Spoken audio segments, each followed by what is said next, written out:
Video games. Thank you.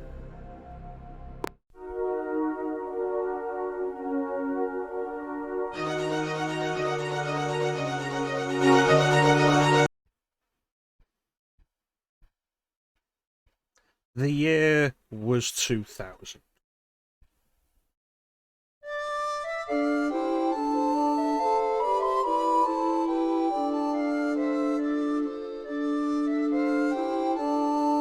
After Square's landmark title released in 1997, Final Fantasy VII, they released Final Fantasy VIII in 1999.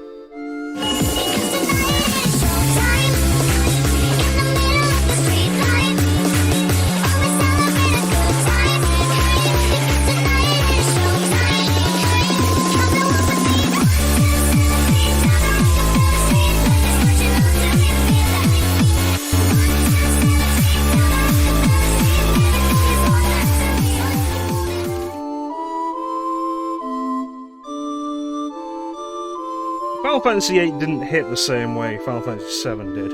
It was a big seller because people loved 7, but everybody loved 8. And then Final Fantasy IX comes around, released in the summer of 2000, and Square was like, let's go back to the classics for a bit, in a move that they would never do again. And after... what am I going to say, like 17 years of Square trying to move the Final Fantasy series into a more modern direction. Let's go back to that one time where they decided, let's move Final Fantasy back to its roots and put out one of the best games in the series. How you doing, Clem?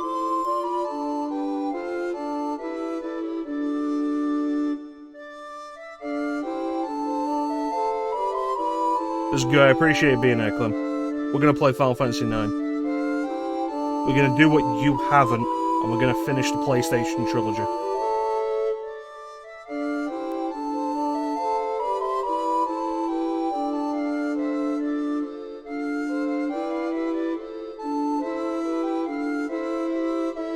Alright, let's cycle through. Let's start the video game.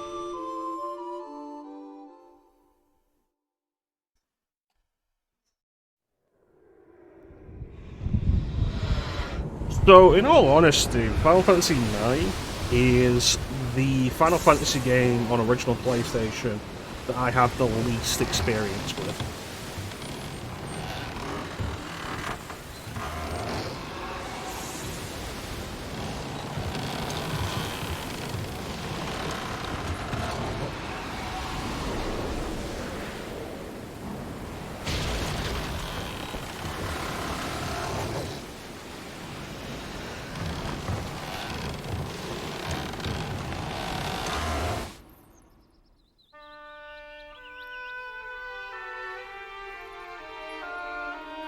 Not that I haven't done this a bunch, it's just I did 7 and 8 more when I was younger.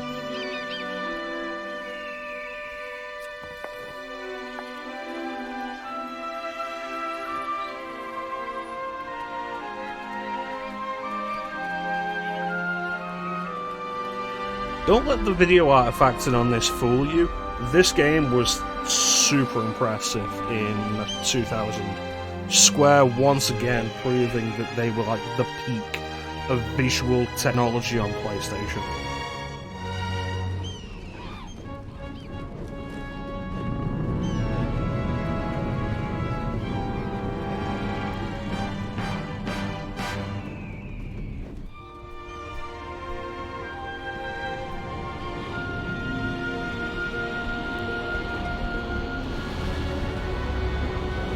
Such a different tone to the opening of Final Fantasy VIII as well.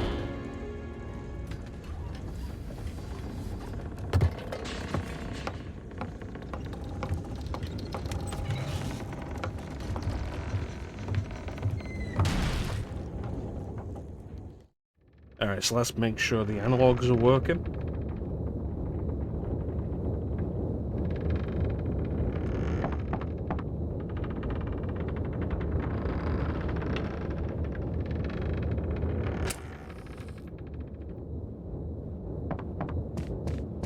There we go. Look at that. Proper analog movement. Wonderful. Look at it. Look at it. Let me out.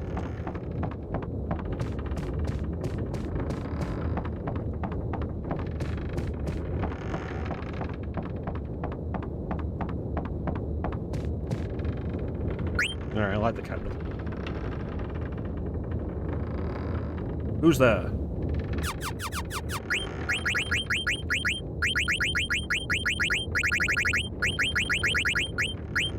Just me, growing him.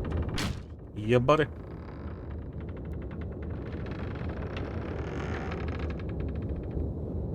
It's weird that I'm late because we're all on the same ship.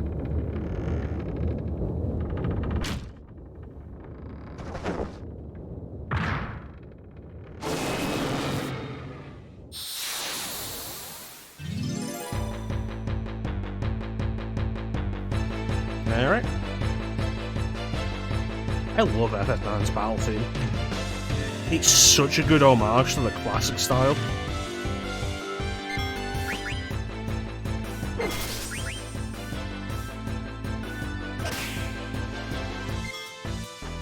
Welcome back, Clem. How was your shower?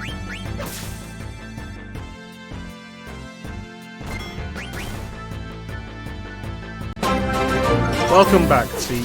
Thank you for subscribing. Quick and delightful. You've missed everything. We have now skipped the entire game thanks to the Baku glitch.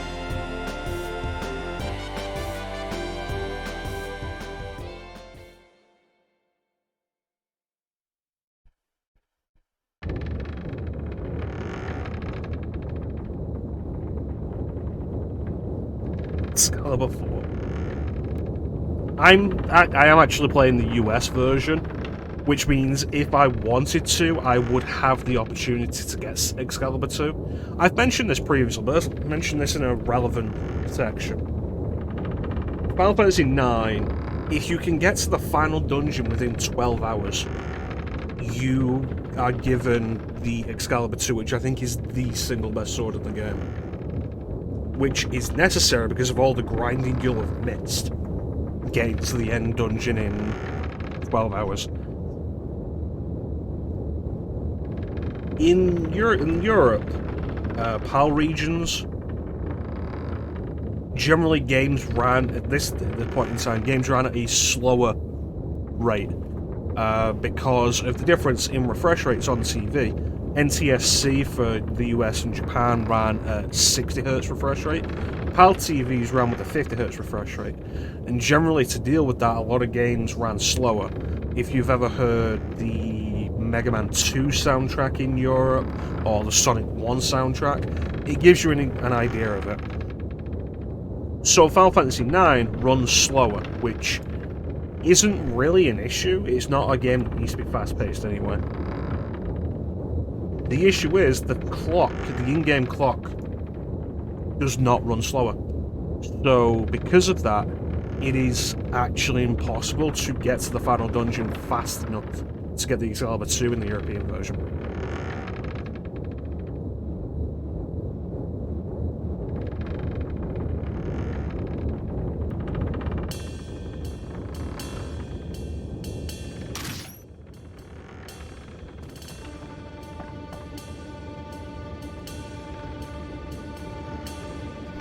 So FF9 was my first arguably classic Final Fantasy, because it came out in Europe before 6 did.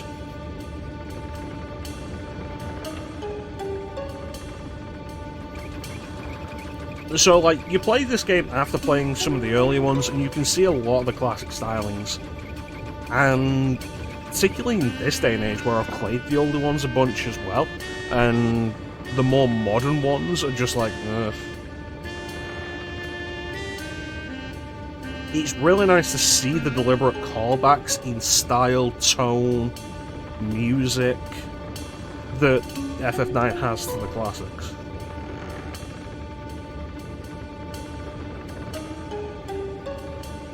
While still being its own thing.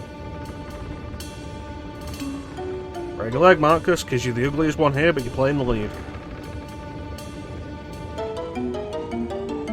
That's not true. Sinner's the ugliest one here.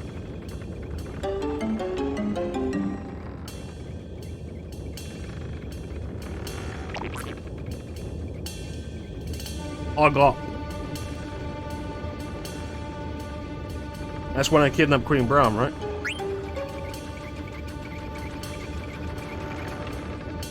Okay, I got it. That's when we kidnapped Queen Brown, right?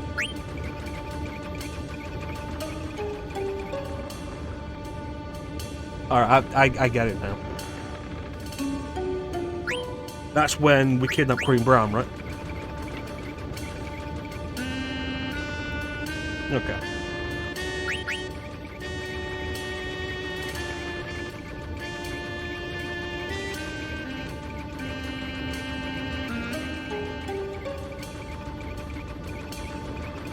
Yeah, I'm going.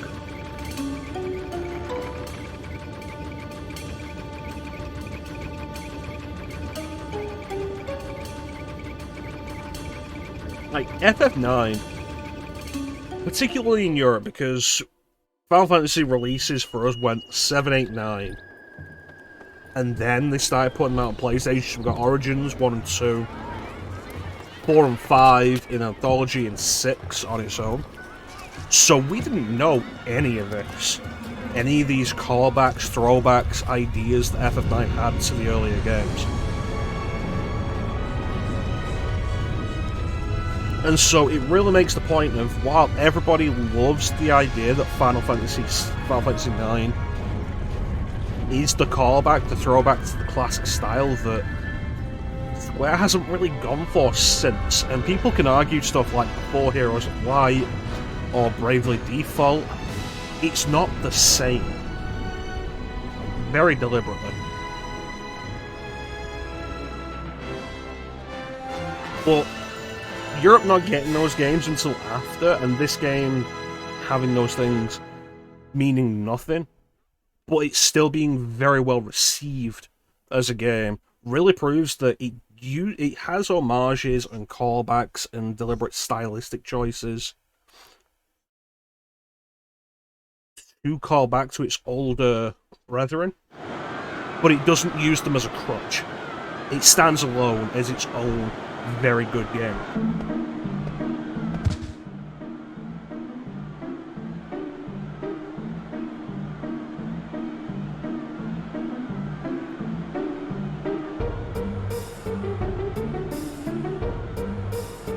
It also does a bunch of stuff that 7 and 8 didn't do.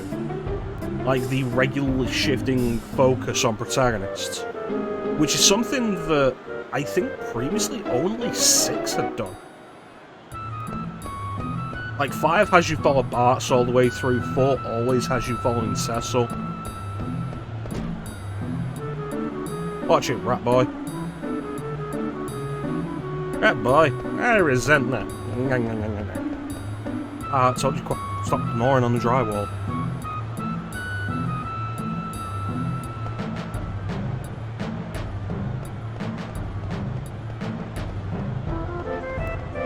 So you might be like, Chrono, why does this look so buck? And the answer is because Square has never done a proper remaster of this. But no, we're playing the PlayStation version rather than the HD port, because the HD port isn't HD. The backgrounds are all still in the original resolution, just blown up. And for some reason, doesn't have analog support. Look at this, look at how nice this is. Look at that. Can't do that on the HD version. No, on the HD version it's this. No, this feels so much better. Look at that, I can make Vivi walk really slowly. Look at that.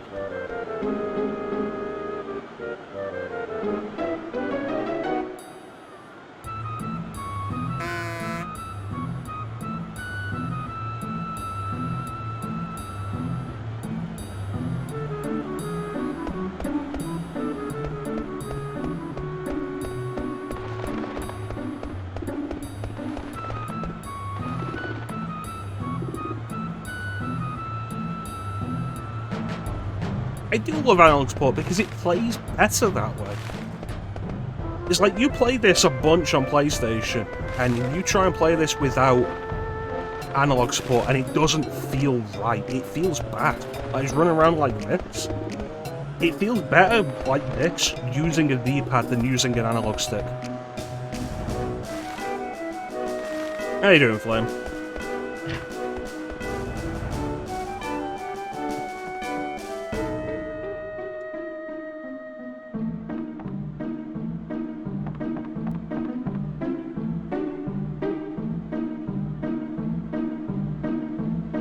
You see, that's the thing, like, I can deal with D-pad. Like, I'll play this on something like my Mii Mini or my RG280V, which, let me bust it out real quick, just so you can see the example. This little bad boy, beautiful, plays PlayStation. I can play this game on here with this D-pad fine. The problem is when you're giving me an analog stick and it's mapped to a D-pad input, and it just doesn't feel right. And beyond that, I'm sure there's something else that's wrong with the controls in the HD version, because it feels worse than that. So as with 7, 8, and 9, we're doing the PlayStation version. Hello, Pepper Man. Hey, Paul.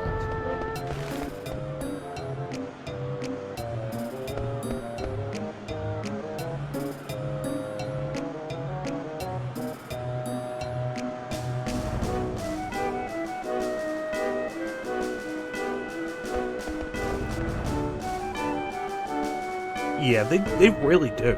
And it's a similar problem with FF8 remastered.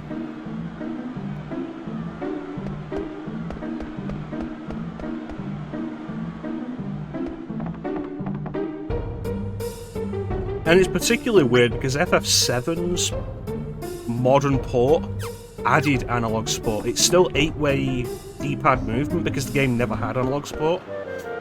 But it has the whole thing of, like, automatic running, where FF7, it's like this. And then you hold X and you do this. But the HD version of FF7 is tilt the analog stick a little bit, tilt it all the way. And it'll just do it automatically. And it's a quality of life change that was never necessary, but is really neat, that they then never did again for 8 Remaster on 9. It's like you're moving with the analog stick and you still have to hold the run button.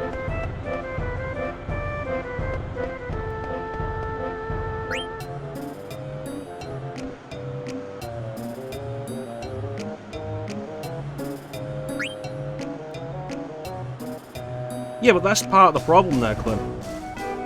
To run, you're having to hold the run button while using the analog stick, and it feels looser in the HD version, which is just wrong. Like, once I actually start playing the game properly, I'm probably never going to run, never going to walk.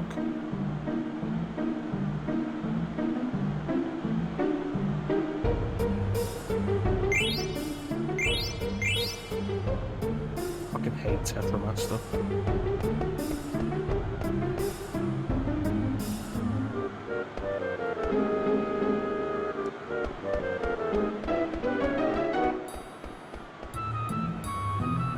Yeah, you can go into the menu and change it so that your standard is always run.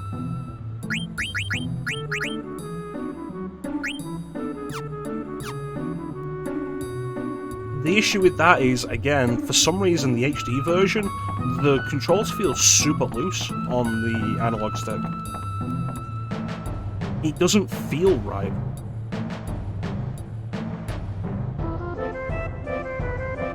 That's a woman?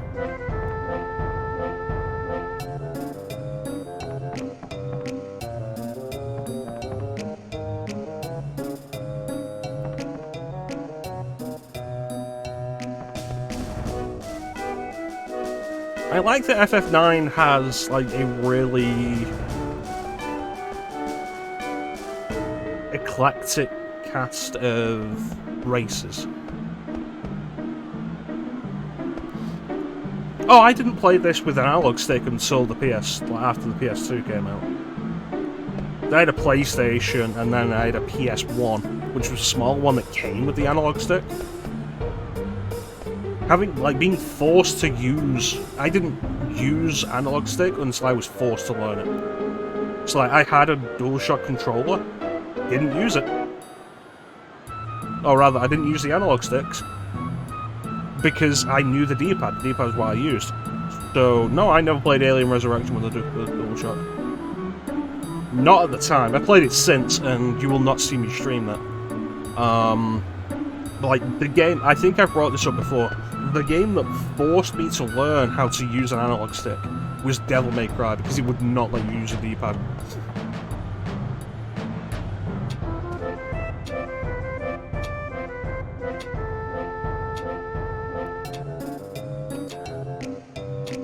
I might have a doctor to do that.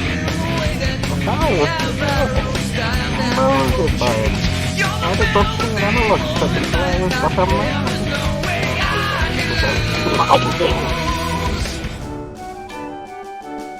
How you doing, T? It's like the modern first-person shooter setup where you use the left analog stick to move, the right analog stick to turn. I didn't use that until Star Wars Jedi Outcast, where I was forced to learn it. Fishman. Hey, it's Chance.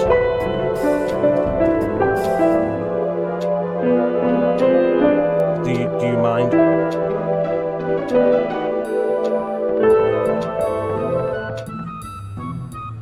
Yeah, I like that this game just has, like, weird species, and it's never explained or elaborated on, and it's just part of the world. It's like, if it's just a regular thing, like, oh yeah, this guy is a fish. This woman is a hippo with hair. And it's never elaborated on or explained, because why would it be? It's just part of their world. And I like that. It's a similar thing Beyond Good and Evil does. Just like these various different races that all live together because it's the world they live in.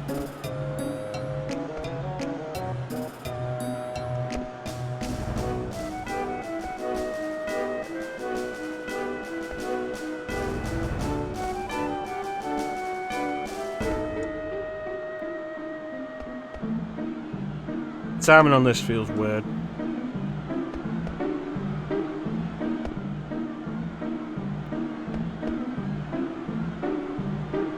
I'm gonna get to 2, goddammit.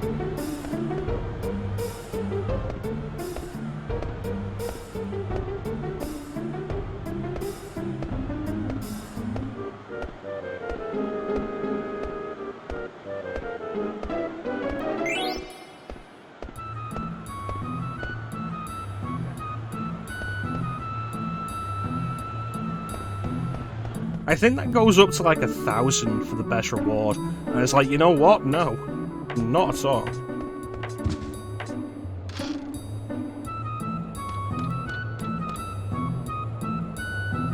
How's everybody doing?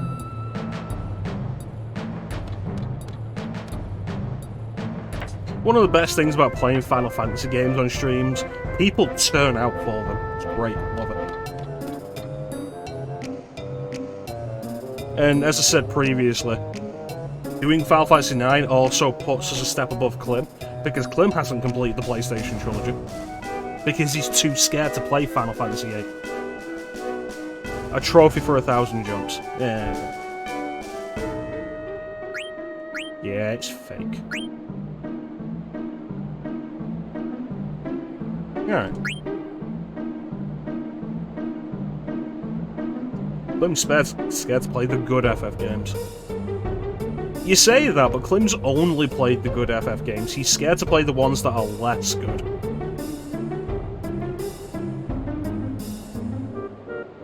Scripts and PS4 remote play. Ugh. That's like... It's like doing the dodge on the lightning planes for the piece for Lulu's Celestial Weapons in FF10. It's like, I don't want to dodge lightning for that long. It's not fun.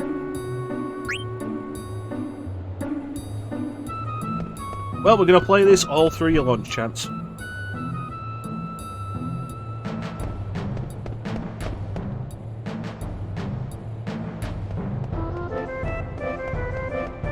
Screw lightning pains, yes.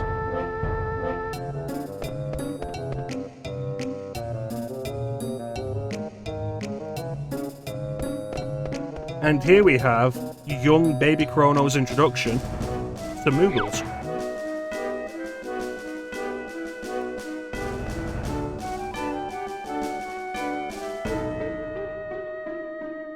At least that's possible for a human. Claim everything is possible for a human.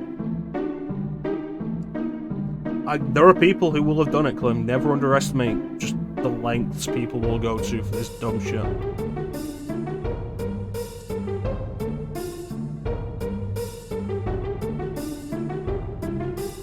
Really like the Moogles. Moogles in this game are great because they're not overdone, but they're regularly there and have personality.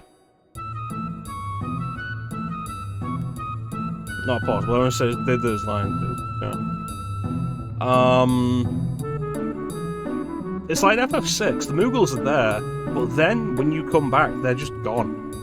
In the world of Ruby, it's like Mog's the last Moogle. Which is another one of those things that's like, you know, maybe they should have elaborated a little more on this.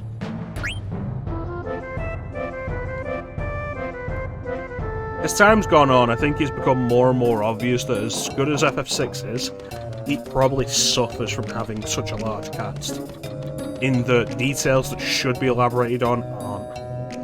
Because we have to do more for other characters.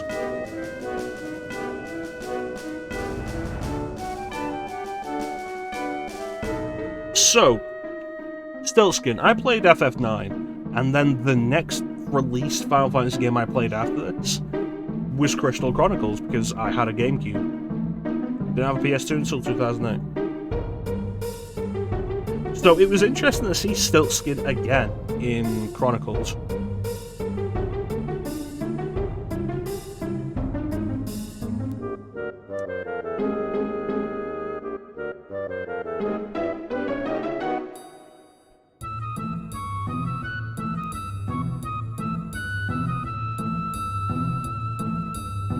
Goodbye, Stiltskin.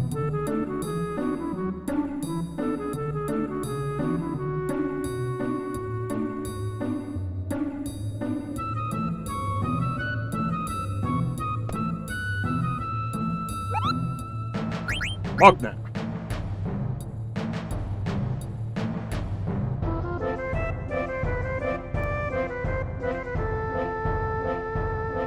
I think FF9 was where the idea of Moogles delivering mail came from, which was then expanded on in FF12, not FF12, FF14, where the Moogles are the mail system.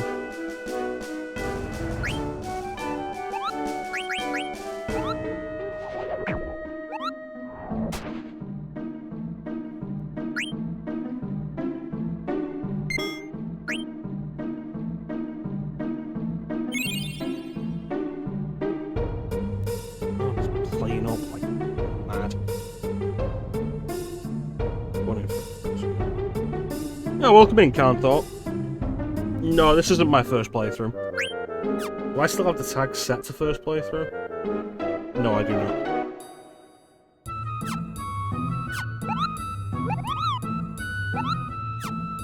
Alright, let's go.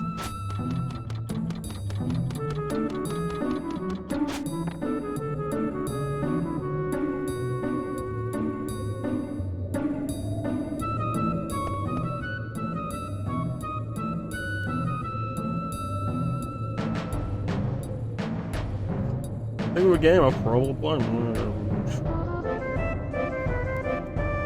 I've played FF4 more times than I would like to have played FF4.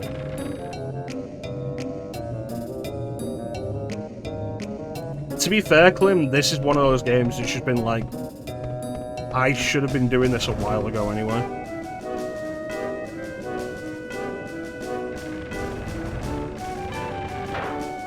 No, that number is actually 3 times.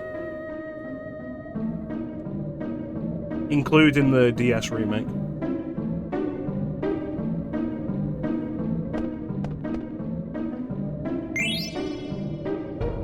Steal the money these birds have been saving up for a new home. Okay, so who are we calling Vivi?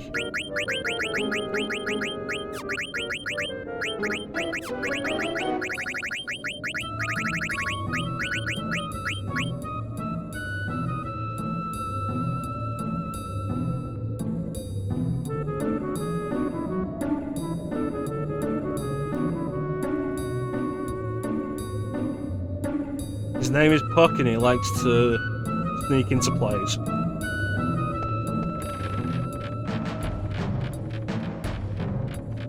Rat kid. What are you, a customer?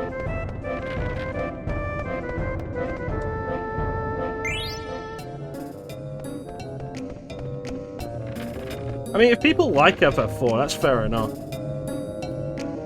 And to FF4's credit, a lot of what we like about modern Final Fantasy started in 4. It was the first one that had the in-depth story worth actually playing. It's like 2 started that idea, but then 4 really went with it. I like the less we talk about the after years, the happier I'll be. And like, the whole thing in FF4, I like the idea of like a 5 party members in a battle. It's really kind of neat. I like the story and gameplay integration of certain things. Like how Rydia does not have fire and will not be able to cast fire until the story point where she overcomes her fear of fire.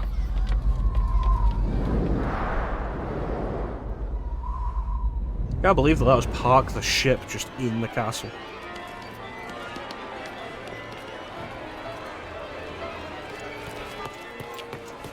Like, FF4 has its good points, I just don't like it.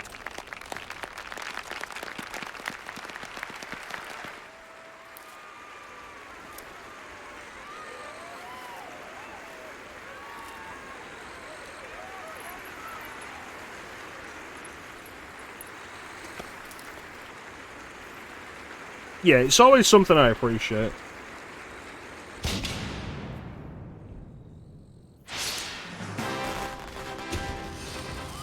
And that is the only time in the game that anybody in Tantalus listens to Steiner. Steiner is like, go! And they start, and that's the only time anybody pays attention to him.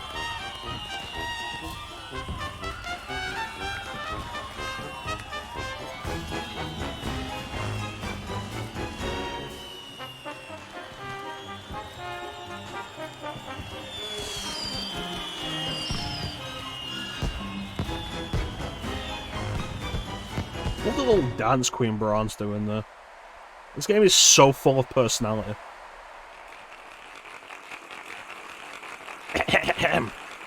Ladies and gentlemen, tonight's performance is a story that takes place long, long ago.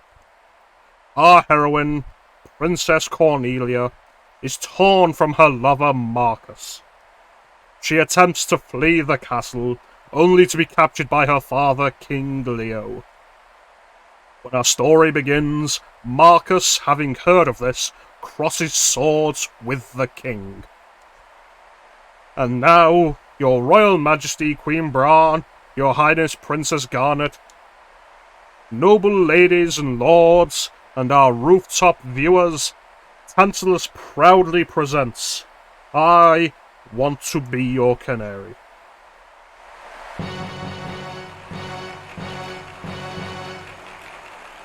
Yeah, the game is so full of personality. By this point, Square had absolutely just mastered the PlayStation, and were really just showing it off.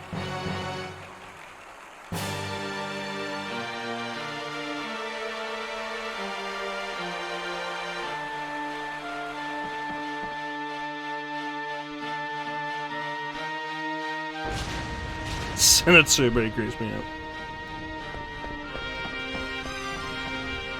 Interesting contrast with the other Final Fantasy game we're playing at the minute. The comparison you get between I Want to Be Your Canary and Love Lust. in, like, not in FF7, specifically in Crisis Core. Like, I Want to Be Your Canary is a part of the world that's regularly referenced. It's one of the most popular plays, and it comes up numerous times. I like that as a thing. It feels more natural than Genesis reciting Loveless as his entire personality.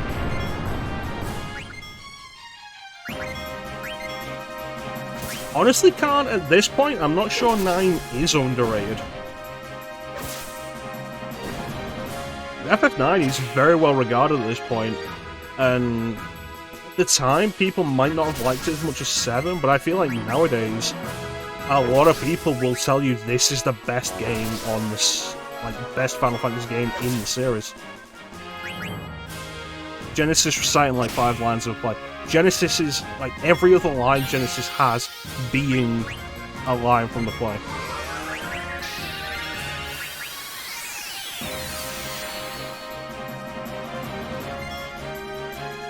I love this idea as well. Like, oh yeah, you can do SFX attacks, which just look flashy and do nothing, because it's a play.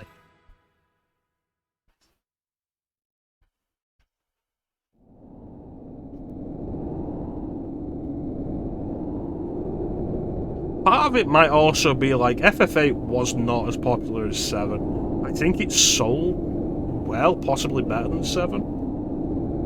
But that's how a lot of series go. Like, Devil May Cry 2, I think, sold better than Devil May Cry 1, and then 3 sold less than 2, because 2 put everybody off.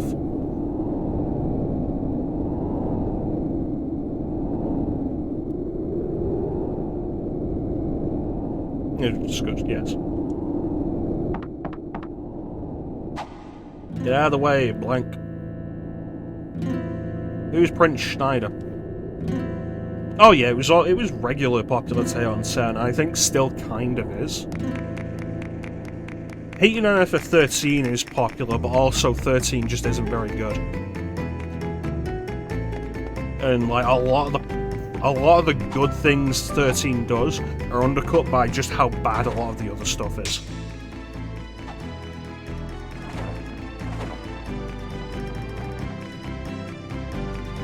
Five, 6, 8, 9. The dance.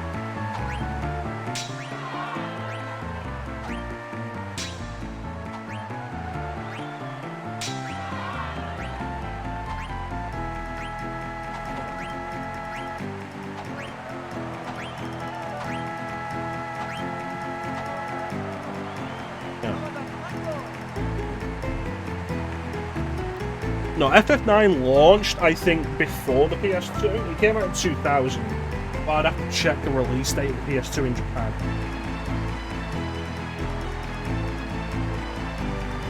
The intention was always FF9, 10, and 11 were in development at the same time. The idea was that FF9 was going to be a retro throwback to the classic days. No, FF8 was 99. FF9 was going to be the retro throwback to the classic days, FF10 was going to move things forward, and FF11 was going to be the new idea, the MMO. So what did I miss there? 6 is the easy pick, but 6 bros fist bump over it. Asta Direct 3, yeah.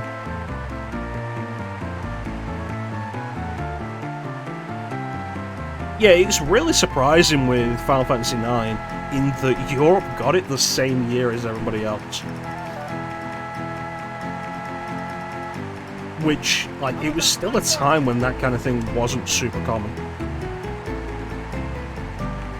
Queen Brown was not impressed. Well, fuck her.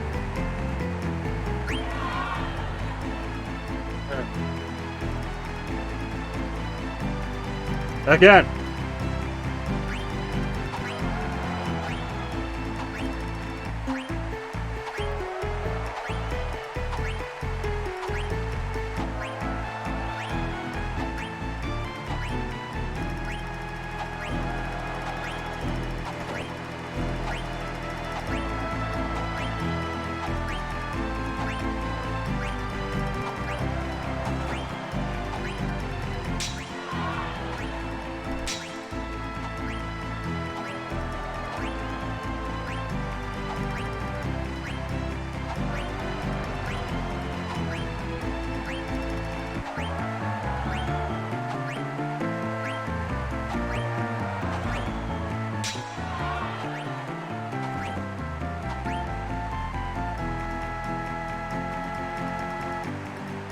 Alright, thanks for joining us, Chance. You take care of yourself, buddy, and we'll catch you later.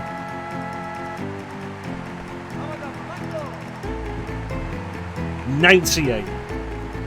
Green Brown was quite impressed. Excellent.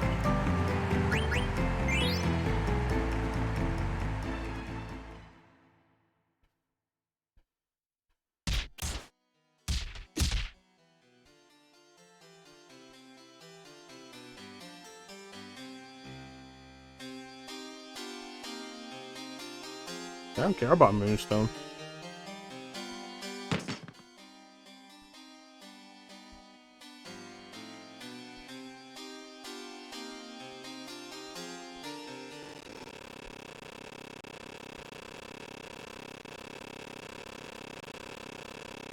You see what you've done, Clem?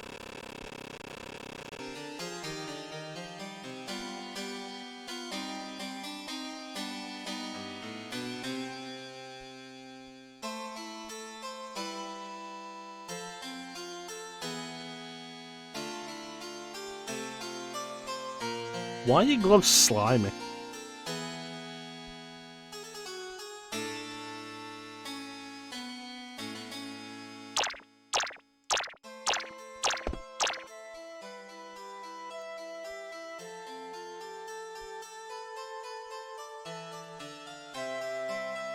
Never see the repercussions of your actions because you're ignoring them. No, that's me doing this.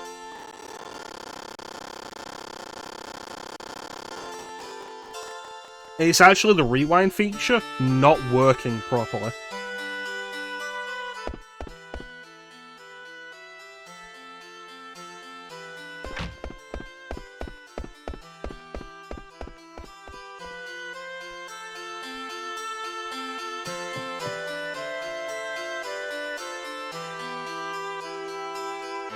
Right above these stairs.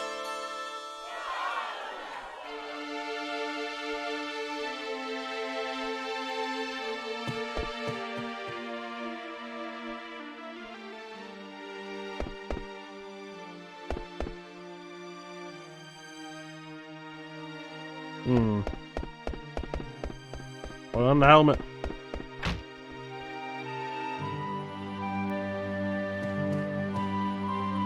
Hurry!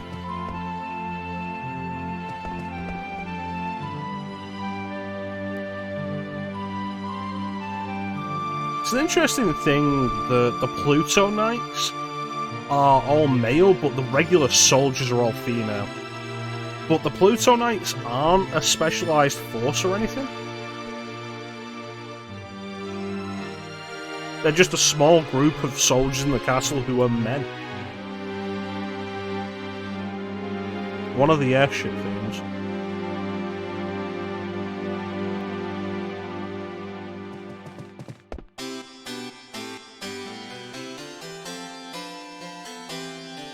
That's a good harpsichord.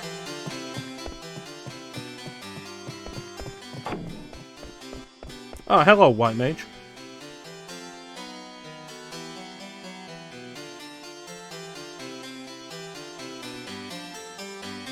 Which, you know which airship theme it is?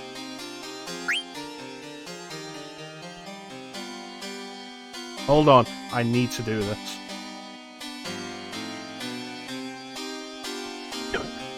Speaking here.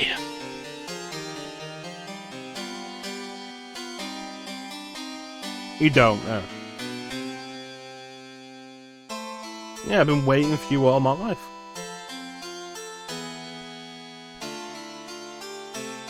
Wouldn't dream of mocking you, baby.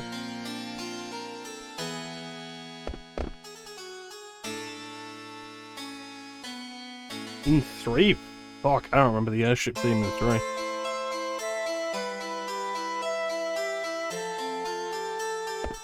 You don't know me, but would you like to?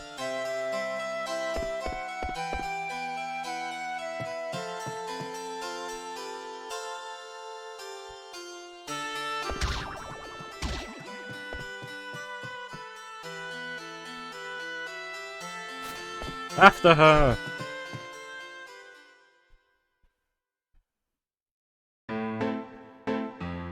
Meanwhile, in the next room, these two fuckers.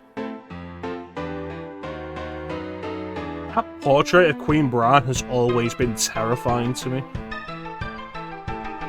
Like, not as in it scares me, but it looks terrifying.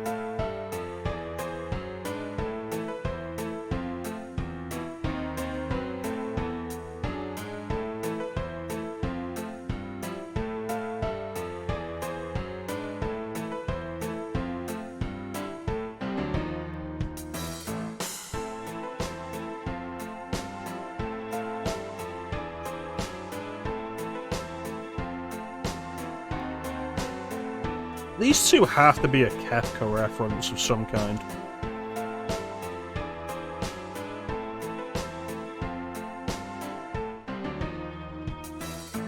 Like, if Kefka was two people.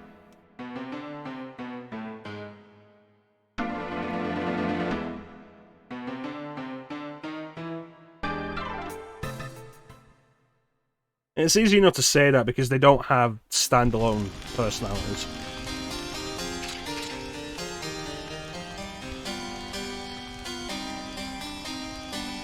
Yeah, let me check this.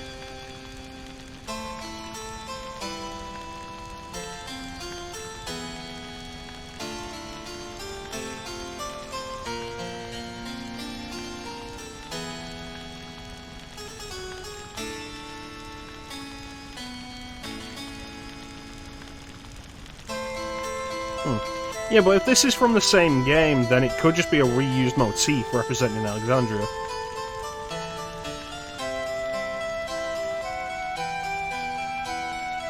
Beatrix, who, you know, Beatrix could also be, if the ideas that Zorn and Thorn are kind of a throwback to the idea of Kafka, Beatrix could be a throwback to the idea of General Leo.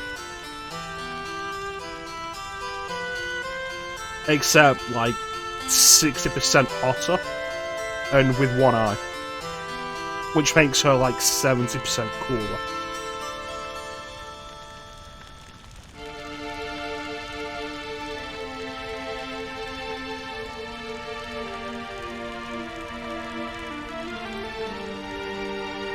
Is in danger.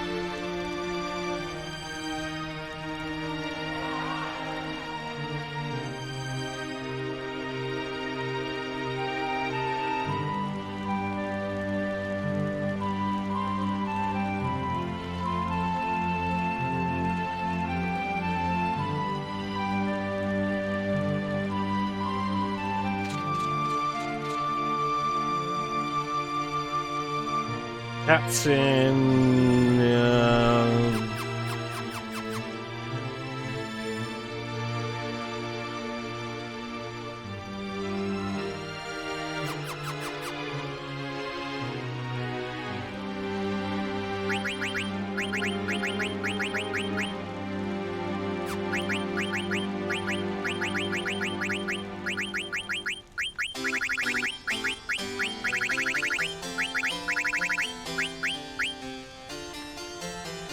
Captain Flame.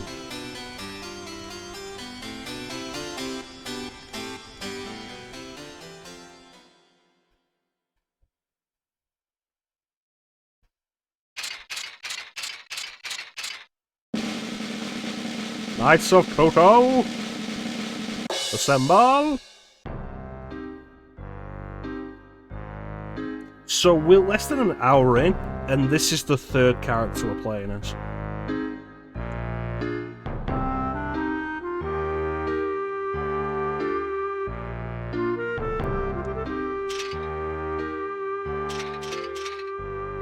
Where are the other 6, and where are your pants?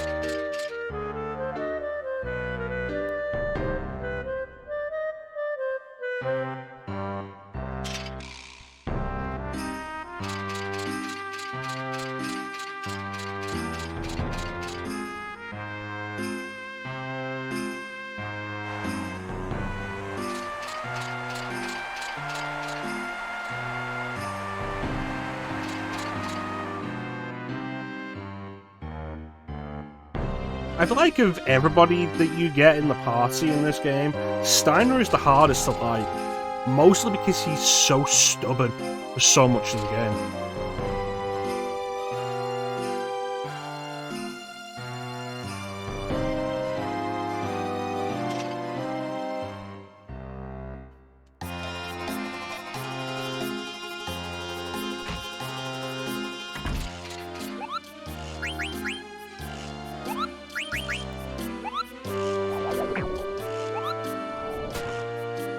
We'll get into that as we go, though.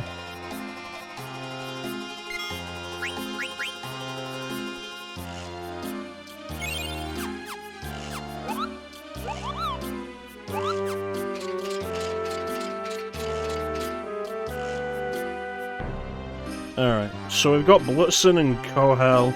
We need Laudo, Dojibon, Rayerite, Weimar, Hagen, and Muddy Cadeheim.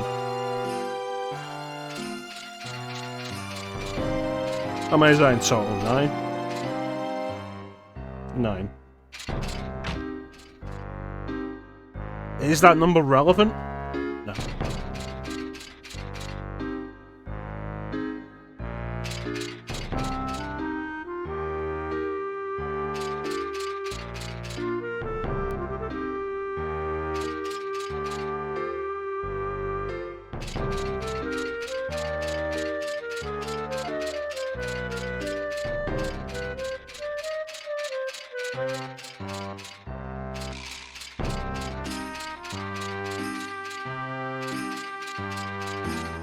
Get back here.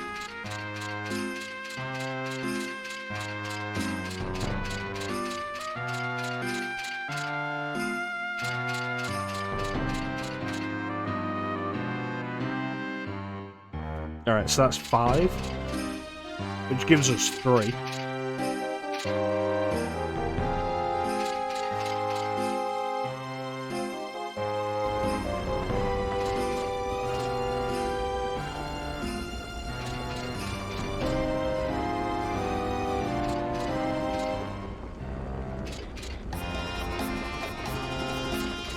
So, for a long time, I thought this was probably Kina. Which is like, you know, that's pretty cool. Early cameo of Kina way before you get him. But as time's gone on, I think it's just a different member of the same race. That happens to look almost exactly the same.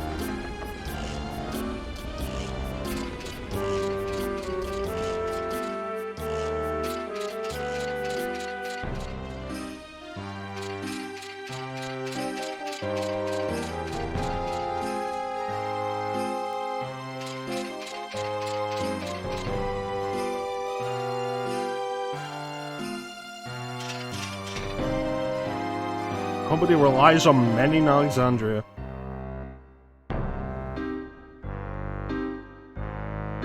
Dude, you gonna let me talk to you like that?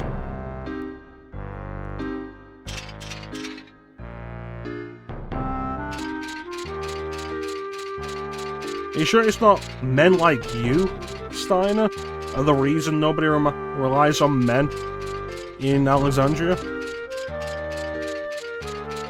Reprimand him properly.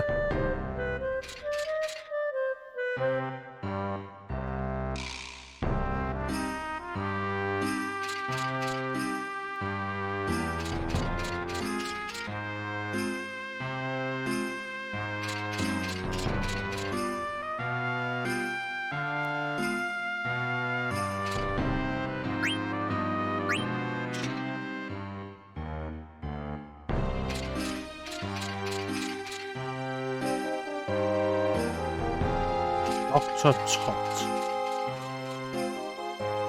Alright, so that is...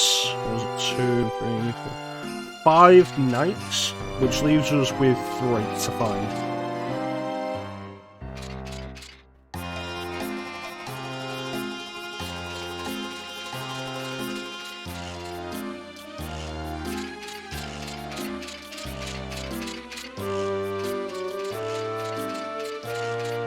FF9's such a good looking game. Like, people talk about pre-rendered backgrounds and like how good they used to look and how well they helped the game look on weaker hardware. And the thought you usually go to is Resident Evil. But Final Fantasy did them so well.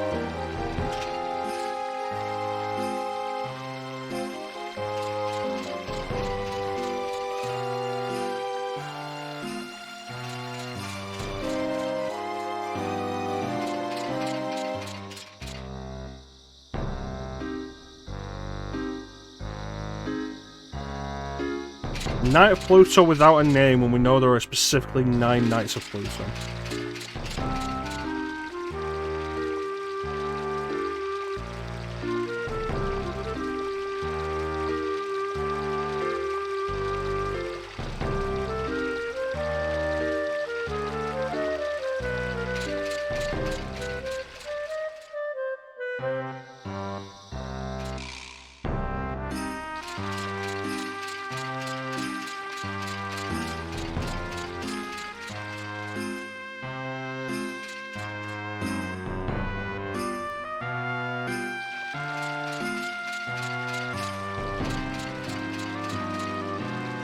Is that going to be the same thing?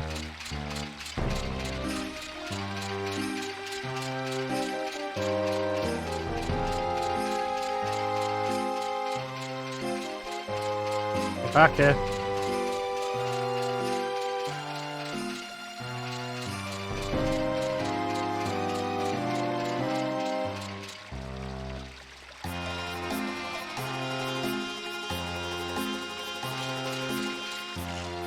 Okay, it's just haggling him.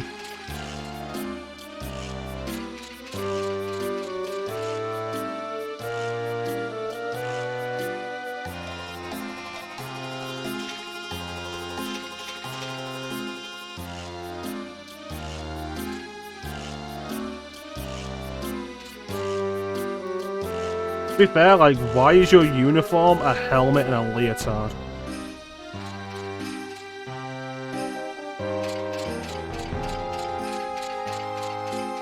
Alright, so one more Pluto soldier who is climbing the stairs. And then that's all the Pluto soldiers. It's worth noting we didn't have to find them all.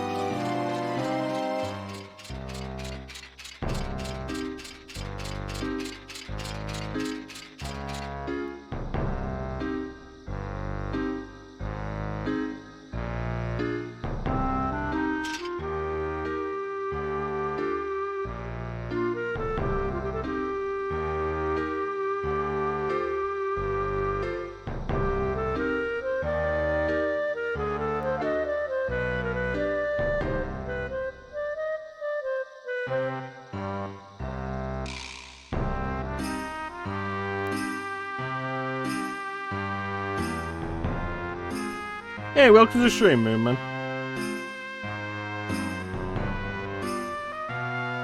You can name all the girls in town.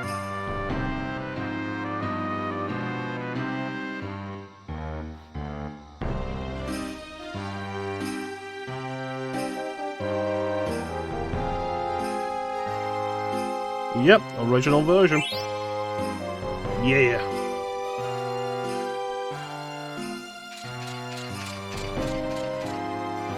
All the Knights of Pluto. Though that does bring up the point, like Steiner mentioned, there's an extra Knight of Pluto for some reason. Of course, if you pay attention, you'll realise that's probably blank. Yeah, PS1 version was great. I own this on PS1, PS3, PS4... Which, do I own this on PC?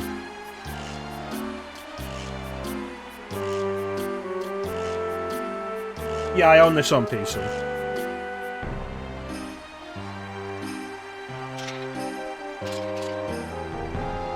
But the PS1 version is still the best version because Square is terrible at porting their old games.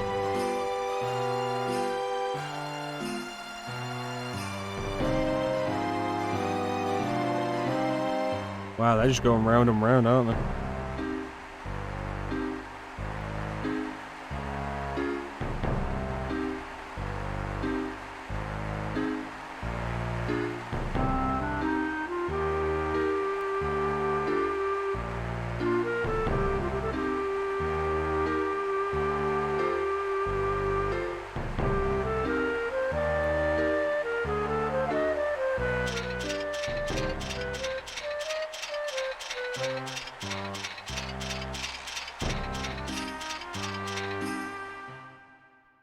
Alright.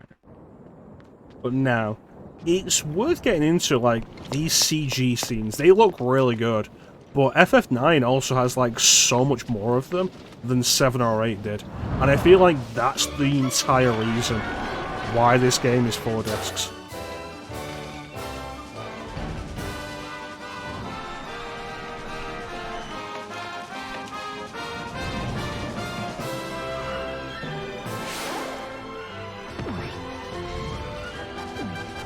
Meanwhile...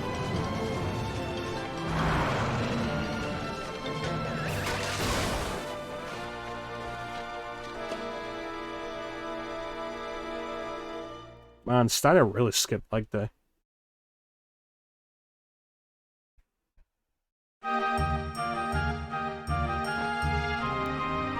Oh.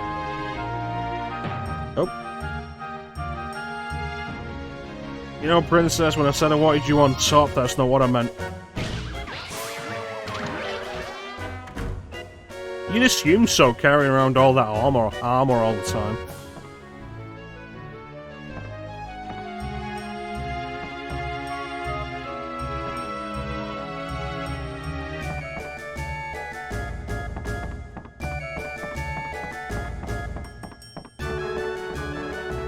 It's always bothered me, though, the way that Steiner's legs are exposed.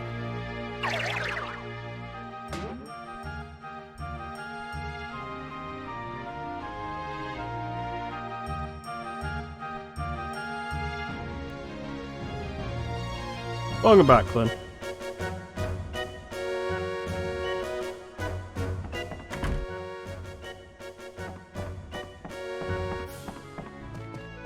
Ruby.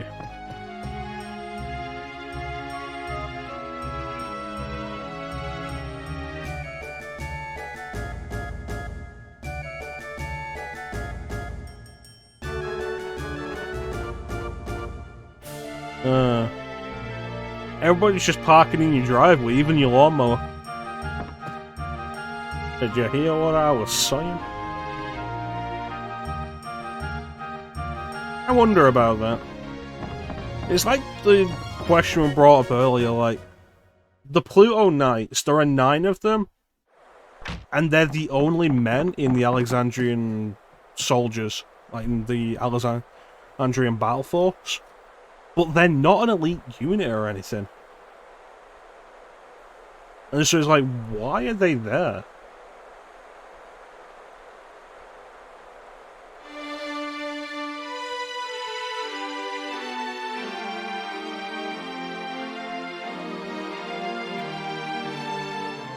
Did they leave these candles lit in an unattended room?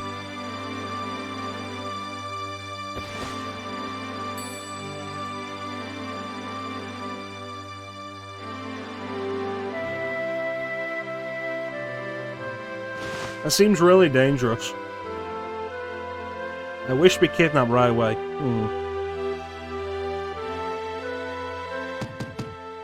Okay, but if you ask me to tie you up, like, I feel like we're gonna probably not work out in a relationship. Klim, there are outlaws and then there are idiots. And this ship is made of wood.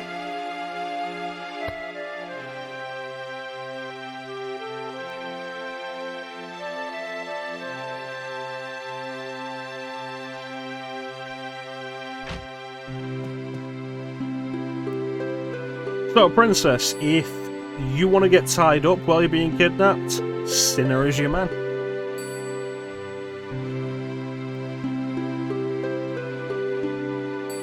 Well, a face like his, I'd be pretty shocked too.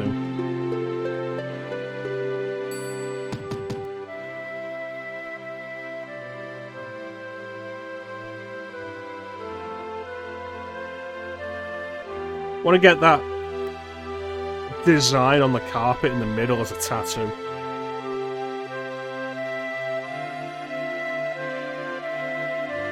I mean, I don't really, but it looks like it'd be a good tattoo.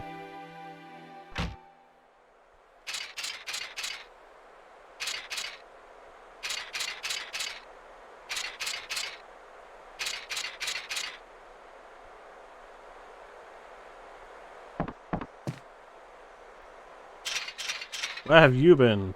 Yeah.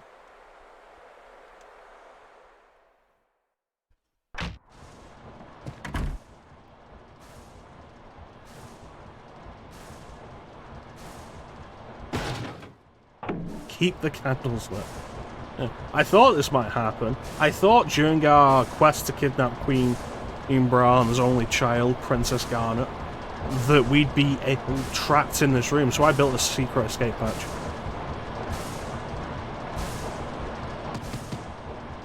I can say Steiner is definitely the hardest character to like in this game, because he takes so long to get character development and it's so slow.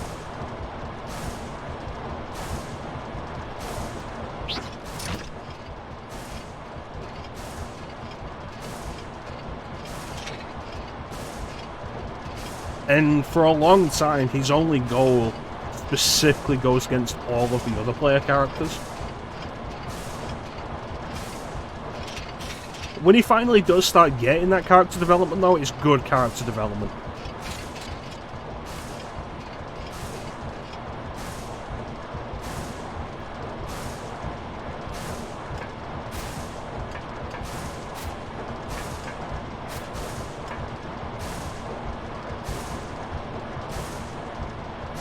I've been trained to escape the castle. That's why I can do backflips.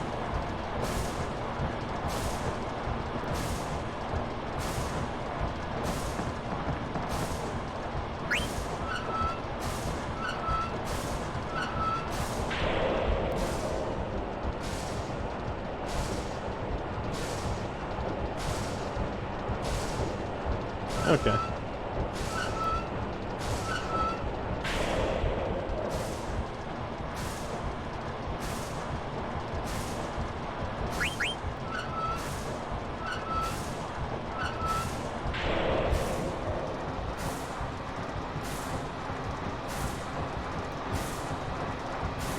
Okay.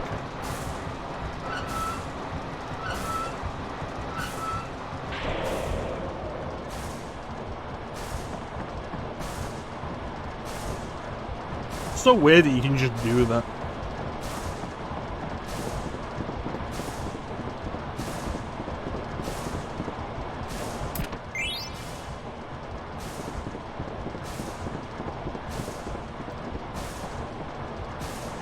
Alright, let's go.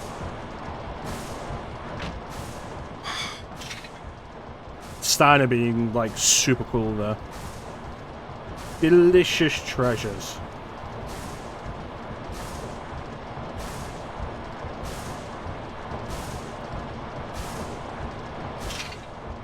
What?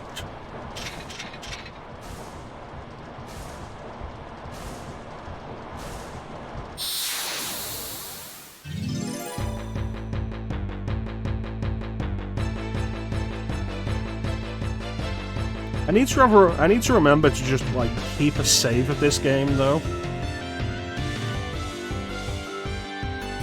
That starts in, like, the Evil Forest. Because this intro takes a while, and it's basically nothing but scripted sequences.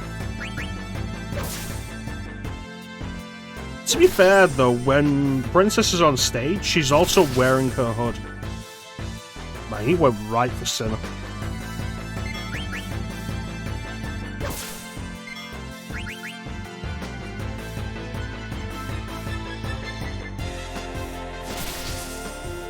And the distance between the stage and Queen Braun's seat, it's understandable.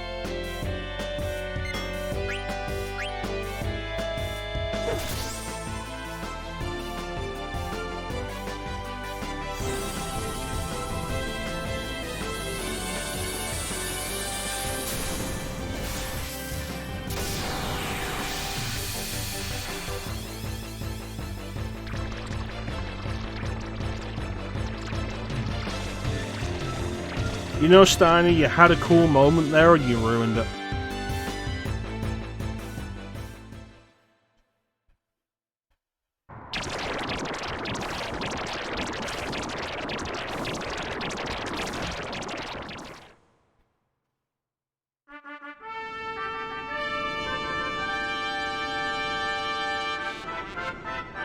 So, Clint, you brought up the idea earlier, it's like Marcus and Blank on stage are just Marcus and Blank.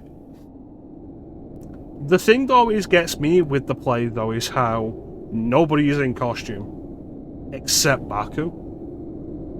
Everybody else is just in their regular outfits.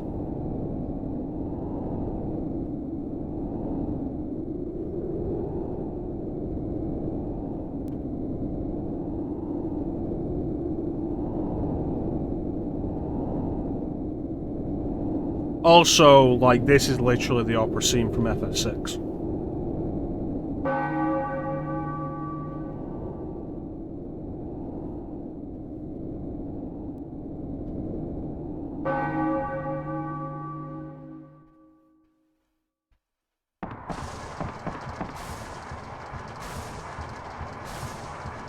I'm gonna let that sit for a while for Clem, as he realizes I'm right and gets angry about it.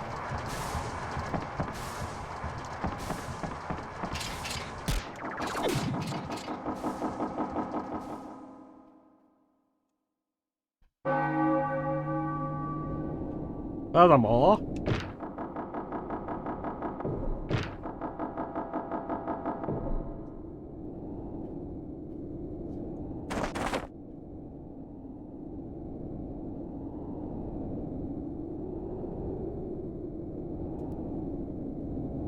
games after 6 wanted to make things it didn't do him better.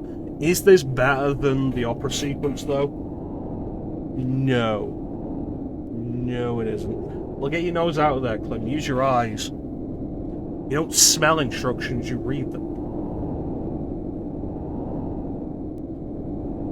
I have studied drama, you know. Gameplay-wise, yes.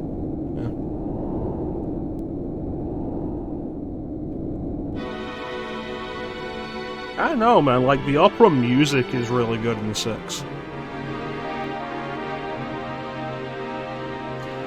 There's also the thing we saw earlier, it's a nice bit of foreshadowing for Garnet being able to roll with this, that she's been looking for the scripts for I Want to Be Your Canary. I assume specifically so she can time her escape on the ship.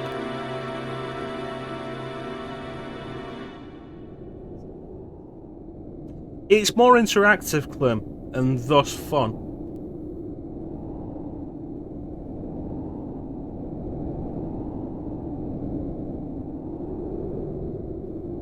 The guy just been reading the script, specifically probably to be able to time her escape.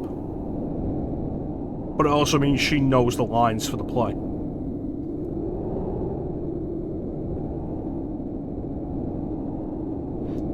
Yeah, man.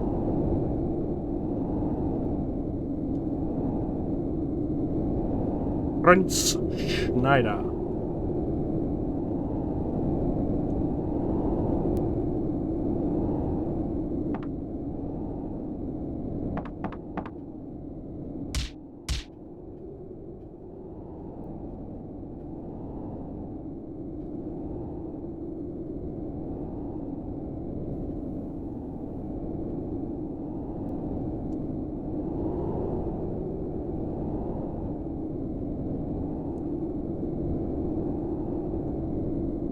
You've also got to decide whether or not the lack of Ultros is better in this.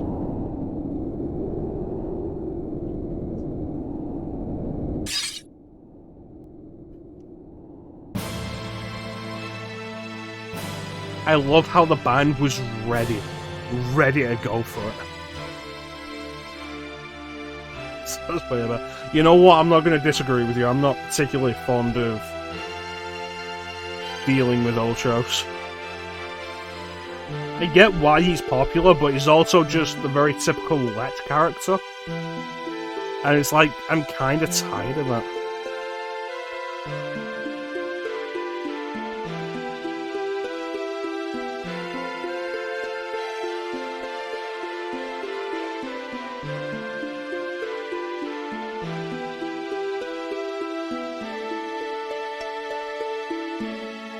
Well, what do you expect from an opera? A happy ending?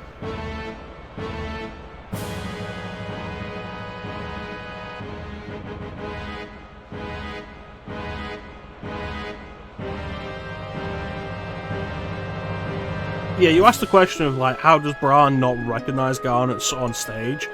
Throughout all of that, you could not see Garnet's face. And I doubt Queen Bran would recognize Garnet's shapely legs.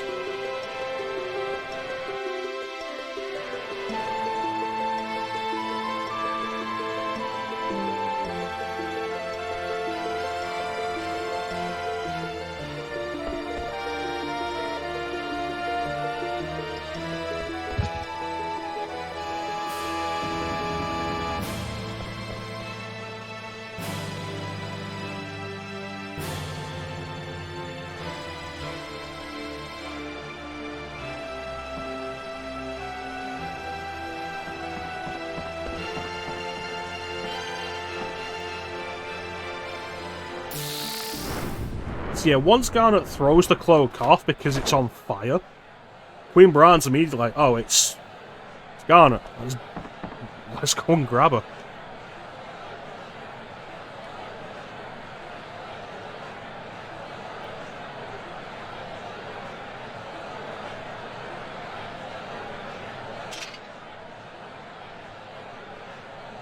Stubborn as always, aren't you? That is Steiner's character trait for the next 2 discs.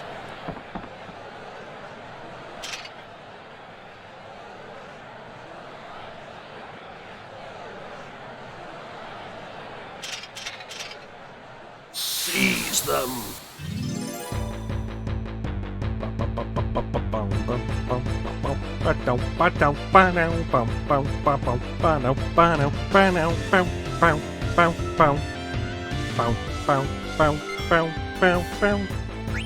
Summon Bahamut!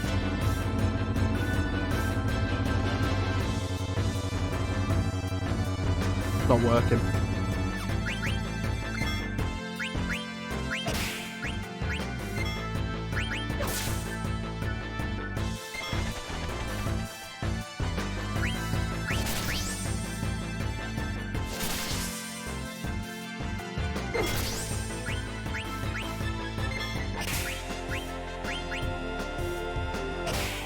Yeah, so the Pluto Knights are definitely not an elite force.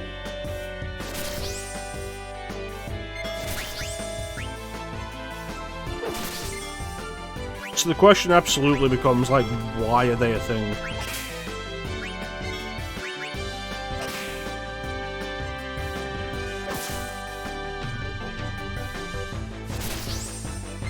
Stanley, you're attacking a child.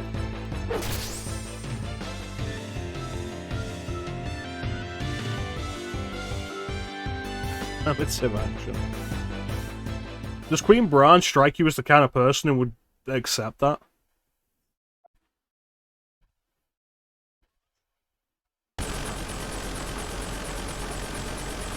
Punch it, Baku.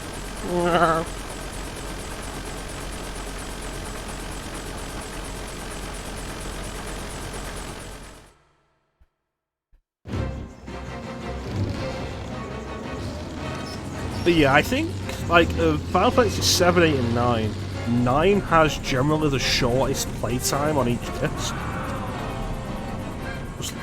Okay. Yeah, 9, I think, generally has the shortest playtime on each disc of 7, 8, and 9. And I think it is probably entirely because of how many of these FMV sequences are on each disc. There are so many. And they all look fantastic. But they all probably take up a lot of space on the disc.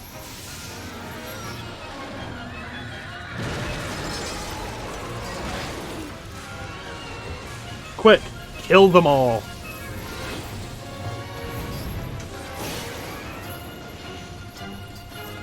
That's why we have 4 discs. Thank God the discs were cheap to manufacture.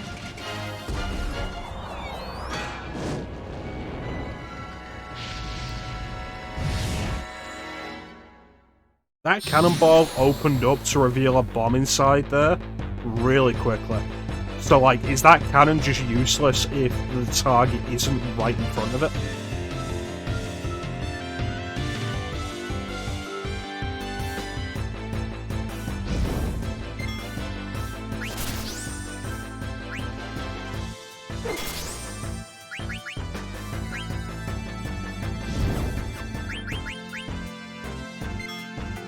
They got bigger.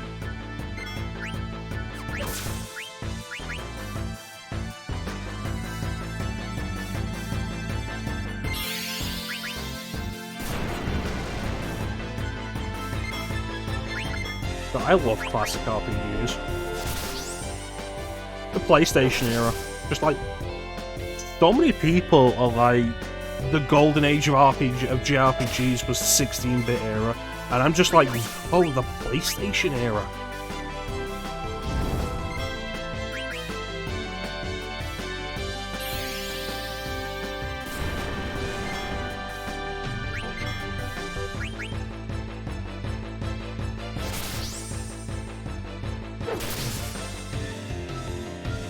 It's a bomb!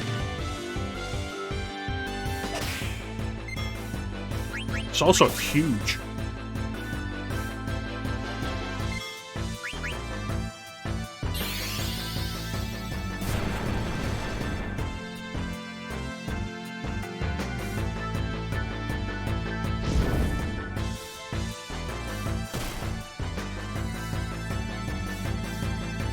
I love the design of the bomb in this game, though. It looks so good. Yes! Yes! I killed my daughter!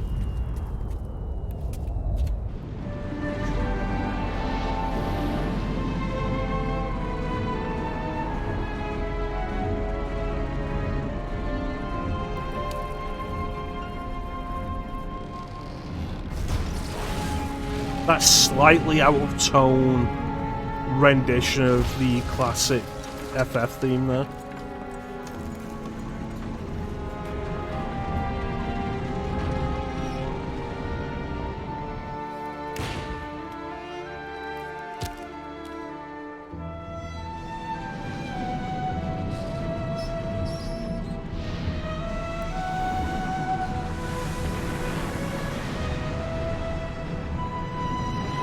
Surf the mists. Surf the mists. Is that the only time Baku appears in one of these FMVs? It's good. Like, FF9's music is so good. Especially after the more grandiose designs of FF7 and 8. FF9 goes back to a very old school style, but with the more modern technology of the PlayStation, and it's so good.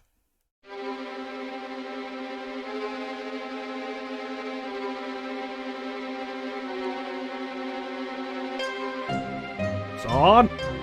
On! Kill her! Kill her dead! I need her alive. That's why I shot the bomb at her.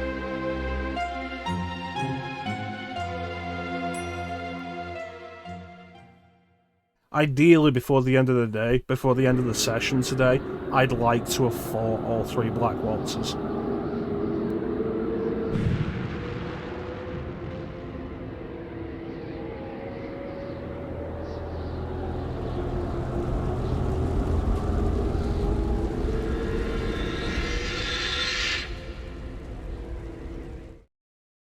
Because I've played the game before, Clem.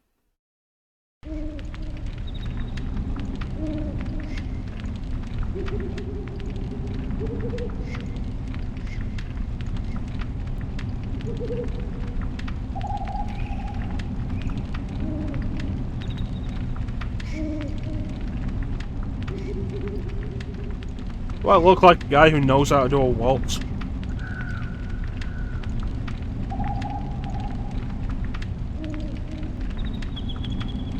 What do you mean interesting? Nobody. I hear nobody's ever made it out of here alive.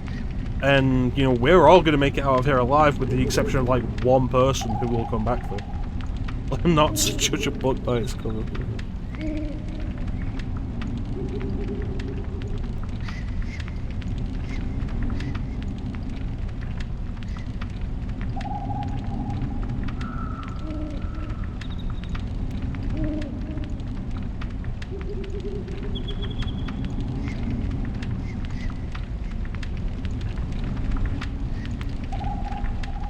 The Moogle's just watching them.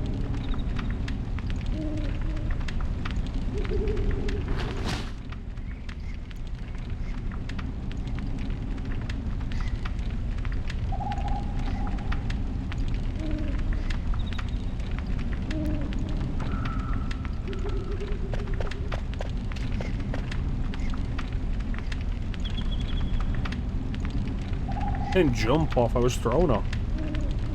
It just looked really cool when I did it, and I did a flip in midair.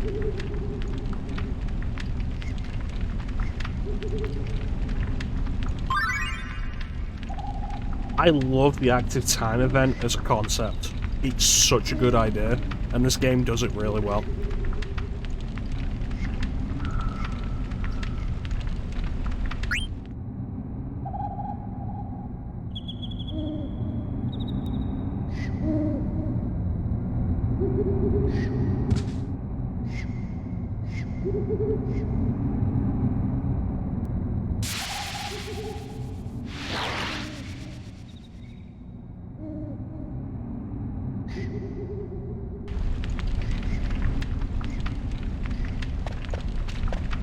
Got a letter for you.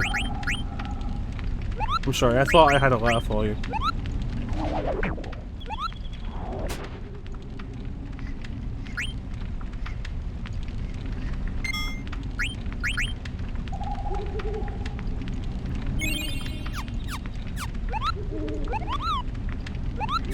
Awesome.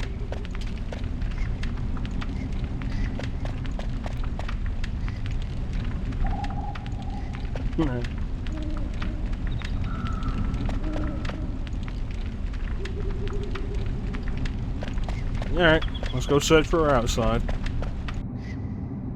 I hate running around with Zidane on his own before we get, like, the double-bladed weapons. The butterfly edge. Because until we get one of those, Zidane does not have good damage.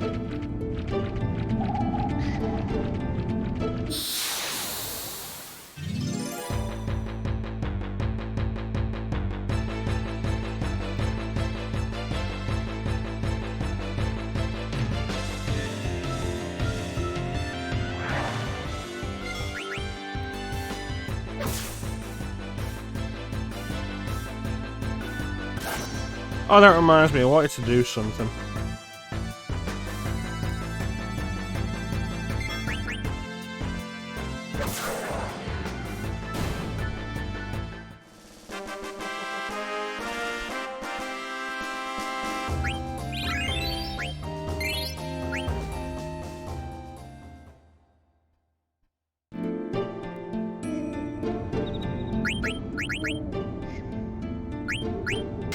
First off, make sure we equip Protect Girls and Flee Girl. Might as well get the AP for those while we don't have anything else. Second off, there you go, look how much nicer that is.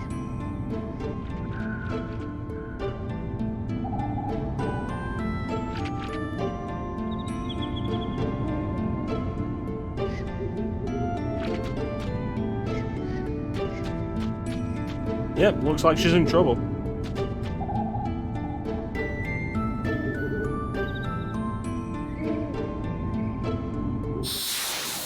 Let's do this.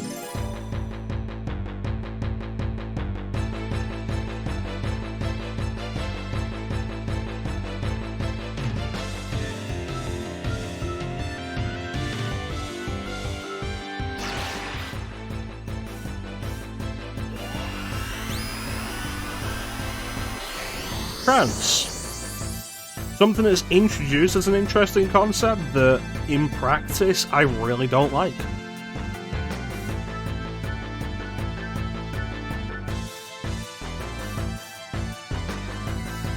We'll get into that more as it happens more often, though.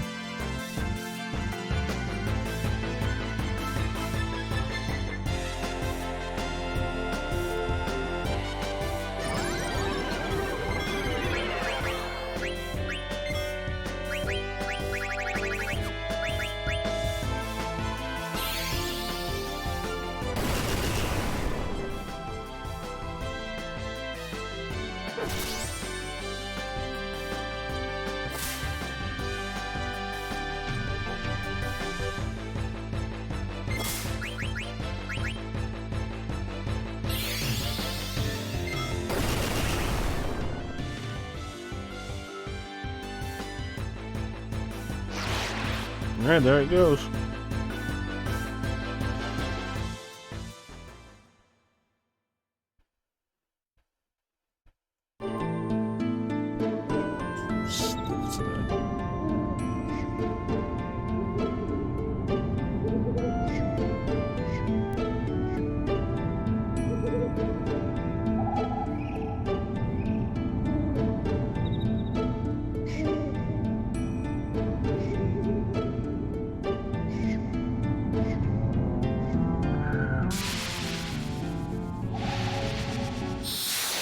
And these things are aggressive.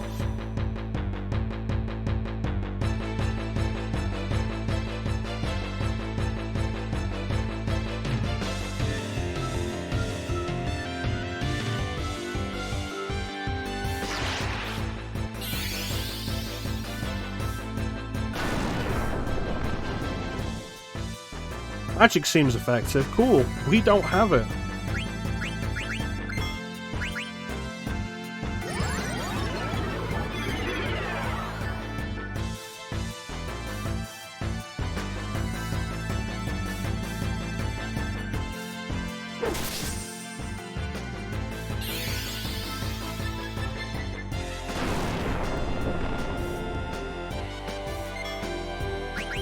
So FF9, going back to a classic style, also goes back to a style that 7 8 didn't have. And to a minor extent, FF6 had less emphasis on. An idea that hadn't really been done specifically in depth since FF4, and that is everybody having their own unique abilities that they focus on.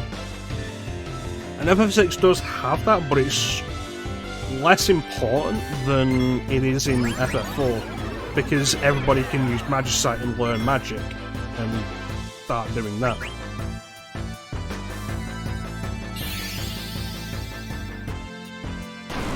Whereas in this, like FF4, everybody has their own classes, their own roles, their own things that they stick to.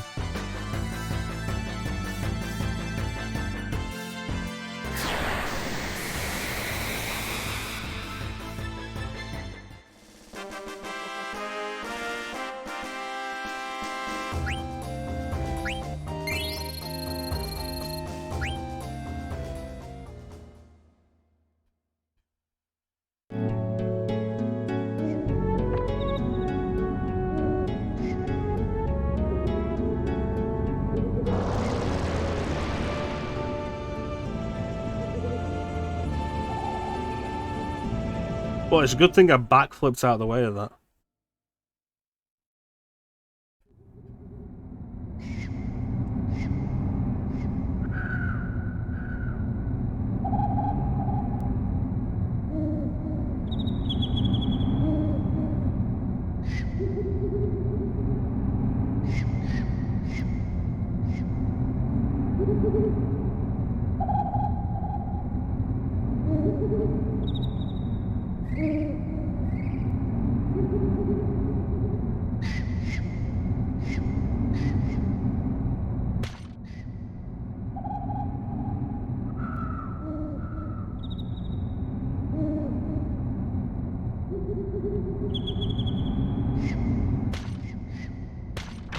The boss will think of something. The boss is then immediately like, ah, fuck her, she's dead.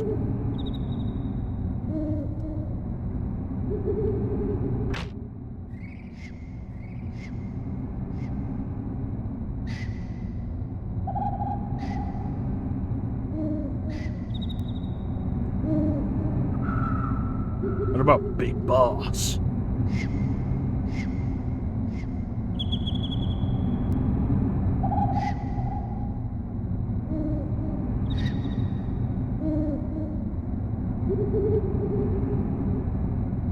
No, you didn't hear anything like that.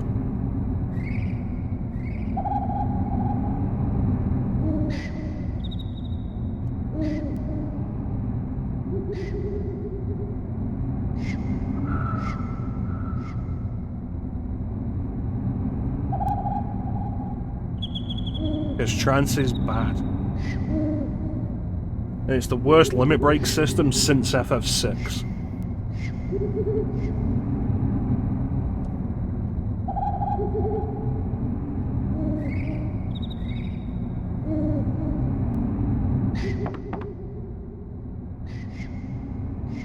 Yeah, FF6 has a limit break system that is so rare and weird and hard to actually pull off that you can go multiple playthroughs without ever seeing it.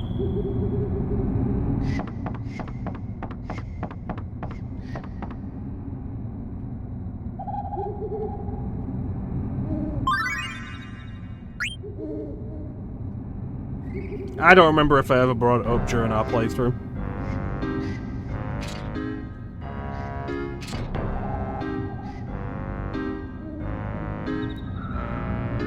Because I know it's not come up. I know it's not actually happened during either of the streams that I've done of it.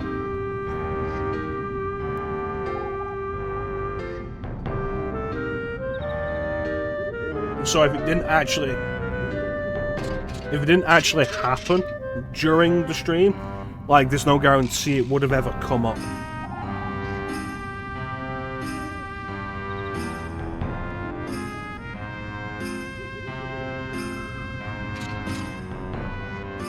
Yeah, I think they're officially called desperation attacks in 6. Then I think 7's the best implementation of them. 8 makes it way too easy to abuse them, and 9, I don't like how trance works.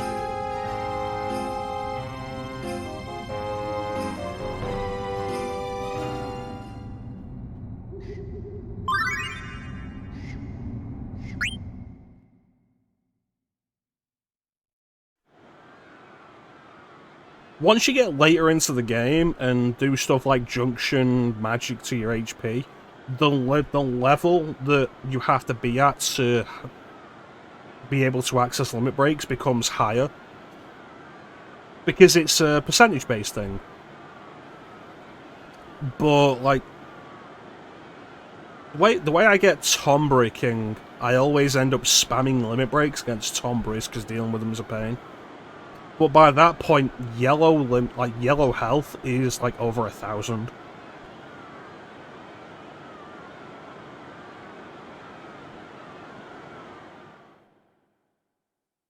Yeah.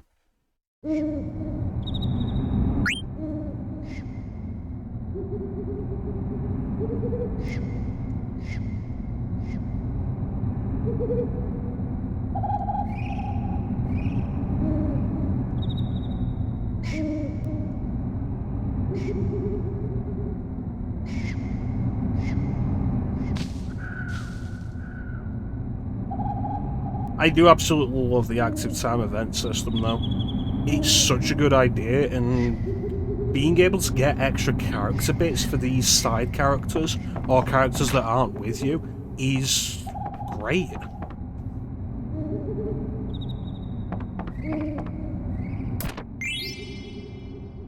You received a wrist.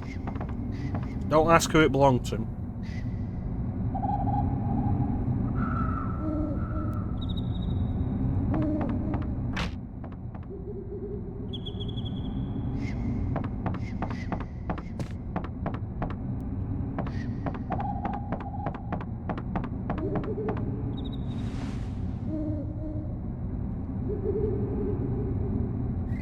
Ain't no thing.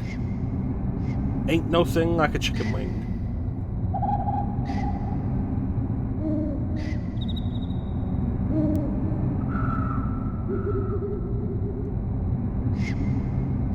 What's wrong? You peed because I called you little? No, that's not my character. Good, because I'm tired of that character.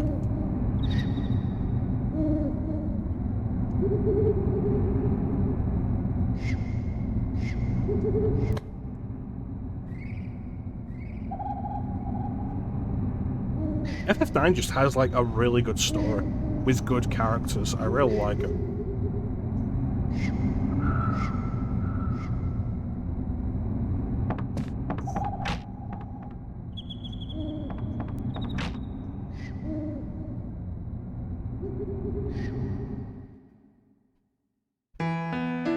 Like, 7 is my favourite on PlayStation, but, like, arguably, I think 9 is objectively better than 7.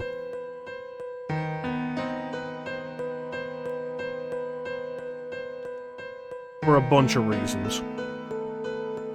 And character and story are definitely one of them.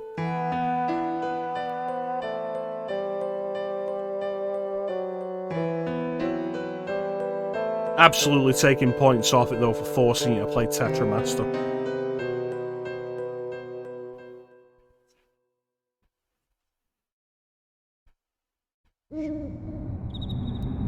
But that is a Disc 2 problem.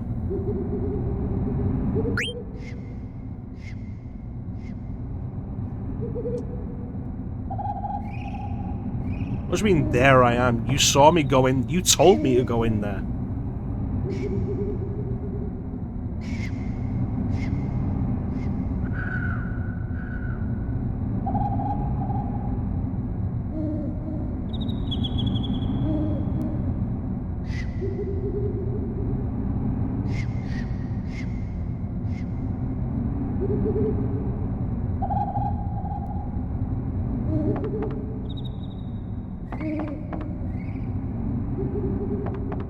Evil forest. One thing I do really like with this, though, as well.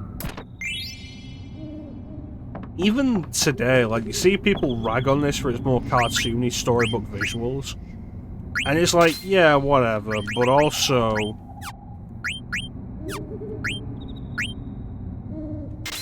Damn it, I need that. Like, the game never shies away from going over some more... Crap, which one had Tech Girls on it?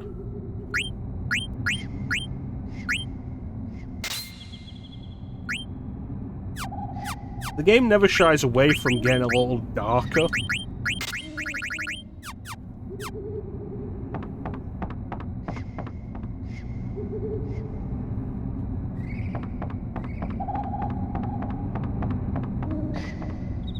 It probably never gets as dark as 7, though it is probably darker than 8. Mostly because, though, 8 has dark themes, but it doesn't dive into them that much.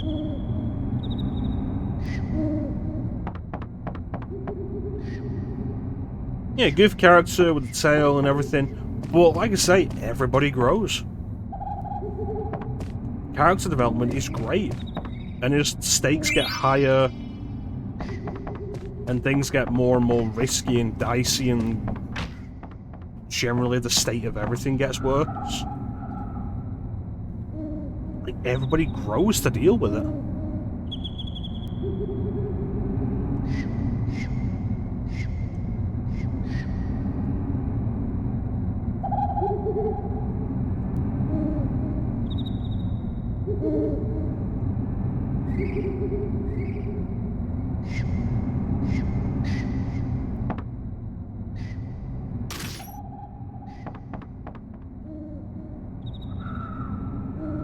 It's a good story that has a more childish presentation, a more storybook-like presentation, cartoonish, some would say, to begin with, and it uses that to probably deliberately lure you into a false sense of security, so that when things start to go wrong and get darker and get weirder, and let's be fair, one of the things this game deals with is genocide. So at that point, it still really matters, and it hits more effectively because you've been lulled into the game's story with its more charming visuals.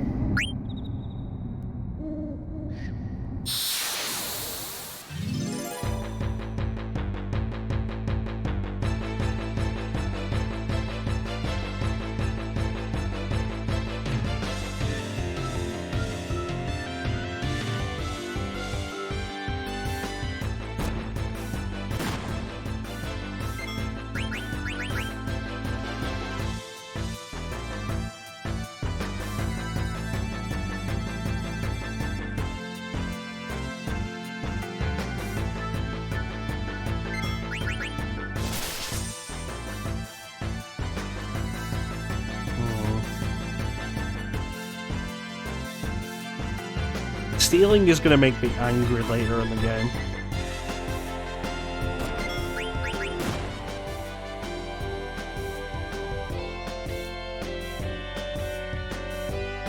Alright. Because we've only got the one character, we're not trying that anymore.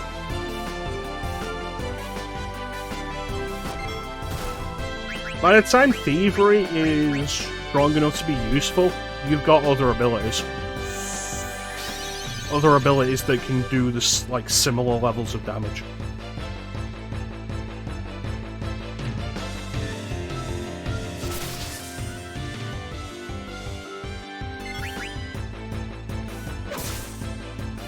But, like, the point isn't so much like I'm not going to be stealing, I'm going to get angry at the success rates of certain things. Because there are items that you're going to want that you'll press steal, steal, steal, and you just won't get them.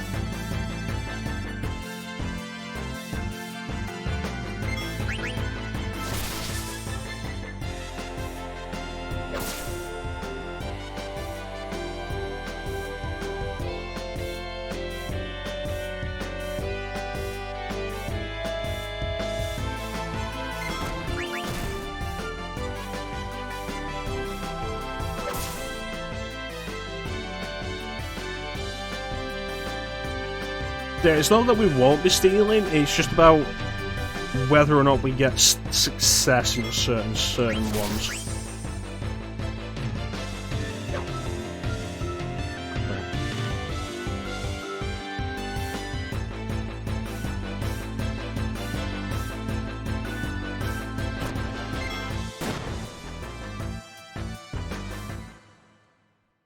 Can't believe Baku killed us.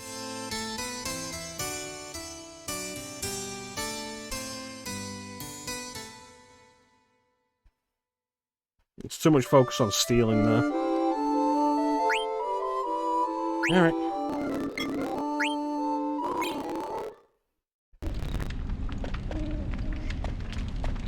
Ah, fuck.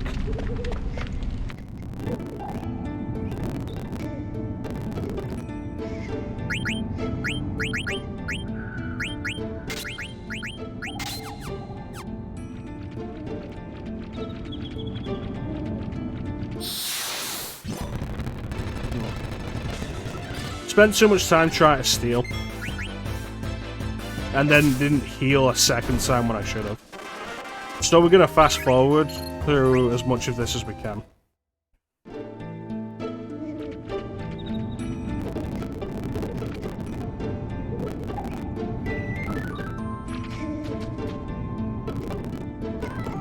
No, it happened, Clem.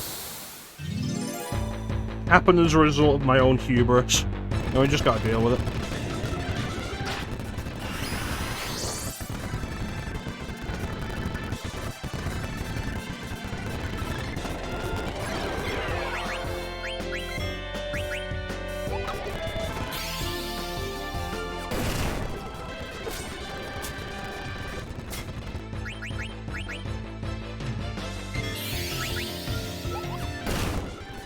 It's fine though, I have hotkeys for fast forward.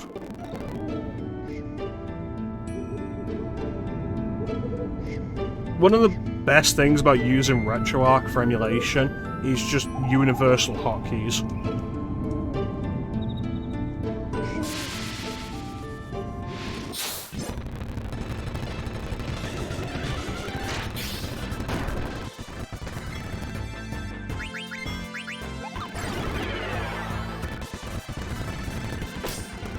Oh, broadsword. That's actually pretty good.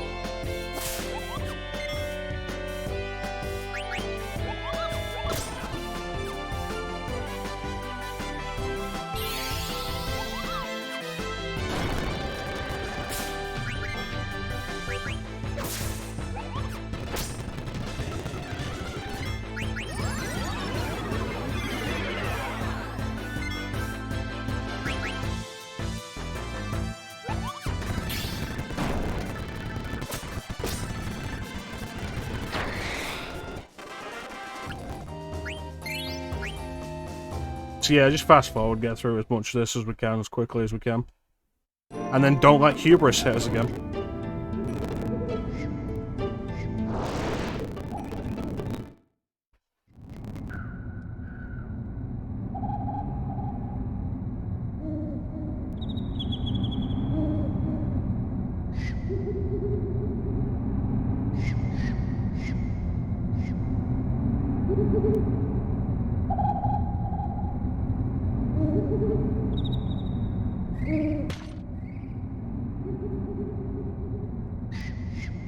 Or steal what?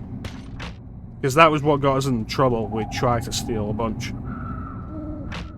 Whereas if you just focus on attacking, you shouldn't have any trouble with Baku.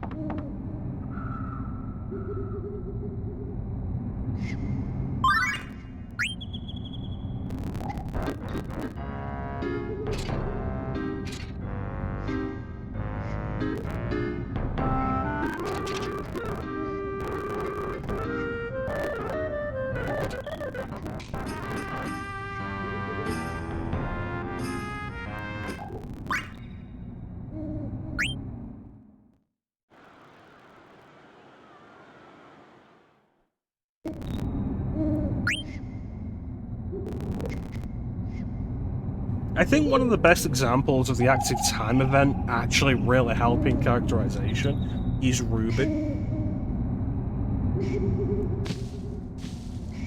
It's like, oh yeah, Ruby was left behind. And without the active time event, by the time we get back to Ruby, you're probably going to have forgotten who she is. But because she appears every so often in the active time event, showing you what she's doing, like, it helps make her a character you give a damn about.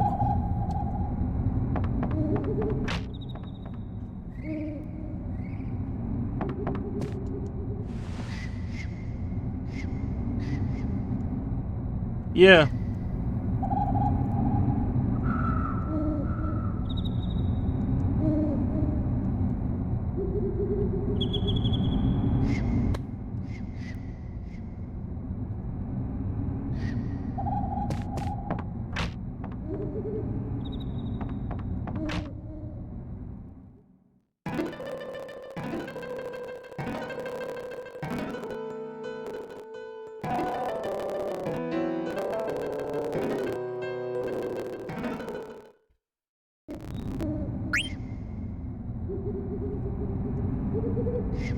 It's like Ruby gets left behind in Alexandria.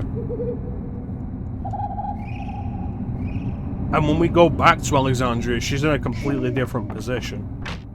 But because we get the active time events throughout the game that show what she's doing, it means that by the time we get back to Alexandria and we see her there, we know where she's at, we know why she's doing it, we know what's going on with her, and it works better as a result.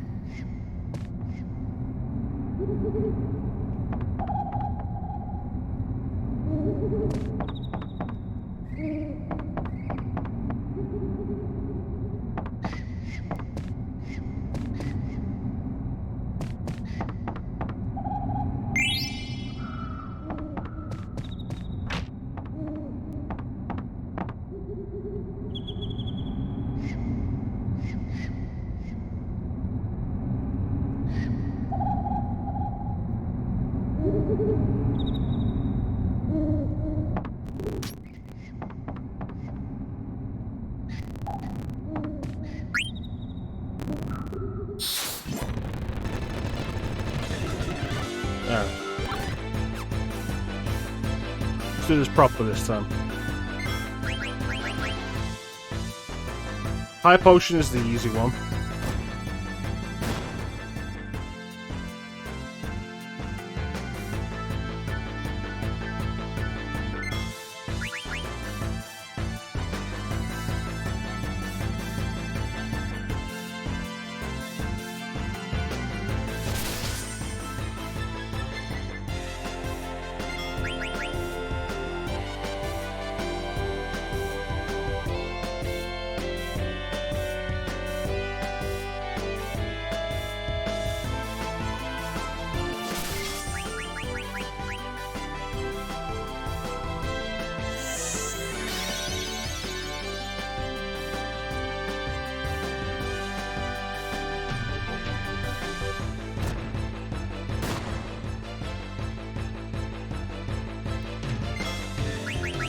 Alright, last chance. Okay, didn't happen. Leave it.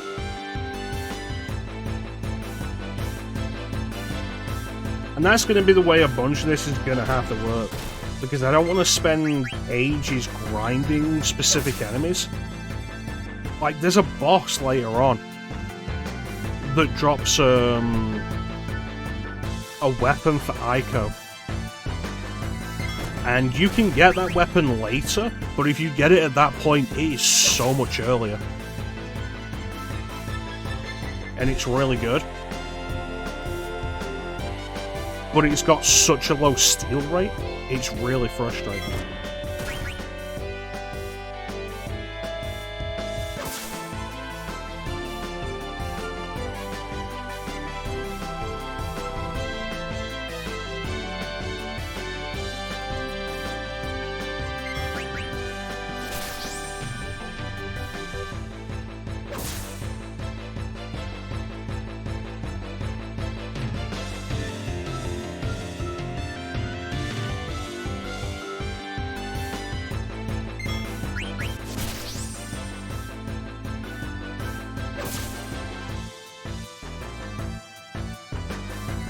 Alright, there we go.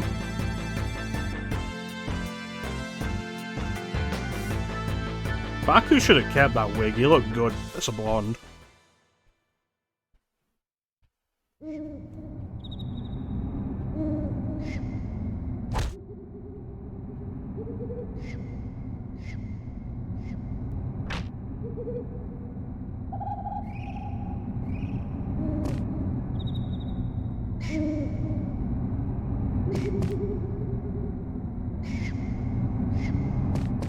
Alright, let's go do it. Properly start the adventure. Like I say, it might just be a good idea for me to have a save, like, around this point. So that I don't have to go through an hour and a half, 2 hours of the opening stuff to actually play the game.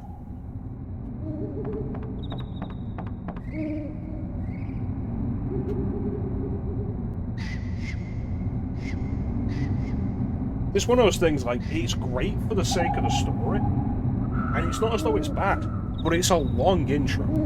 Like Kingdom Hearts 2, or, say, Persona 4. Well, like, it's great in your first time, because it's all really good setup. But on a replay, it just takes so long to get to the point where you can properly just play the game.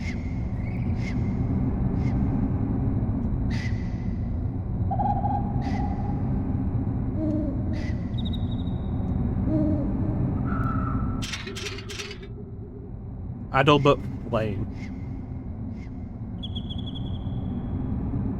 It's interesting because, like, they so rarely present the full names of characters for you in these games. Especially when you can rename them. And usually when you rename them, you rename the first name. Like Cloud Strife renamed into whatever, Buttman Strife.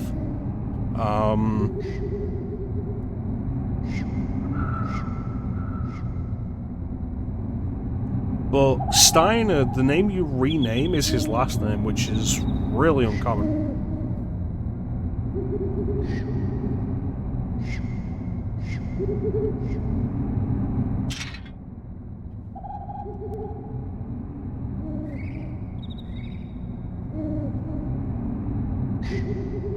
Deal with you personally.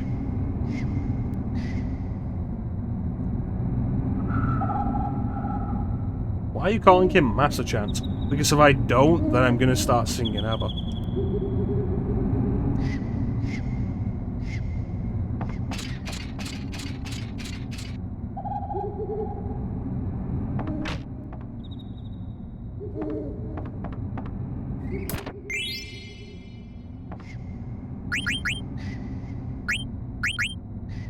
Yeah.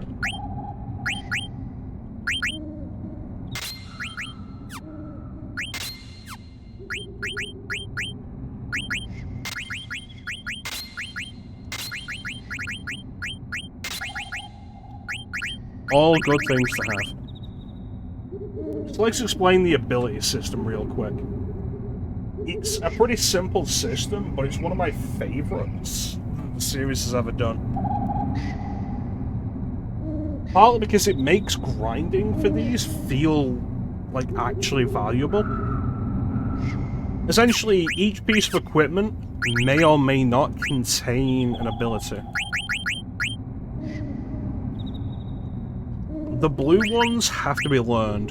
The red ones are learned automatically, just by having the weapon equipped.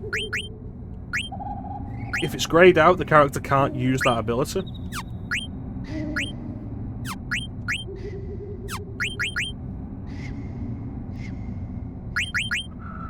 So with Flee Girl, Protect Girls, those have to be equipped in the ability menu, but Flee will be learned automatically as we gain AP for it, as long as we have the dagger equipped.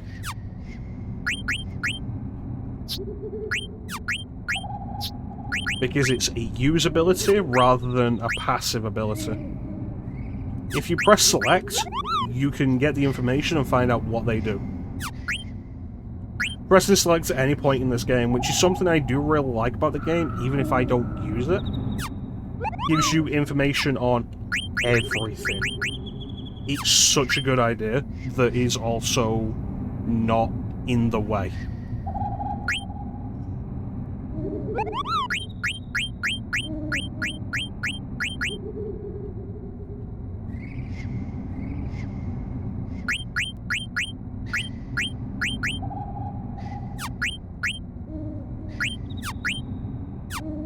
Such a good idea.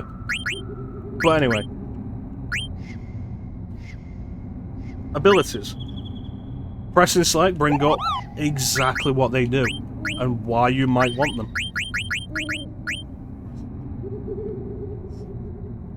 And so, while we're in the Evil Forest in particular, Bug Killer, really good. Antibody, also pretty useful.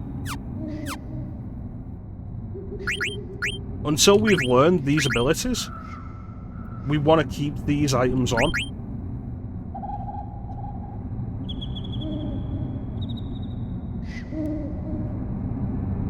If we take them off, then we can't use these abilities anymore, but if we learn, or like if we fill up the AP bar and learn all of these abilities, we'll be able to use them without these items, which is why FF9 kind of encourages you to not just upgrade to the better equipment immediately.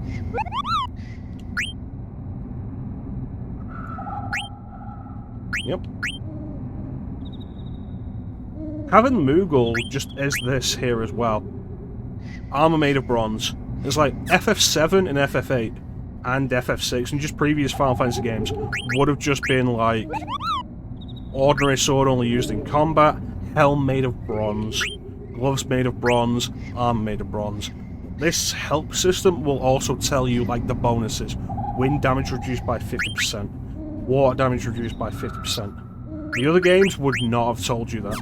And it's one of those things that makes FF9 so user-friendly in such an unintrusive way. That, and like another thing I really like about this game that makes it user-friendly, I can interact with this. And I know because an exclamation mark has popped up above the head. There are re-releases of older games that have that, like the Android version of Chrono Trigger, and by extension the Steam version of Chrono Trigger, has the exclamation mark pop above the head whenever you can interact with something, and people hate it. But in games where it's not always recognizable what you can interact with, where you would just be mashing the X button, like to try and figure out what there is, or to make sure you don't miss a chest or something, I think it's really helpful.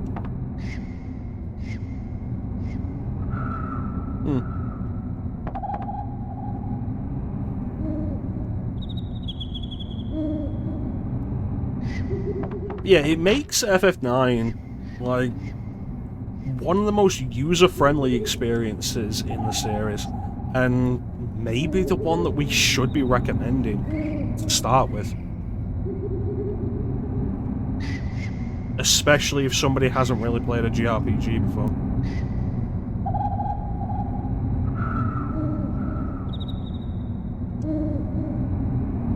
The question is whether or not the help system is going to ruin the other games for them, because the other games don't have that.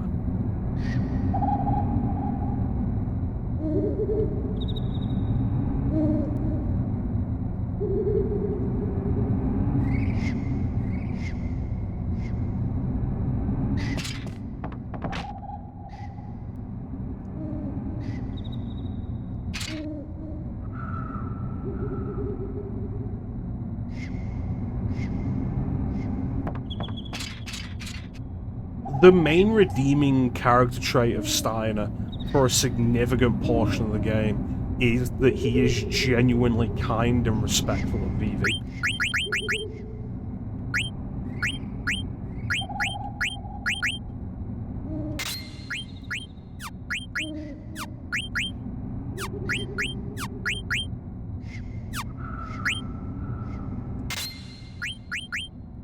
And it's one of his better traits for a significant portion of the early game.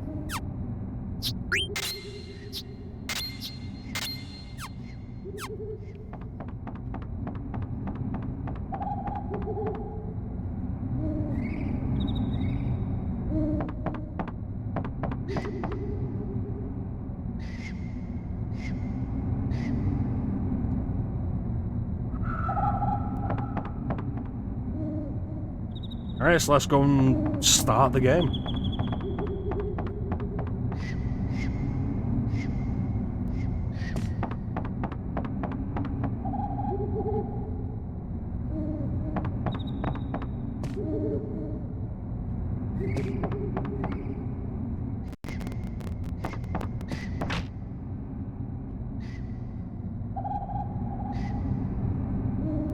Goes against my nature.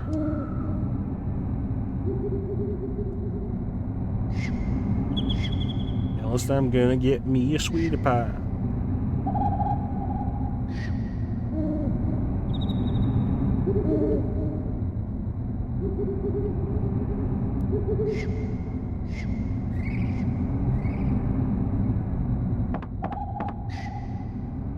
Yeah, it'll come in handy, especially if any of us get poisoned again.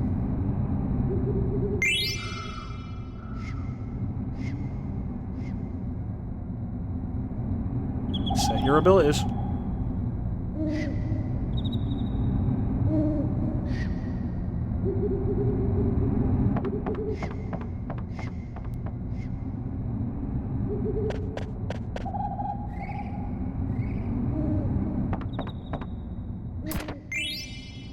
This game loves just having chests available, like visible in cutscenes, and then making you leave those areas.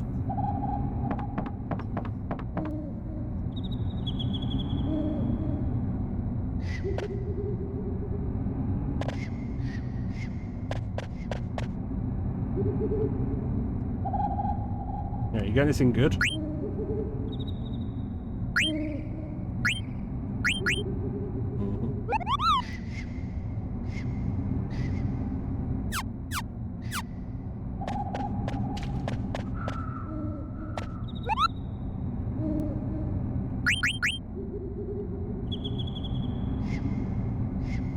Also, letters that you can get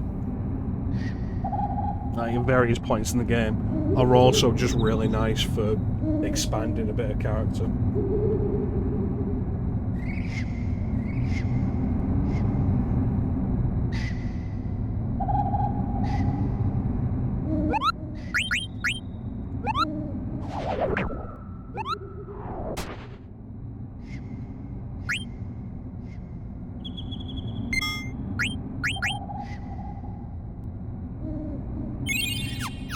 Alright.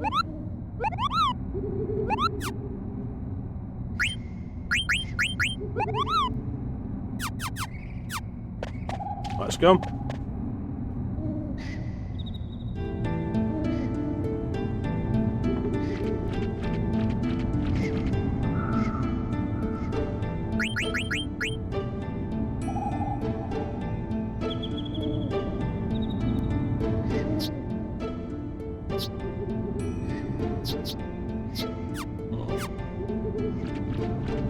Is it worth doing a bit of grinding?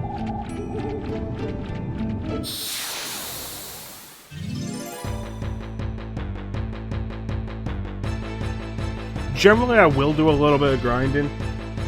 In the Evil Forest, get Zidane up to level 5. Because that usually keeps us sorted all the way to Lindblom. Especially while we've got 3 characters in the party, so we've got a decent cycle to rotate through.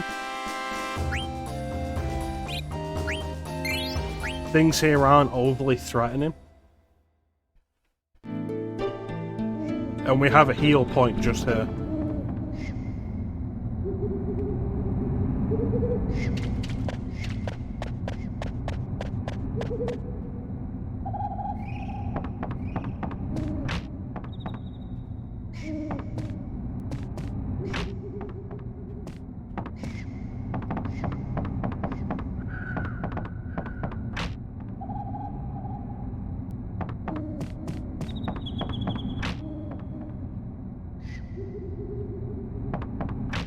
No, I don't want to do that.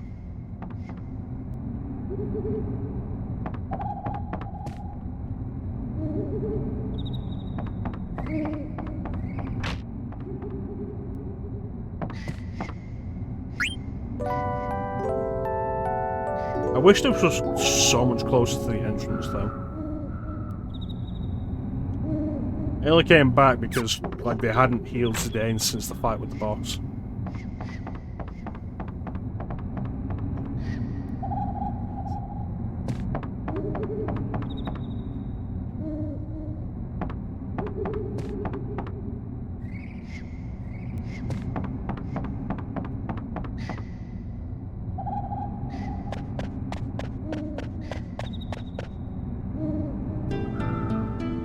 Alright.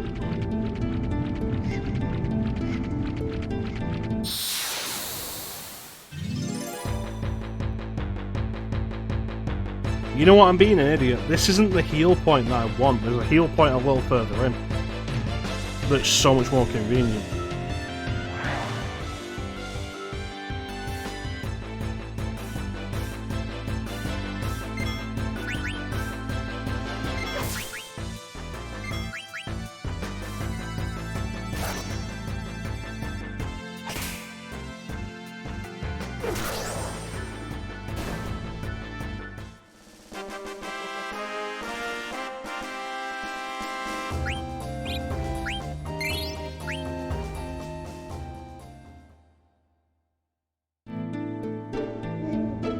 Alright, so let's press on.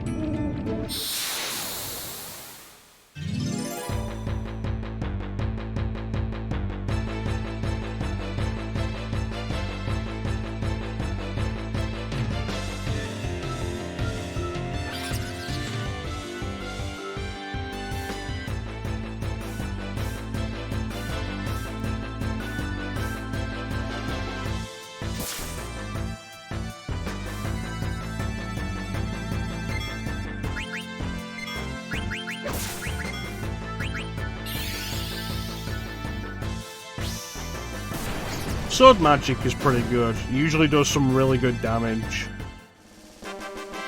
Only works when Steiner and Vivi are in the party. But one thing I do like is that it doesn't cost any MP for Vivi. So Vivi can use his own magic, and Steiner can use like sword magic, and it all works out. Speaking of music from other games,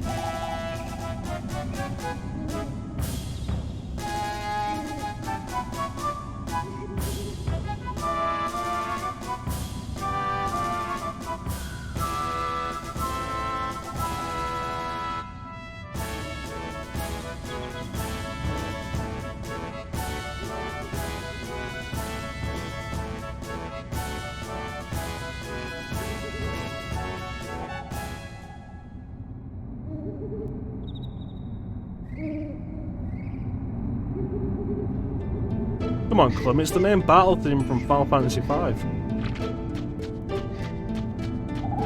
But you said 5 was your favourite.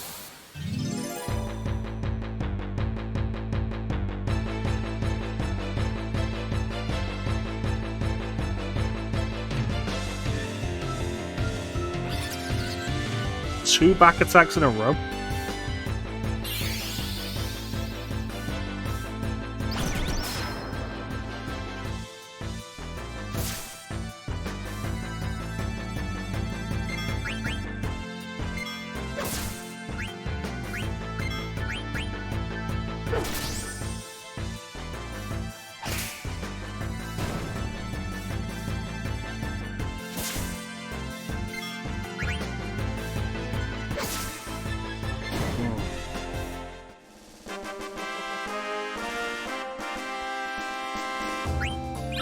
Alright, level 3.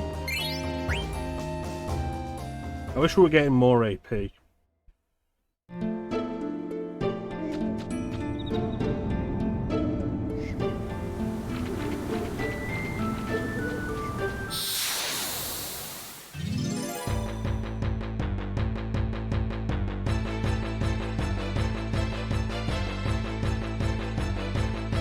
Oh, it's a big one.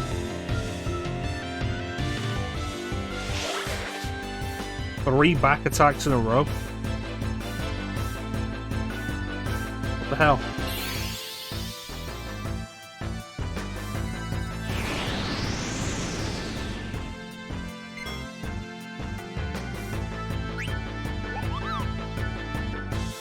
Dendrobium.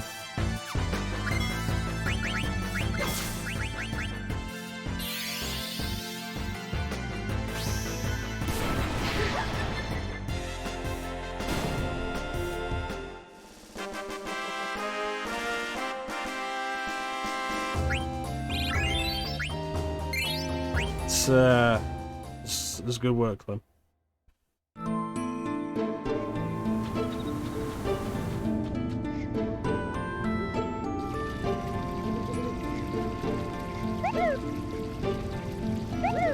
Moogle.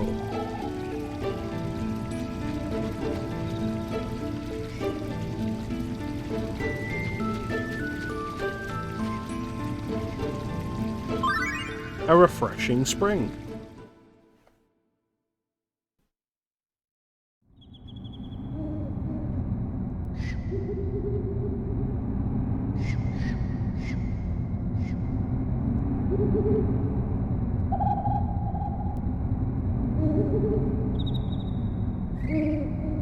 What they don't show you there is what happens when Marcus collides into Baku when they're both going on the stairs.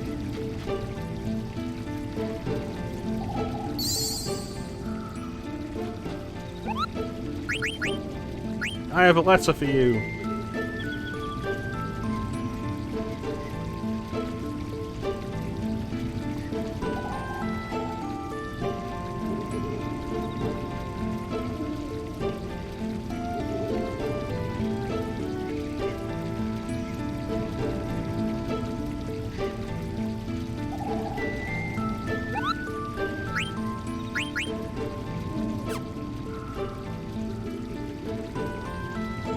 Stilt skin.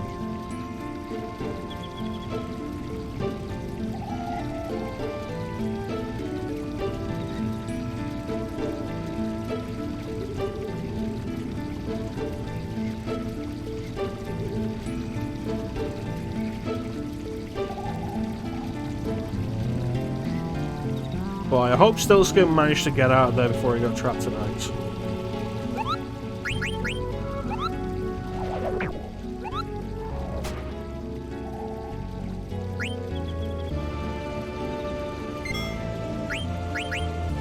Alright, so let's save it. And then I think we'll do a quick BRB. So that I can stretch my legs.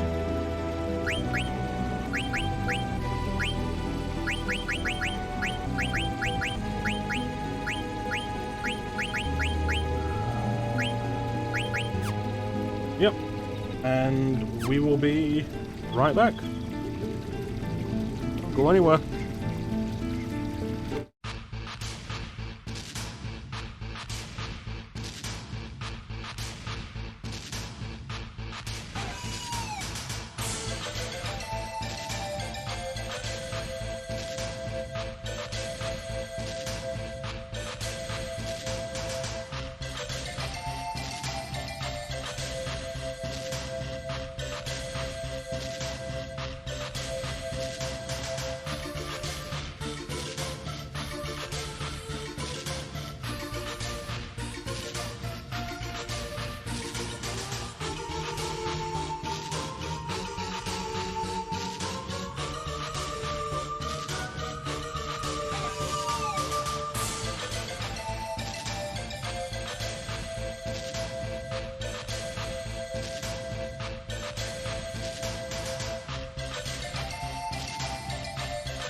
Well, I pressed the wrong button.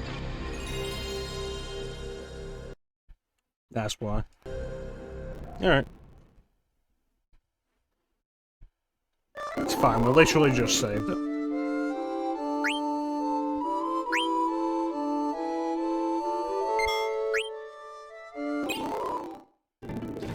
There we go, it's like nothing happened.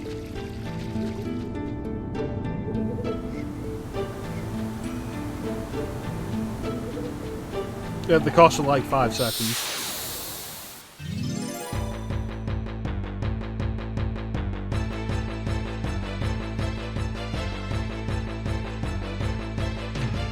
So you might be asking specifically something like, Chrono, why are you using RetroArch when in the past you've made a statement of like how good you think DuckStation is? And the answer is like, DuckStation is really good, and I will use it for personal emulation if I'm playing something on my own time.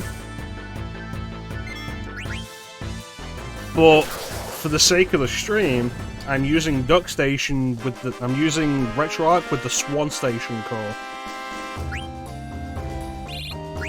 And that is specifically because RetroArch has one feature that DuckStation doesn't have, and that is the ability to move where the retro achievements pop up. And retro achievements, I've mentioned these previously, retro achievements are a thing you have right here. You can choose where they go, which is really nice. On DuckStation, they only appear in the bottom left.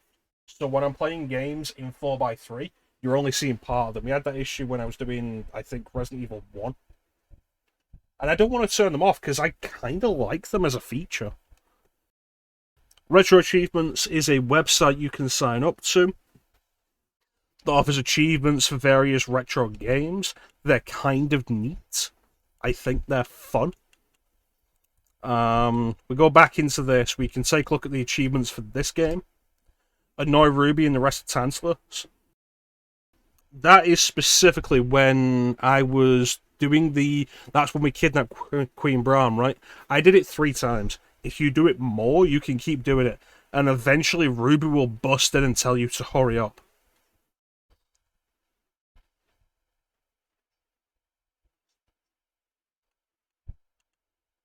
$50 times, 100 times, 200 times, 300, 1,000.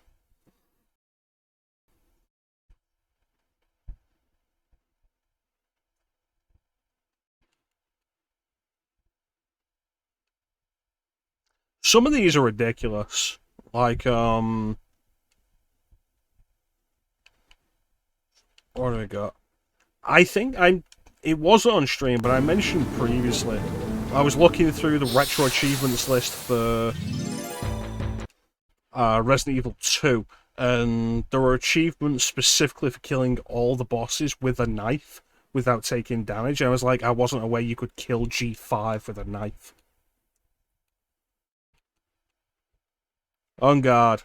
Face blank in battle and impress all 100 nobles and the queen herself. I only impressed 98.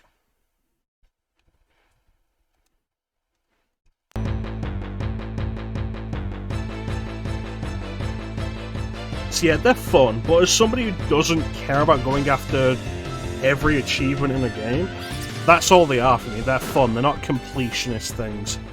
If I want to do a game 100%, I will.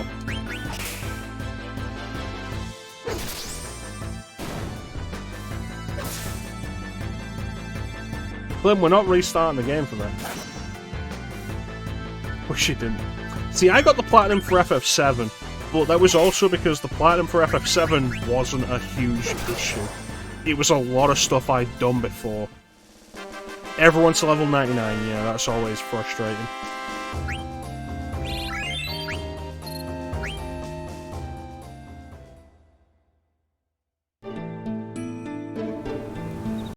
Okay, let me just, let's save this real quick. Close this.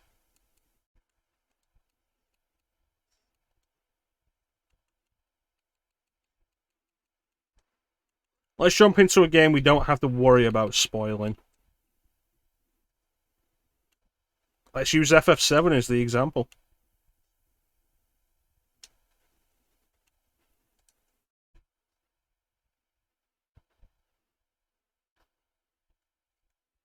Okay, RetroArch has closed.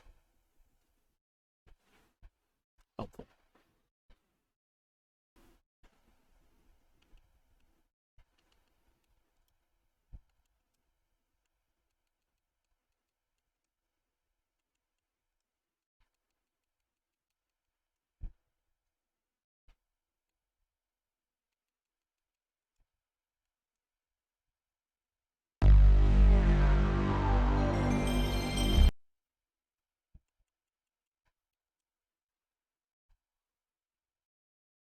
So some of these are stuff like just generally like making progress. Have Yuffie, blah blah blah. But then some of them, like they're defeat Genova Life. But then some of them are just like ridiculous nonsense challenge bullshit. Escape from Sector 1 reactor in less than, what would that be, 2 minutes 15 seconds. Don't let Aerith fight. That one is easily enough doable, and I did it the other day because I'm actually playing through FF7 off stream at the minute. Steal a kid's life savings, 20 squats at the gym, get Cloud to be chosen, use a grenade on Rufus. Like, why? Yeah, just get the barrels. Escape from Midgar, story progression. Story progression. This is just a random thing, you just have to keep using Chocomog. This is a challenge thing. This is just progression. Optional progression, but progression. This is a nonsense challenge. Why use only limit breaks? Why is that a thing? More than 50%, yada yada. Above 100.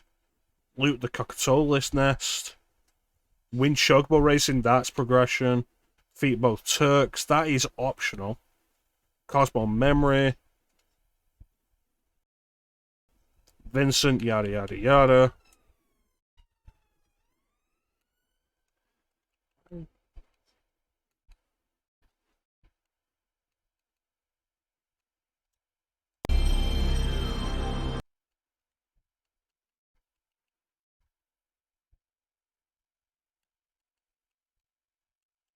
Like, another good example though, like we'll do this one last example and then we'll get back to the game we're actually playing. Sympathy of the Night will be a good one because I know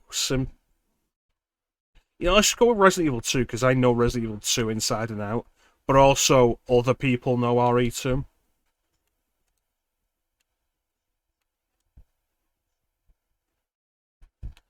I'd appreciate it if you would stop closing on me, RetroArch.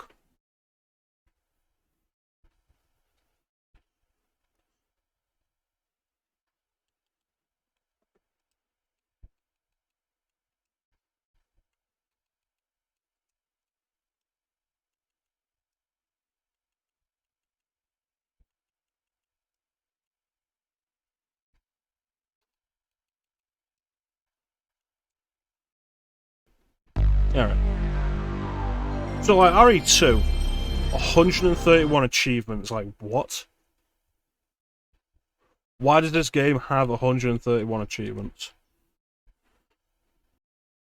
Eliminate the zombies and obtain Kendo's shotgun. Alright, it's kind of interesting. Meet Marvin, reunite with Claire, kill all the crows. Put a friend out of his misery, that's killing Marvin, that's gotta be. Meet Ada.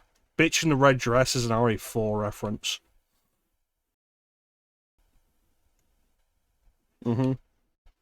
Return to Ben. Chest plugs, like progression.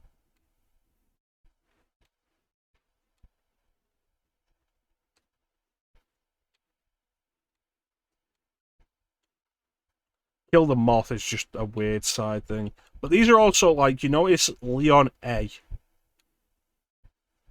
Then it's Claire A. So they're listing these separately by scenarios.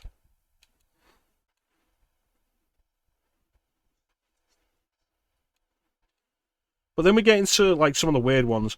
Defeat G-type 1 without taking damage using weapons. Avoid taking damage from Super X until you get the rocket launcher.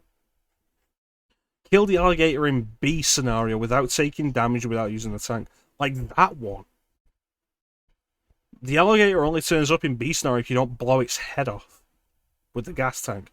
Which means you have to pump ammo into it until it runs away, and then do that again in scenario B to get that achievement.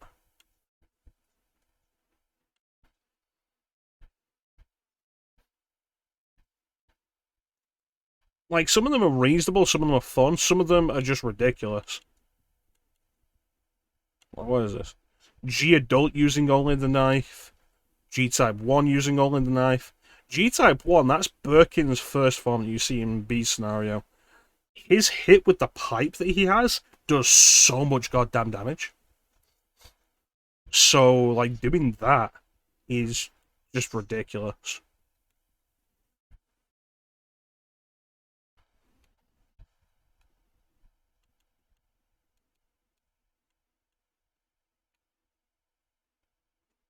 So that's Dog Birkin.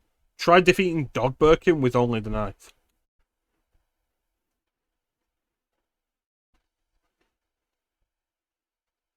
Defeat Super X without using the rocket launcher? Is that even possible?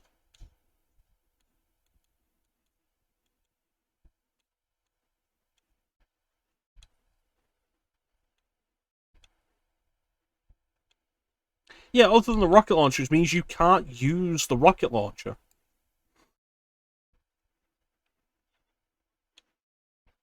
It's like, is that even possible?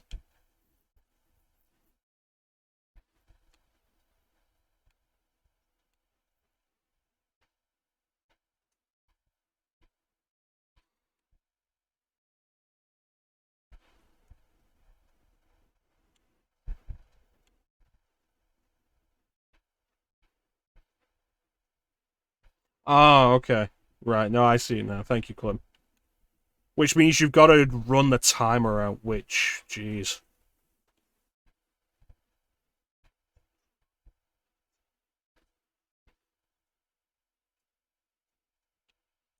Like, some of these are reasonable, some of them are, like, interesting challenge stuff. Some of them are just ridiculous.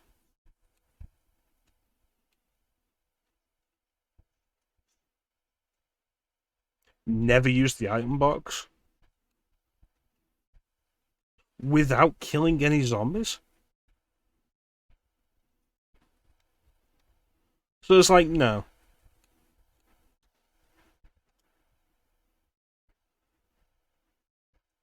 And it's fucking crashed again.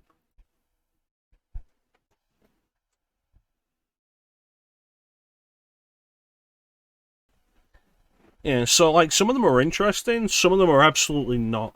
Just like, I think retro achievements are a fun idea, and while I've got them activated, I'd like to show them off.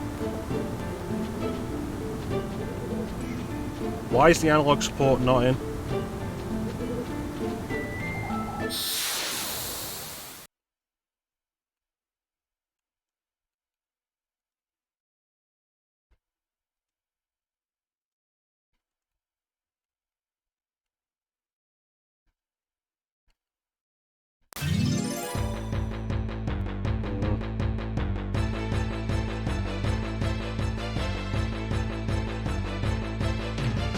Yeah, while I've got them activated, I'd like to show them off. I think they're kind of a neat thing, especially if you're willing to do the emulation. But also, I'm absolutely not going for all of them. Because, no.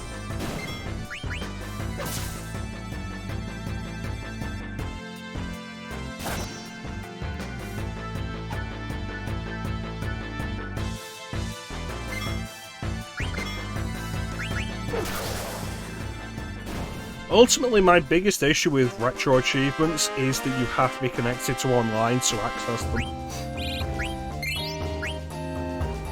Which is a little frustrating because, like, I've got retro achievements on a bunch of my emulation handhelds.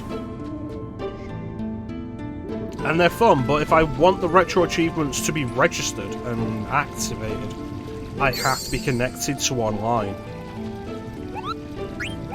on those handhelds. Which isn't always an option, because that's the point of a handheld, they go anywhere. And so if I do something that would have activated an achievement, and I'm not connected online, then that achievement isn't registered. There's no offline mode for it, or like play offline, sync later.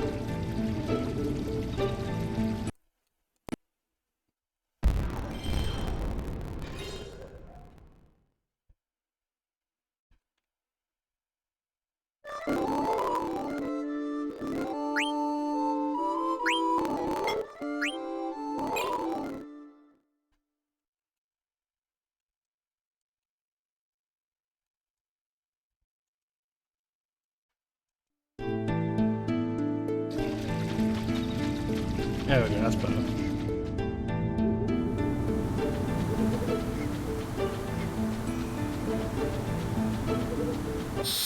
It's like grab a Miyu Mini.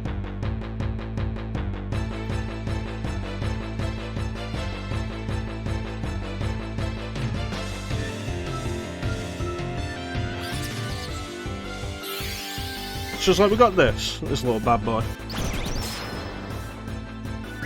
This is the Miyu Mini Plus. Really nice little handheld. Nice small form factor. 2 sets of shoulder buttons on the back. It can play PlayStation. And it's really nice to do it for some short form gaming, like just wherever, whenever. I'm playing through Metroid Fusion again on it.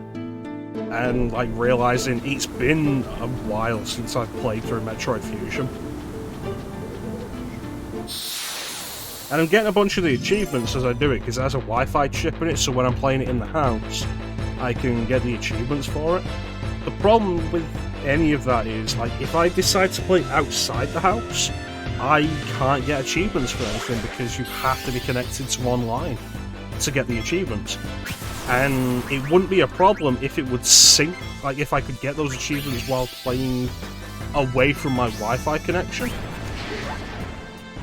And then sync it when I connect up to Wi-Fi again. It's not an option, you can't do that.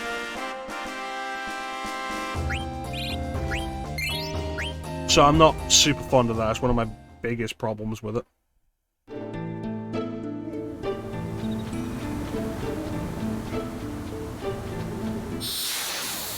It's just a side thing, though, that we can discuss as I do this little bit of grinding that we're almost done with.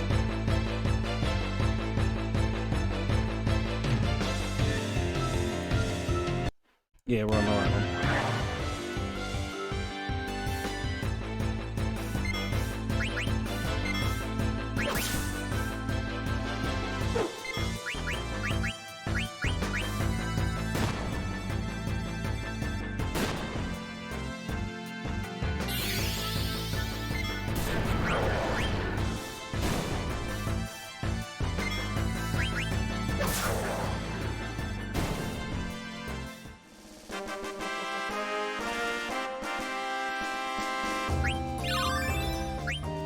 Yeah, we learned fire. Where are we learning thunder?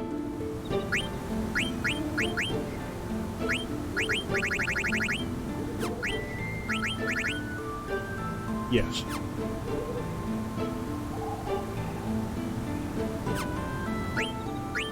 How are we doing with any of this?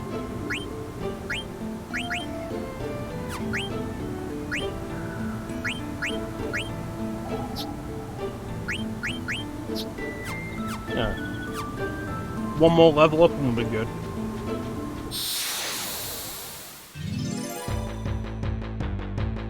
And then that level should take us comfortably to Lindblom.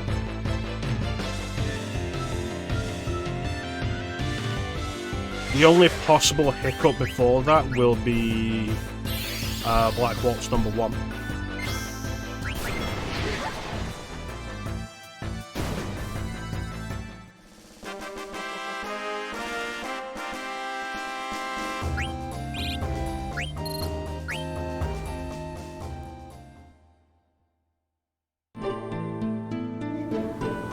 But as long as we play it smart, that fight should be fine.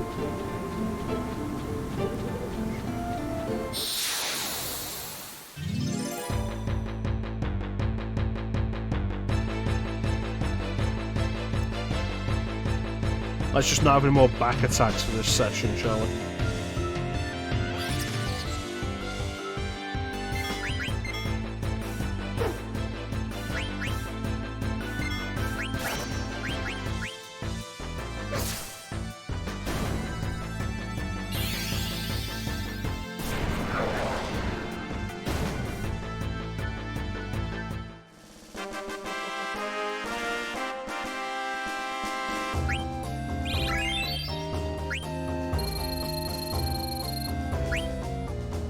Alright, so Zden's hit level 5, let's go.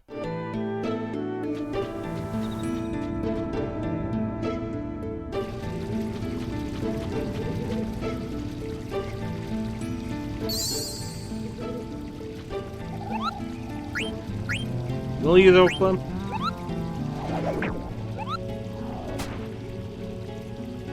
I hope you will.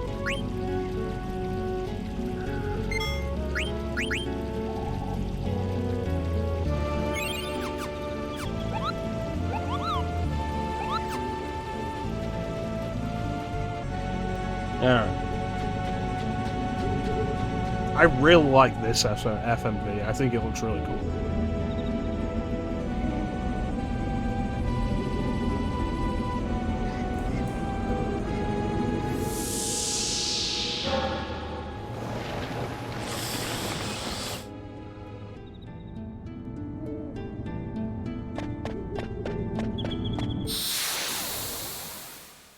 Absolutely unnecessary, because like the boss of the Evil Forest isn't a major deal and doesn't have a huge story impact, but it's just really cool to see.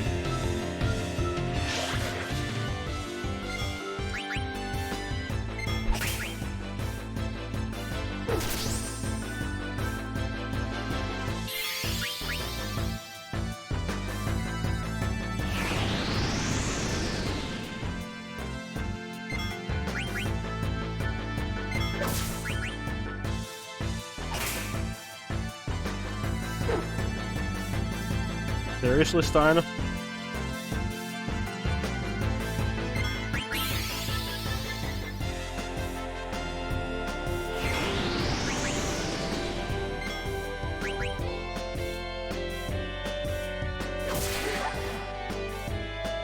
Alright.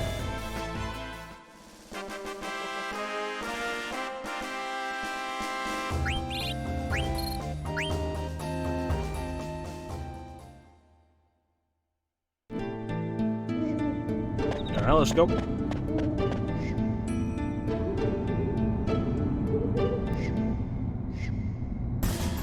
Here we are.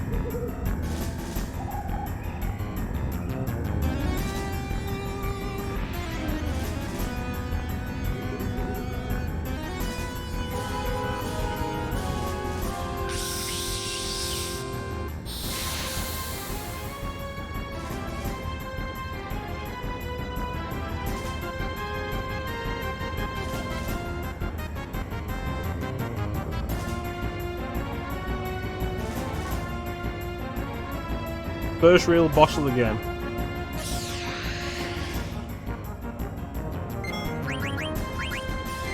Absolutely do not hold back with the fire.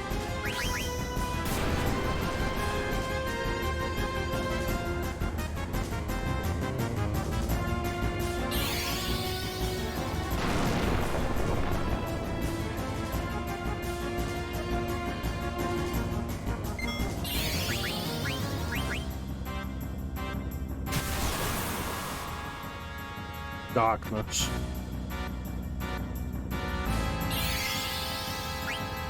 Stan is probably going to miss even more.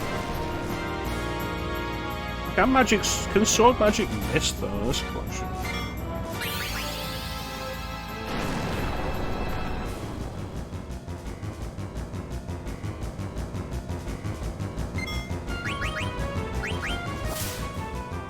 Right, 2 more in me.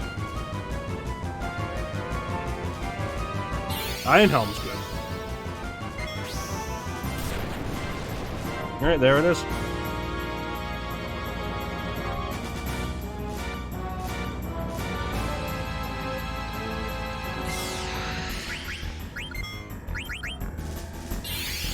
Now we have 2 thieves.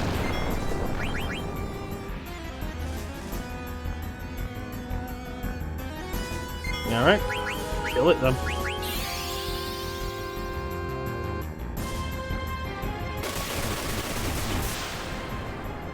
Right.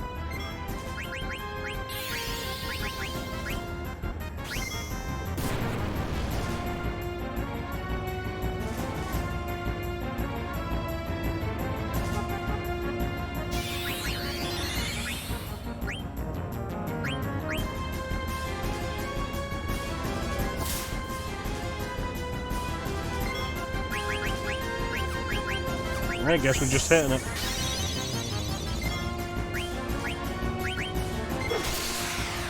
There it is.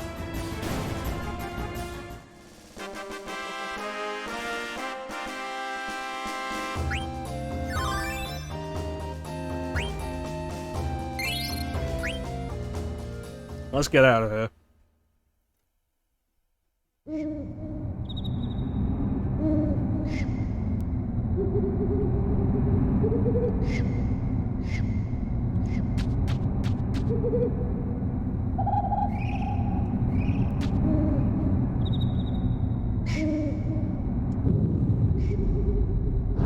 Uh-oh.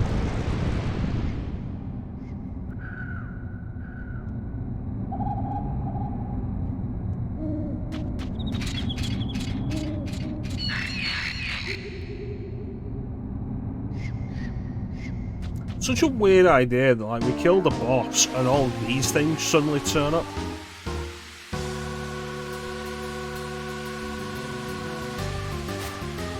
Absolutely love the... What's the word I'm looking for? The sense of urgency that it gives this whole escape sequence, though.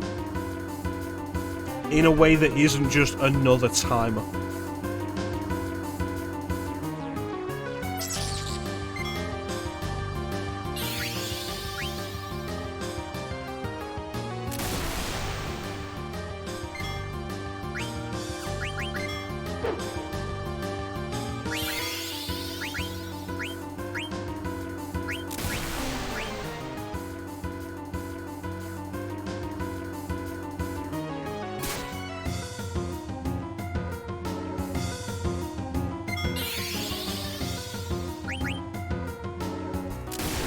Here we have the issue with fighting, like, large groups of enemies.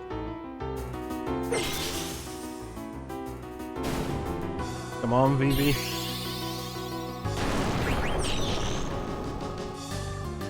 Nice.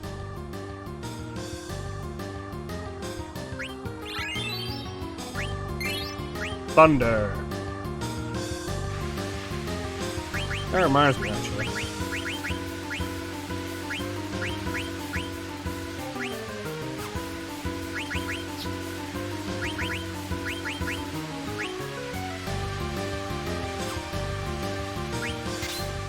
Yeah, definitely swap that out.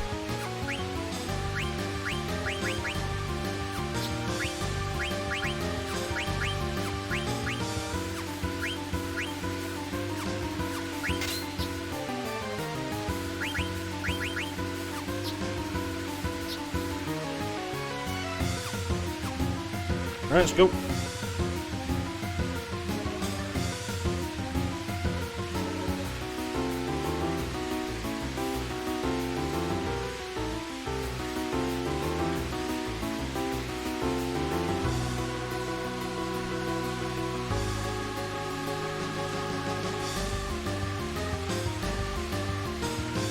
Here it comes.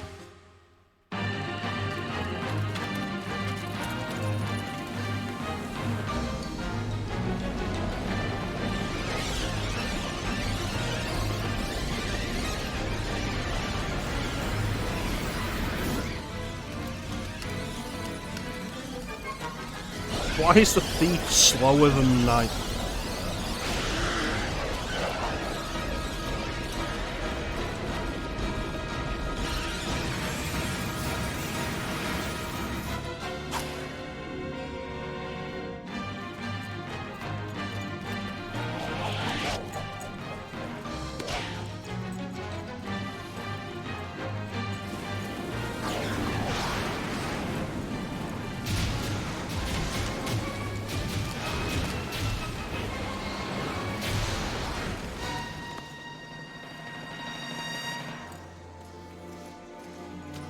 Well, we made it, but at what cost?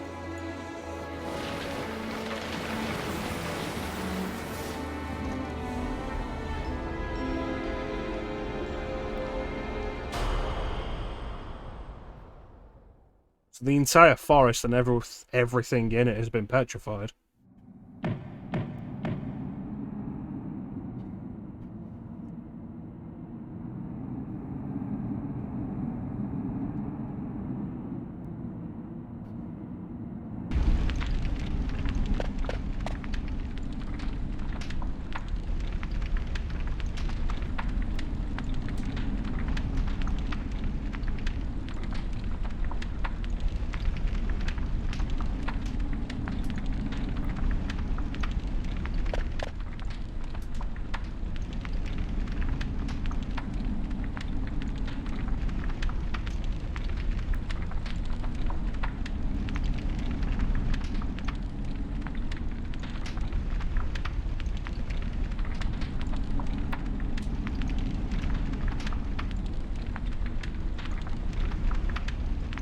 Get used to this. This is Steiner's personality for a while.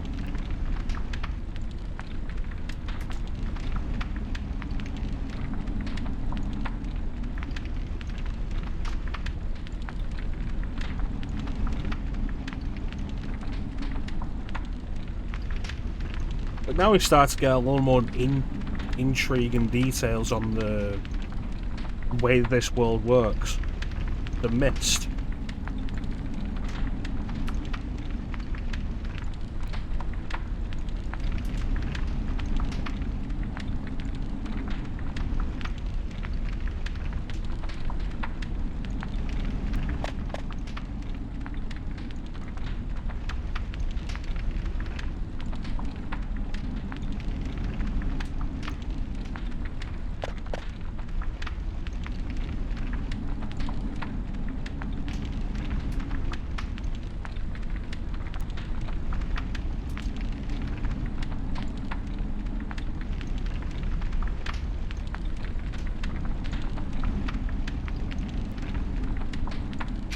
Oh.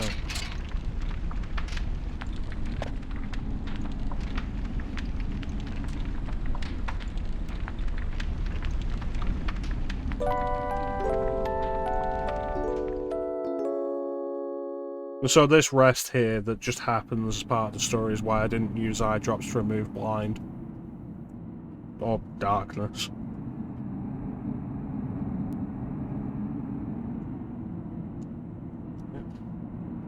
The evil forest became completely petrified.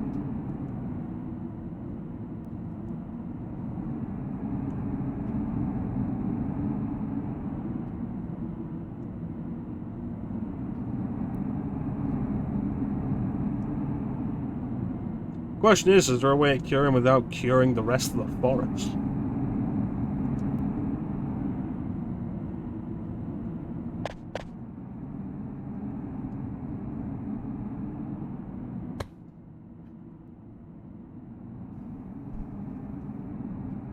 Oh hey, a Moogle.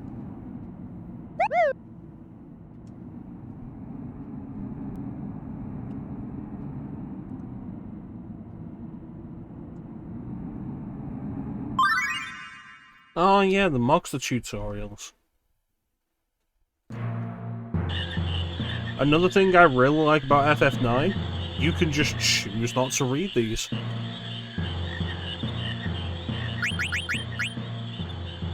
Or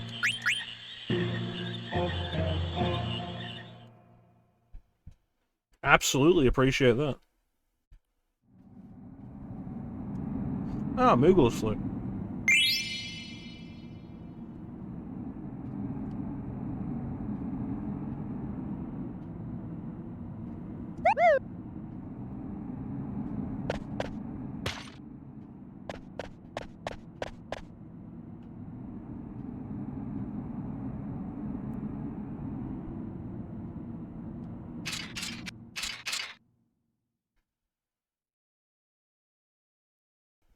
And here we are on the world map.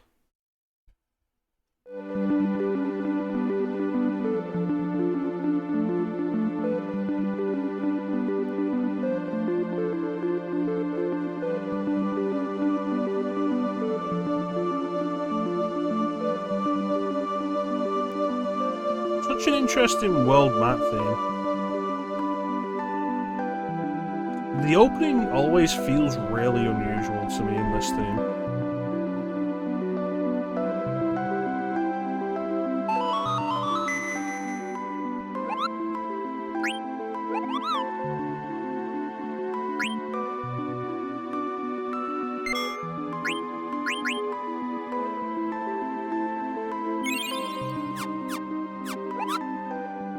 Alright, let's do it.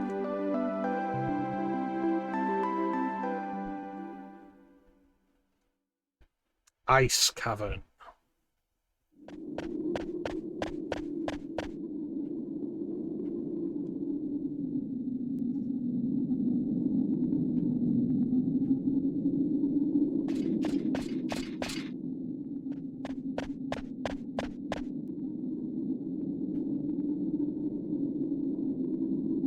Hey, how you doing, man? Yeah, I've heard of the Ice Cavern. It's where you get the iron boots.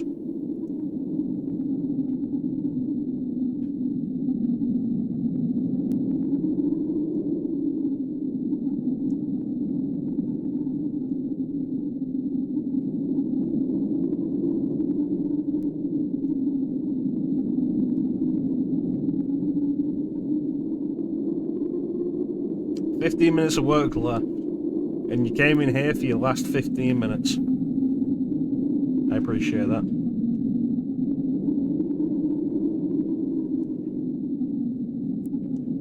So we're playing the best Final Fantasy game on the PlayStation.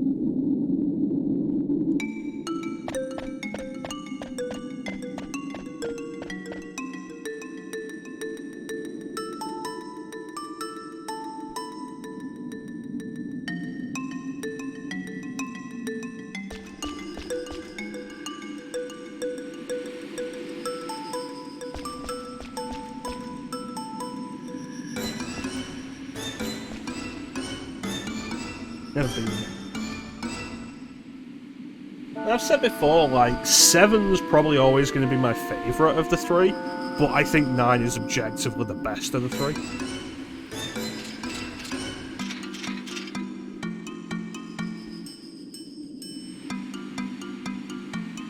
Alright, so Garnet's in the party now, so let's sort her out.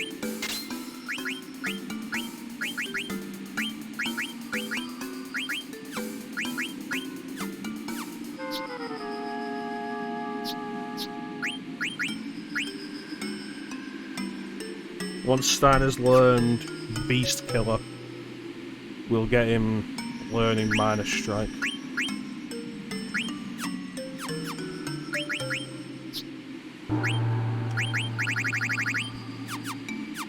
Alright.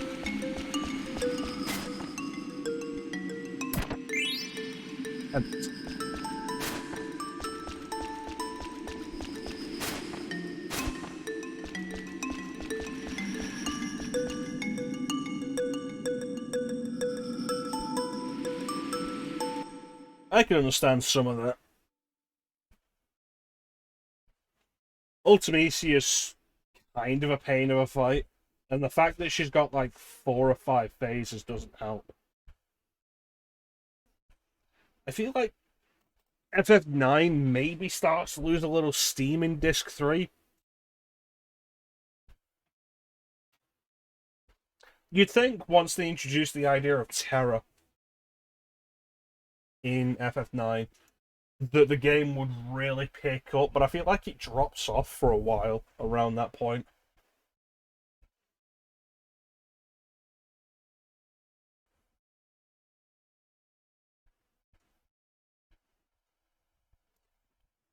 Maybe it's something worth working on with the backlog. Meh. Once I finish this, I've done the PS1 trilogy on stream, which I'm happy with the idea of. And FF9's worth finishing.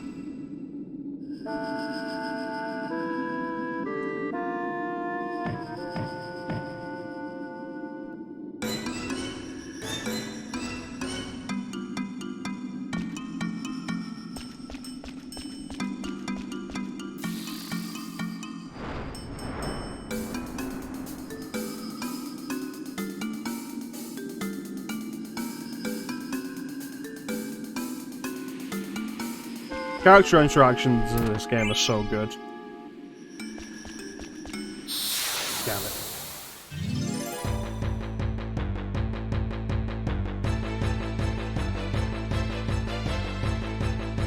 Yeah, any of them legit. Ugh.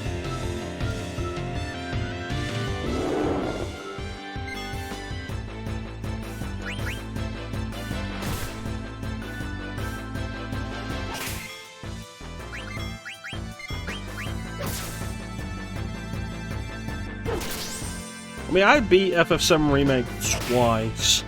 The second time, you could argue it wasn't legit. Maybe.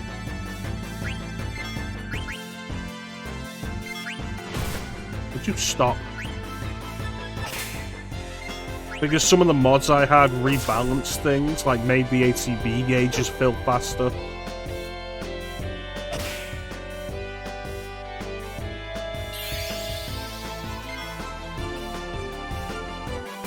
But yeah, finish this on stream, and this would be my 5th Final Fantasy that I've done on stream.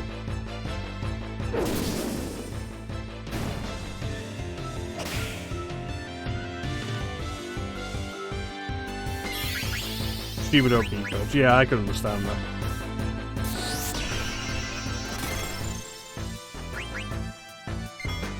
I feel like you could easily do 7 now.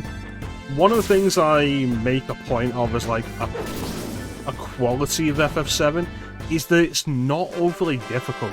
You can get through FF7 without ever needing to grind. Which I really like. And once you work out how the materia system works and you're willing to exploit that a little bit, and like maneuver your materia system, your abilities all over the place, there's a lot of good stuff you can get out of that.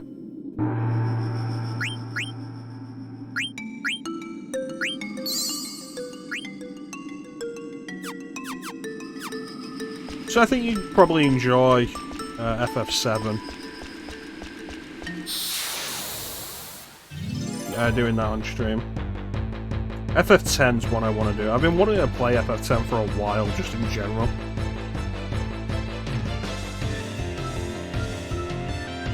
But,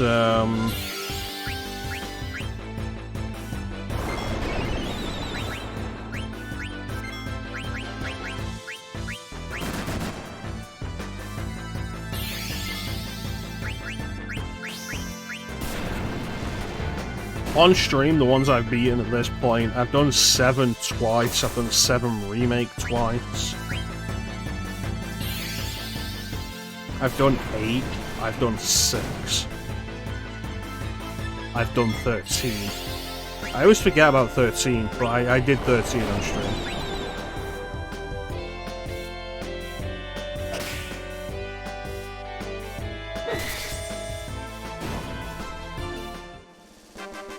I suppose, ultimately, I'm not against doing any of the main series. Buried in the backlog pile. I've got the 10.10.2 remaster installed on everything I own it for. And it's like, well, let's sit down and play this, and I just haven't.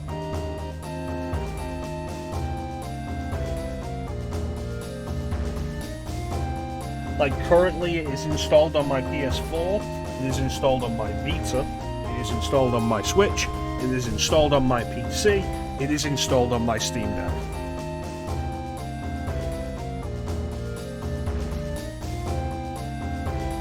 I don't know, I mean, the Vita version is the most portable. If you want to play FF10 on the go, it would absolutely be the version I'd be like, yeah, do that. In this day and age of just, like, huge handhelds, it's crazy to look back at the Vita. Oh, okay, that's fair enough. You could pick up a Vita easily enough. Easier to pick up a Vita than a PSTV. But, like,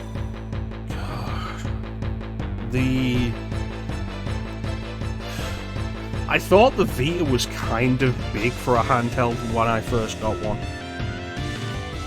And I look at it now, and it's one of the smaller handhelds I've got. Because, like, the Switch is huge. The Switch Lite is smaller, but still pretty big.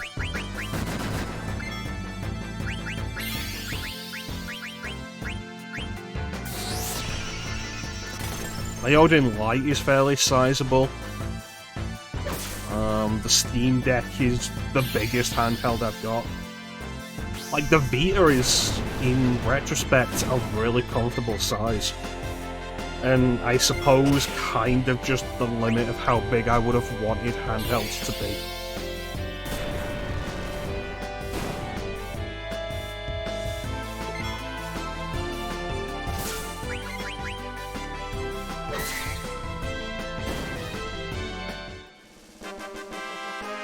I'm not gonna lie, I've been debating, like, playing FF10 on the Vita. Like, of all the places I've got it installed at the minute, just doing it on Vita.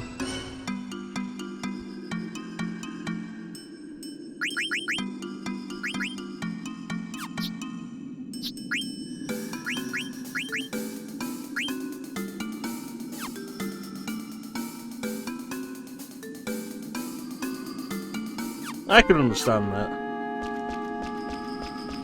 The sticks do make it less pocketable, but I wouldn't want to put it in my pocket just because the screen's exposed.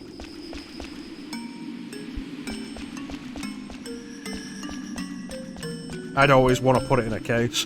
The DS and the 3DS are an exception to that because they're the clamshell design, so you just close it, and the screens are protected. It's the same with the PSP Go, which, like, the PSP Go is such a nice, convenient size. Like, goddamn. But I always want a case for it just because, like, the screen's exposed.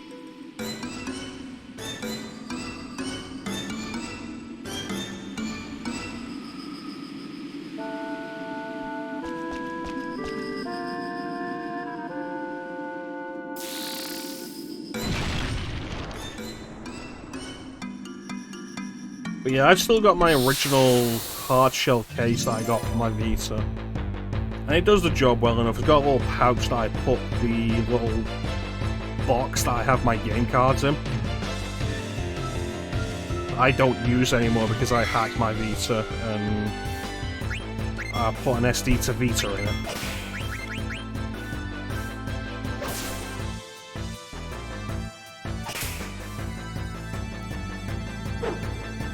So that I could have a decent memory card size.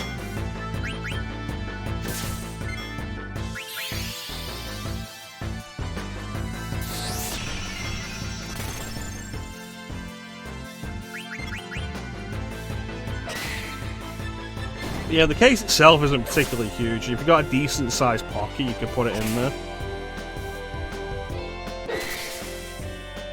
I love the Vita. It's such a good handheld. There's been a bunch of stuff I've seen come out over the last year talking about how much better it's gotten as a handheld. I think people have been, like, spending time breaking the firmware open a bit more and putting, like, more emulators on it and stuff. But I've not properly looked into it because I have dedicated handheld emulators. That said, for like a very long time, the Vita was the best way to play PS1 games on the go. And the only thing that compared to it was the PSP.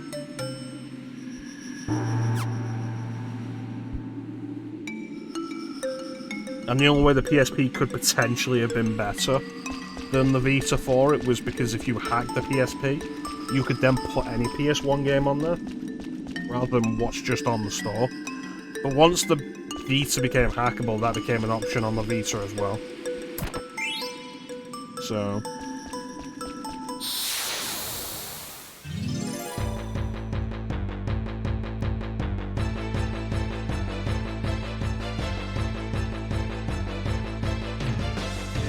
really wish they'd stop throwing flattens at me.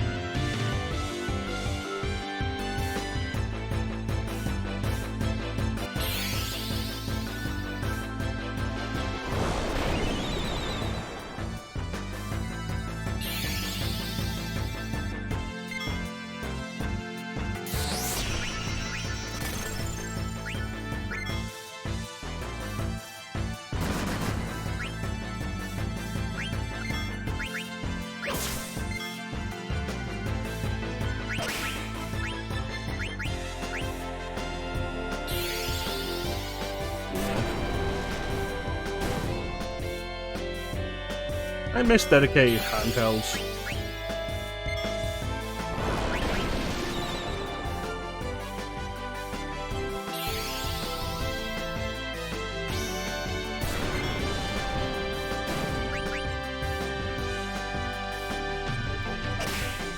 Such a good idea.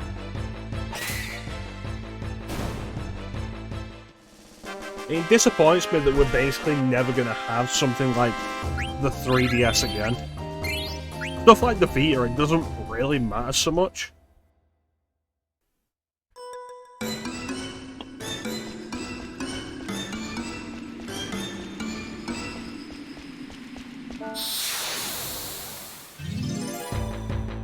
Because we've got other emulation systems that can take the place of the Vita, and the only thing they can't really do that the Vita could is Vita games. Another back attack?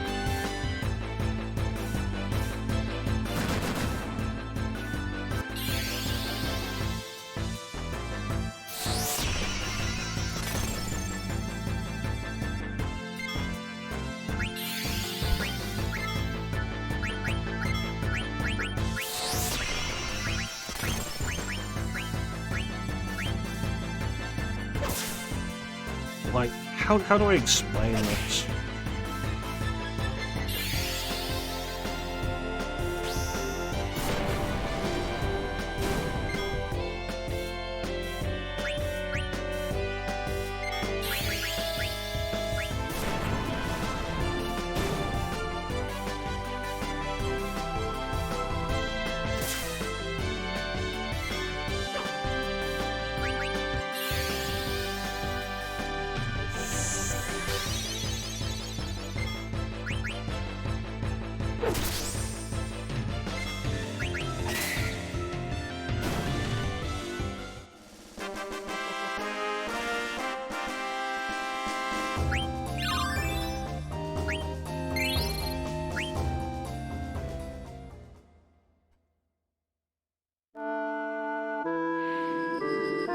Like, the Vita had stuff like the touchscreen and the back touchscreen, but very little ever really used those.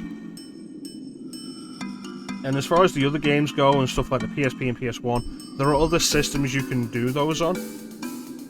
Especially if you want to do emulation handhelds. And so the only thing left that the Vita could do that other handhelds can't is Vita stuff.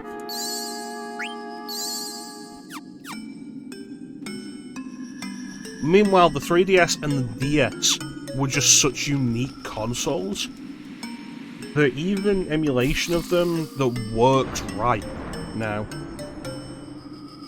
still isn't as good as just playing on the actual systems.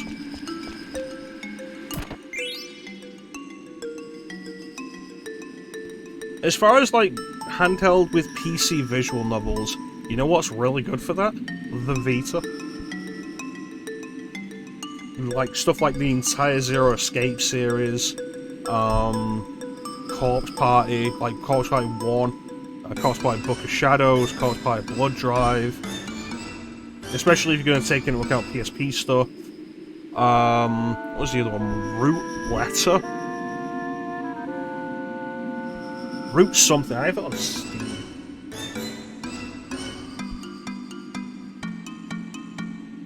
Root Double Before Crime After Days Extended Edition. That's on Vita. Like, the Vita was a good system for people who are into RPGs, indie games, and visual novels.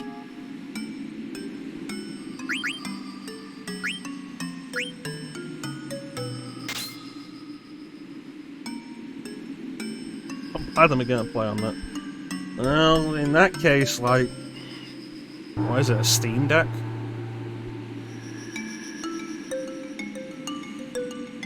Kind of it.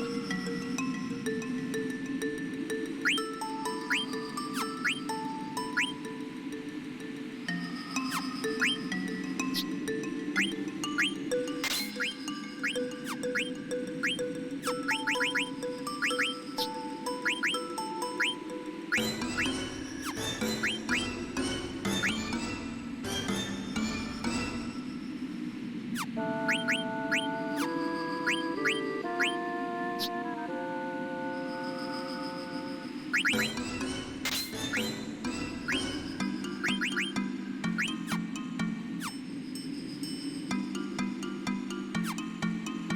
really is a shame that Sony don't put sales out on Vita games anymore.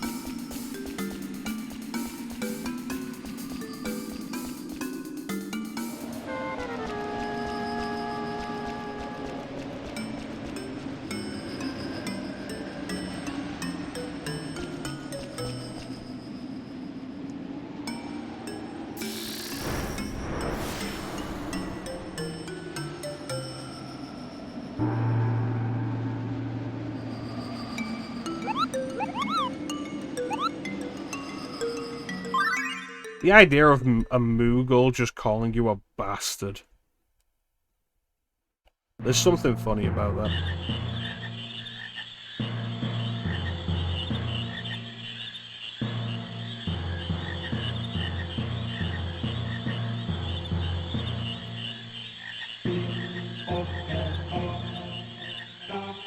Yeah, if you want to play it from your couch, mate, something like that's probably your best idea. Maybe an HDMI cord connecting your PC to your TV, use your TV as a second monitor. Depending on, like, how long the distance between the two is, between your PC and your TV is.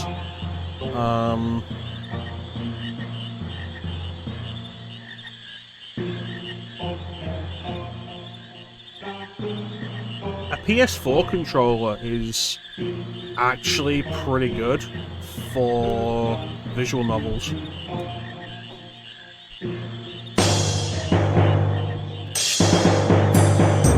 How you doing, babe?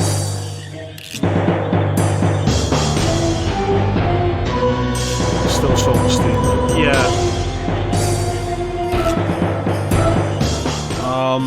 The PS4 controller, if you're after a wireless touchpad, using the DS4 for Windows program, it forces the PC to recognize the PS4 controller as an Xbox 360 controller, but then also frees up the touchpad, and you can use that as a mouse, as like a mouse trackpad. It ain't perfect, it ain't great, but it gives you a mouse like option in a smaller form factor while you also have access to a controller. No, I understand that, babe. It's a good quote.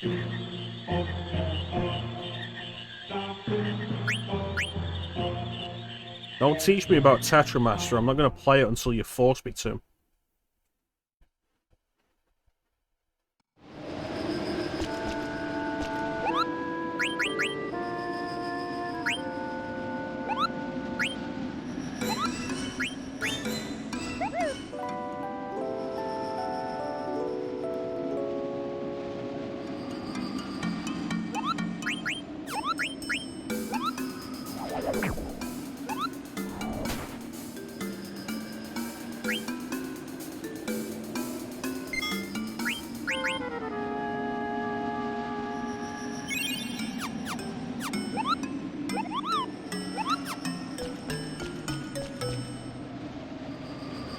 Alright, let's go and do the only boss fight that should give me trouble until at least Disc 2.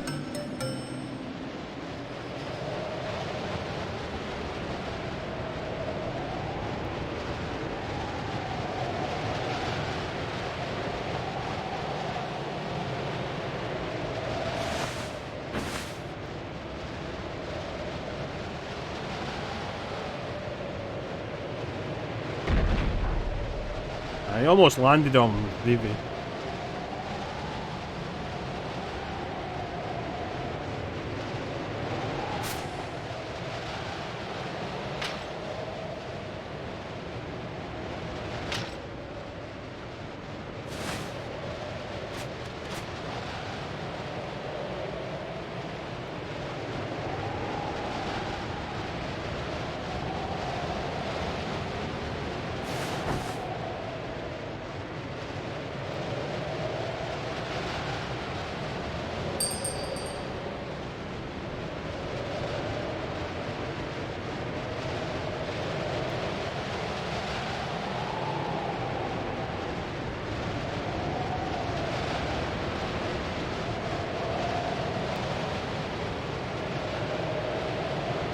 It's a good thing this isn't just a natural blizzard. Because if it was, falling asleep here would be because of the cold and you'd just be dead.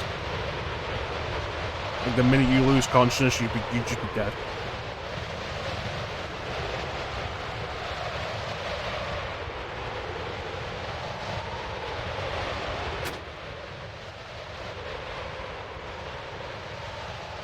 But because this isn't a natural blizzard, we can just kill this guy and everything will be okay.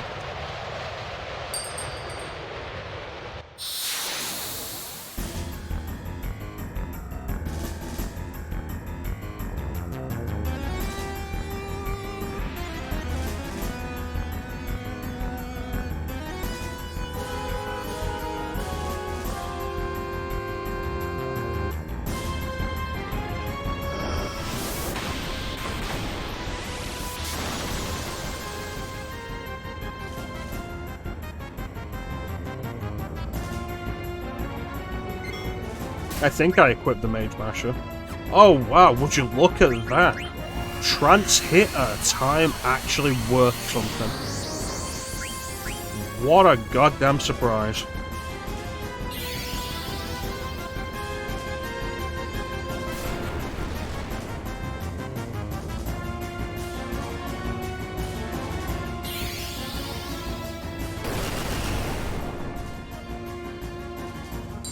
I should have done Tidal Wave.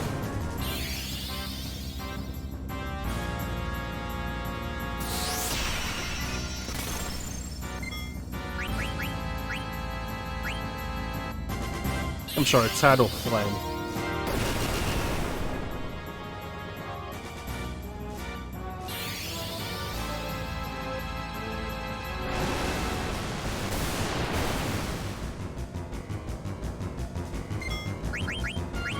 Alright, last one.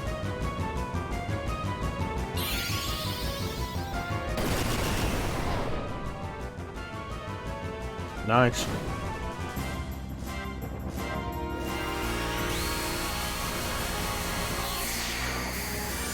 Can't believe Trance actually hit a useful time. It's insane.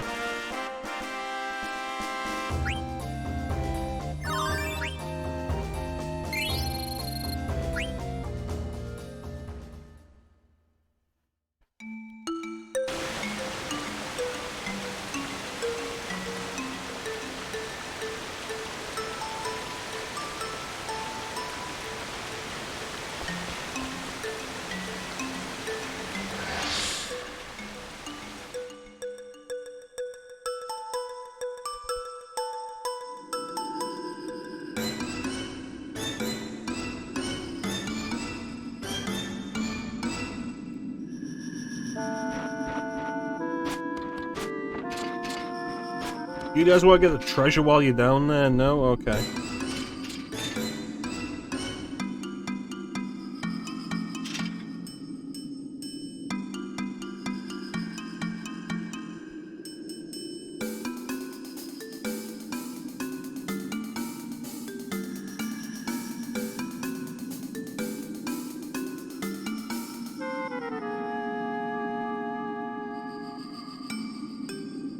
I love playing RPGs on stream.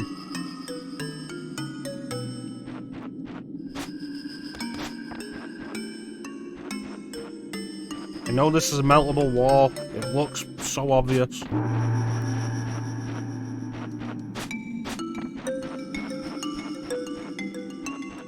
Damn it.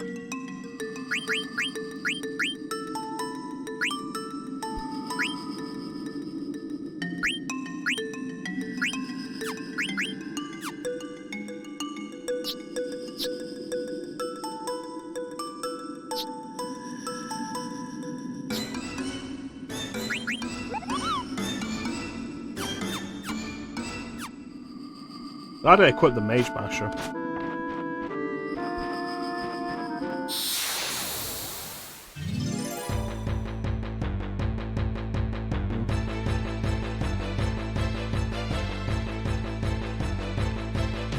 No.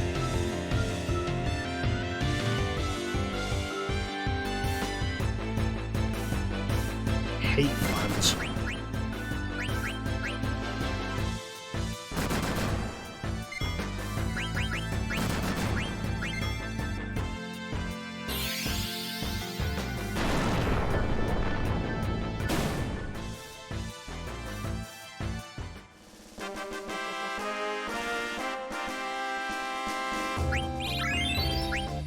That battlefield actually looks pretty cool with our backs to the edge of a cliff face.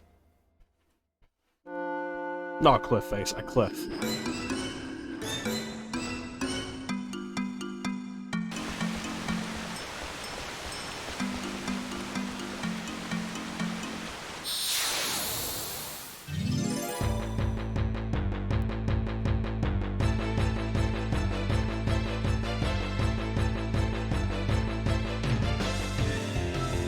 Please stop throwing flans at me, I only have so much MP.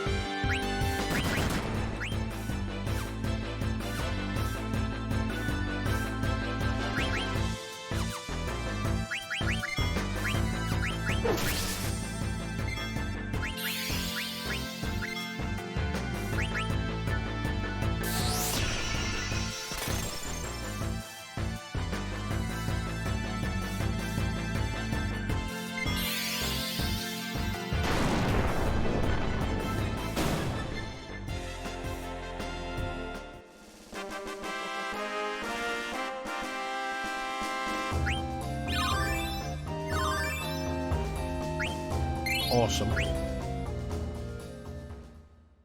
I look forward to being able to just buy some new equipment.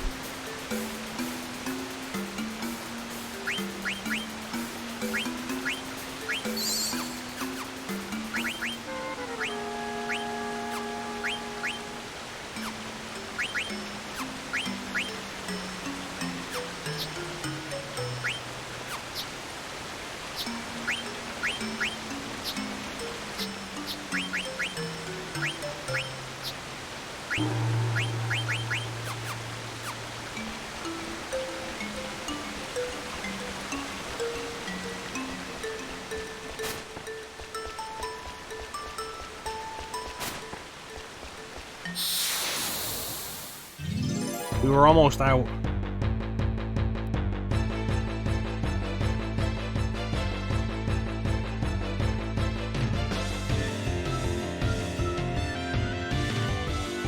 One more time, let's have some plans.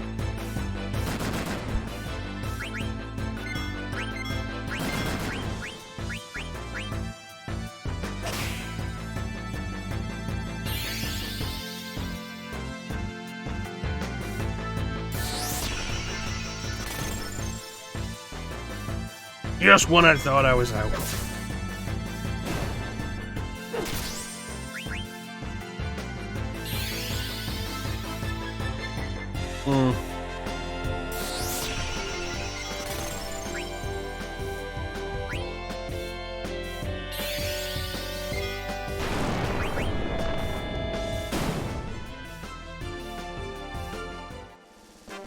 Yeah, I love playing RPGs on stream. I find them so enjoyable, and the stream works as an excellent focus to actually get me to play them.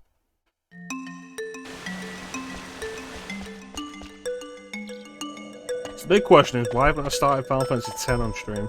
Since I've been wanting to just play Final Fantasy X for so long. Alright, now we've got to figure out who we're naming Garnet.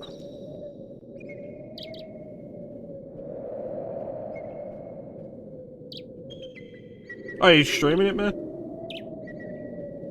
Did you stop doing Trails in the Sky? I feel like you only did like 3 sessions of it, so I can't imagine you're at the end already.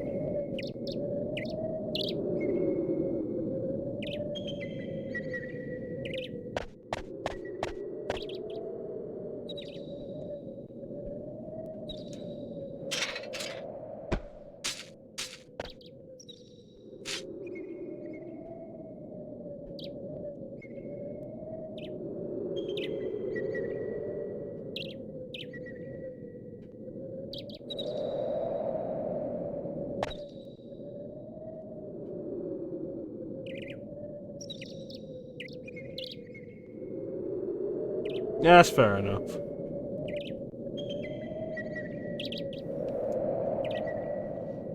Honestly, I'm kind of feeling on a Final Fantasy kick at the minute. Stab the messenger, that's fair enough. So I don't know when I'll start doing Trails myself. I want to do it, like, I really do. And, like, all the Trails games are on sale on Steam at the minute. And it's like, I want to buy the Crossbell games, but I haven't done the Trails in the Sky games.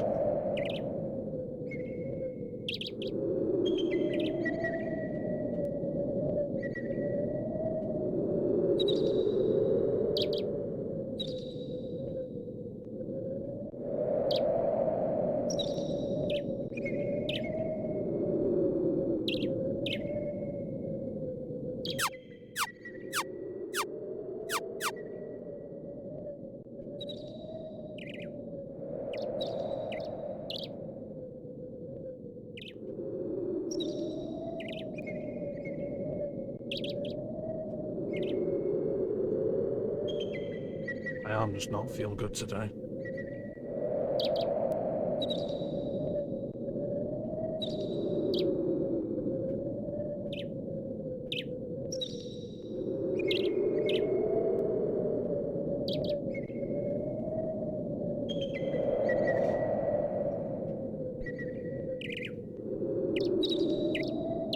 You want to be Garnet? Yeah.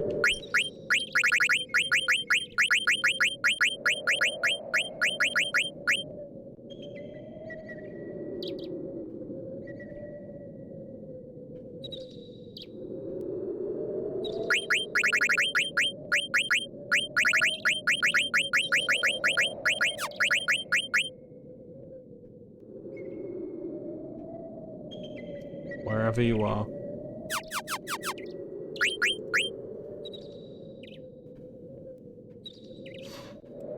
I'll be called May from now on. What do you think, Chrono?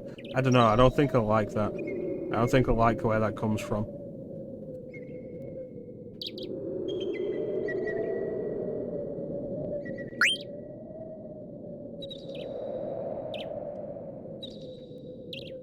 Try to sound more casual. Like me.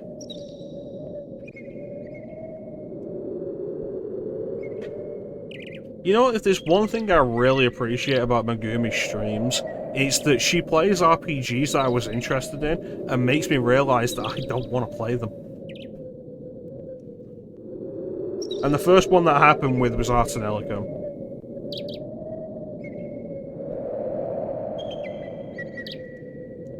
Just say alright.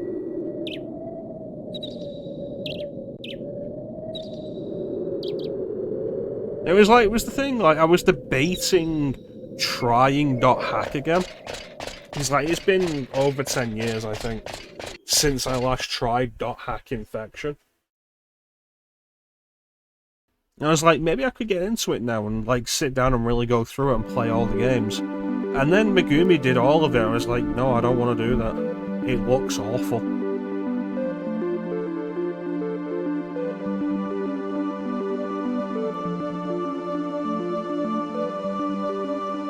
You're wrong, right?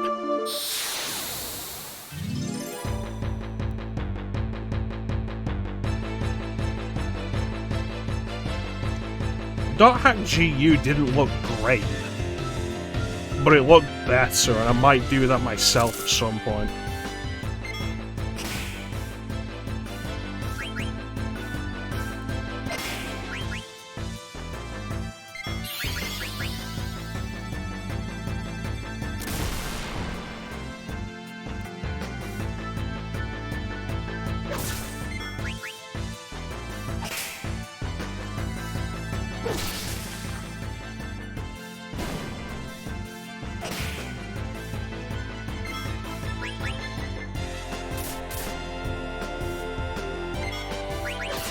To be fair though, Scarlet Nexus looks fun enough. Saw Megumi playing Scarlet Nexus and it came up on sale. I was like, yeah, you know, I can probably play that. And then I bought it, and then like a week later I'd forgotten that I'd bought it.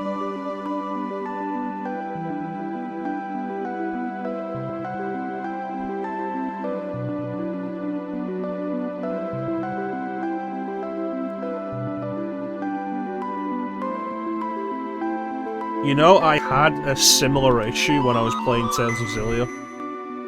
But I think the problem with that was I got used to Jude's combat style, and Mila's was very different.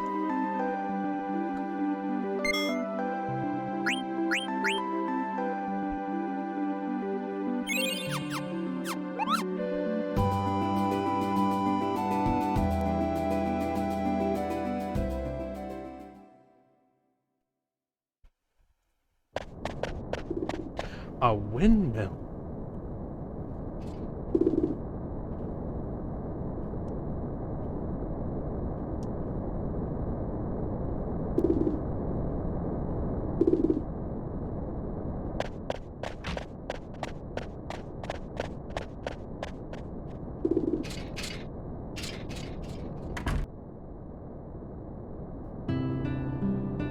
So yeah, I'm on a Final Fantasy kick at the minute, I feel like. We've got Crisis Core going, we got this going now.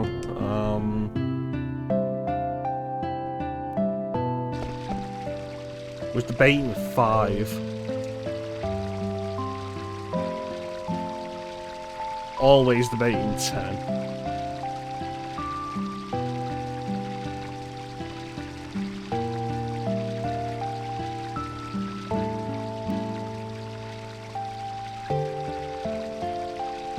Regularly considering 12.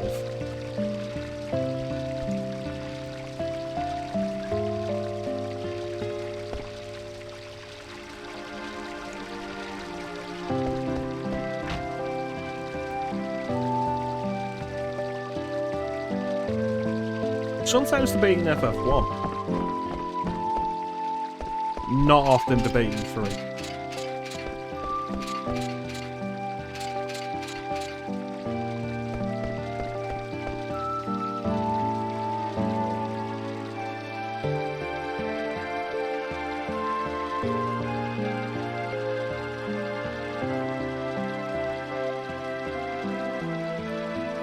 I've considered Mario RPG.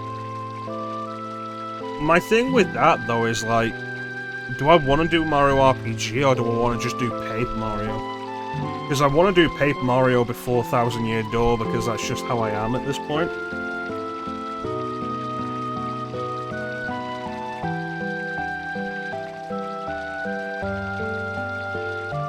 Because like, if we're going to stream Thousand Year Door, we got to do Paper Mario first. It's like, do Paper Mario instead of Mario RPG, and that gets that ready for us to do whenever we want. But Mario RPG is worth doing. Yeah, how you doing, Nelson?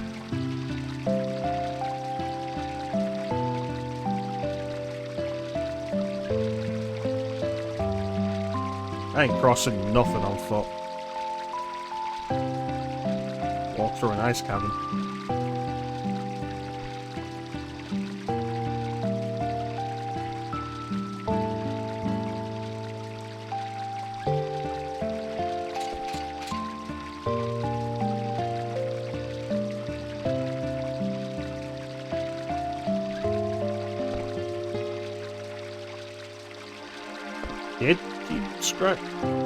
Did he screw up in Evil Forest? I feel like that all of that was out of Zidane's hands. Yeah, no, that's fair enough, Nelson. I've not been streaming as much as previously anyway. Mostly just because of general tiredness and the way my shifts have been.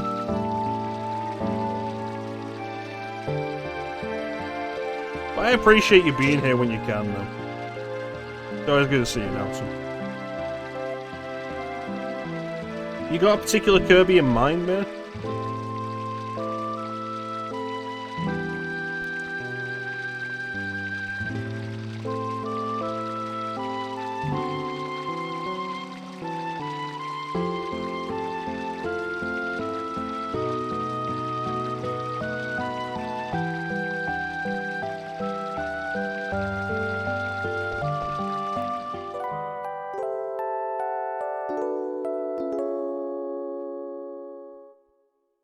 Nightmare in Dreamland.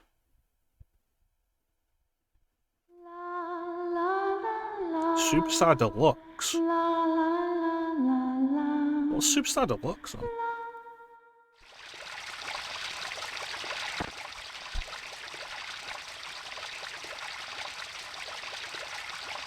I know there's Superstar on Super Nintendo, and then there's the DS version Superstar Ultra.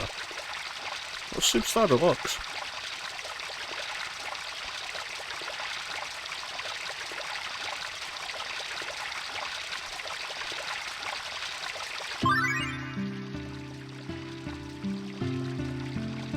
On the DS?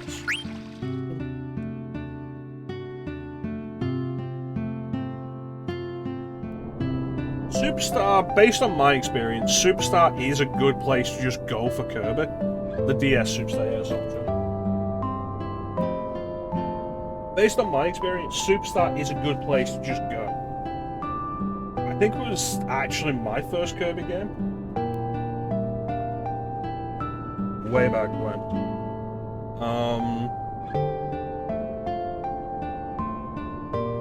It's basically a collection of mini Kirby games and some mini games. It's like adventures that aren't super long.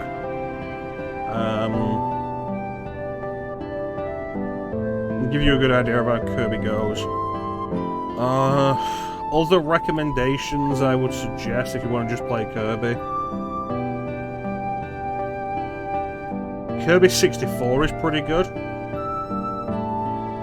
At some point I need to actually finish that.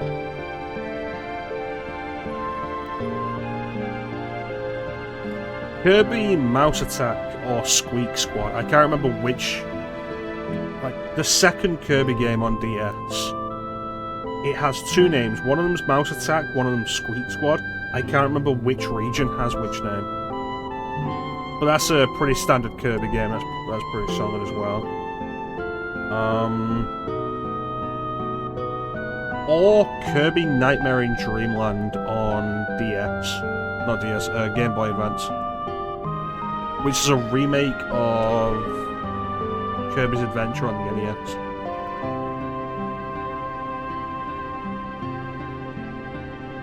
That's a weird thing to have.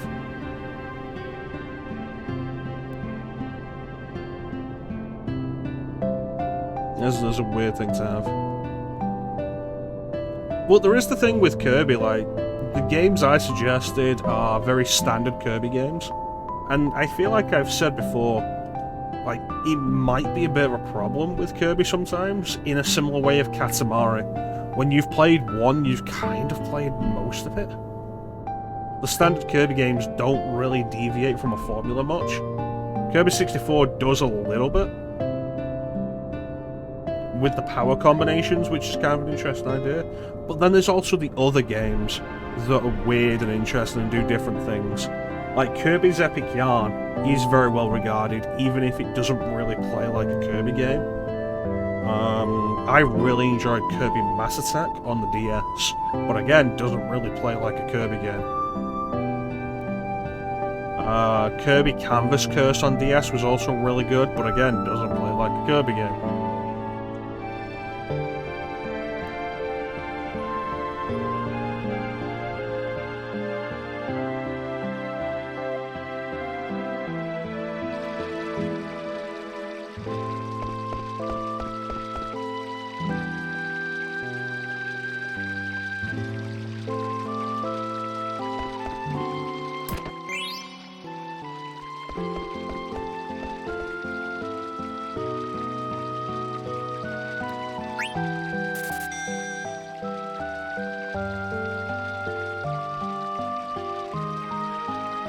Good day filled with many of life's simple pleasures. A nice breeze will greet you as you step out. You will make new friends and replace a lost item with a new one. Be yourself and let your good fortune come to you. Your lucky color today is green. Cool.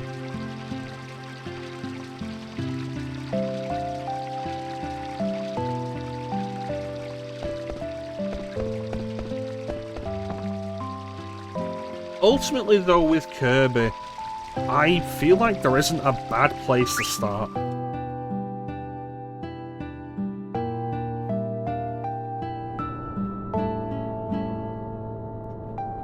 Just maybe be aware of, like, depending on if you start with one of the games that isn't the standard Kirby thing, it's not really indicative of the rest of the series.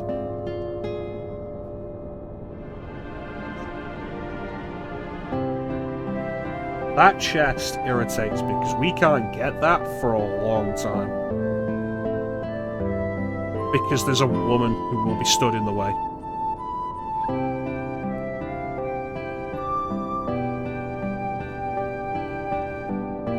This woman.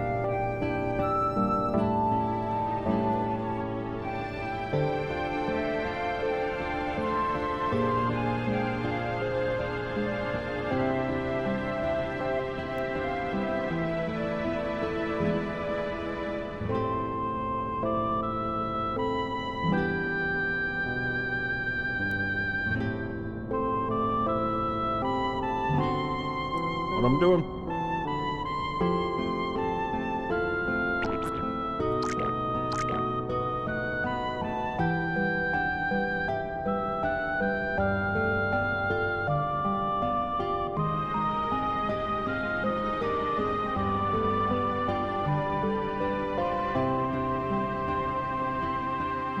Good work, man.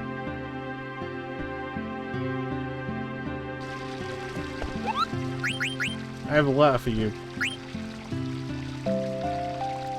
A letter from moi? I don't really like moi, but I'll read it anyway. It's okay.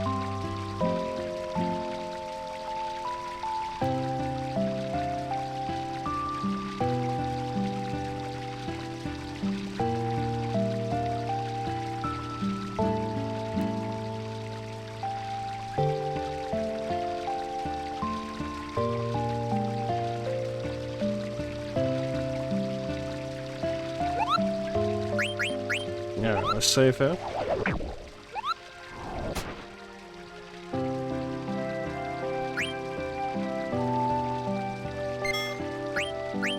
Wouldn't mind going through some of the Kirby games myself at some point. I never really liked Kirby's Dream Land 3. And I feel like I really should give it another chance.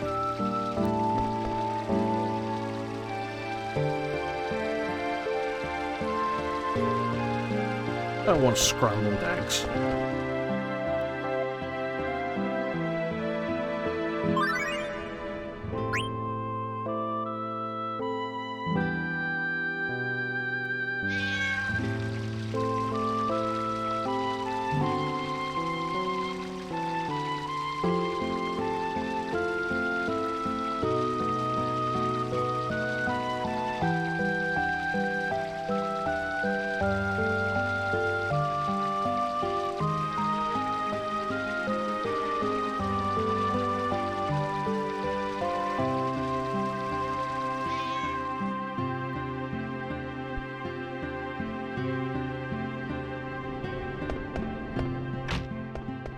You know what I probably should do at some point is actually play all the way through Star Fox 64.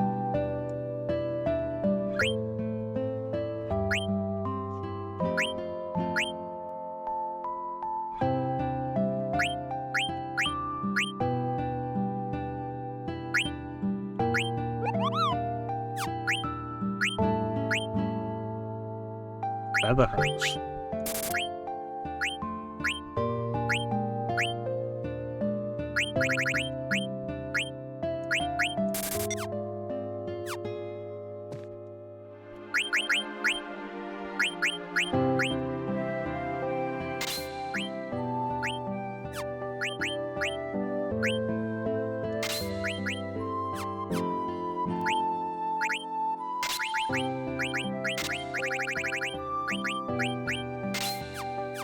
You alright?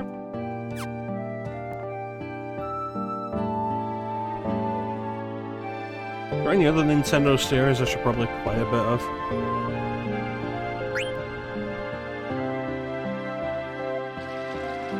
I don't know.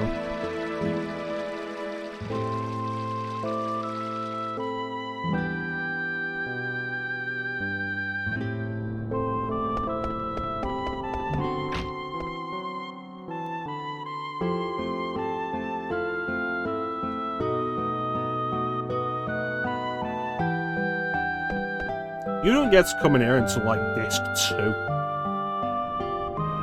Crazy.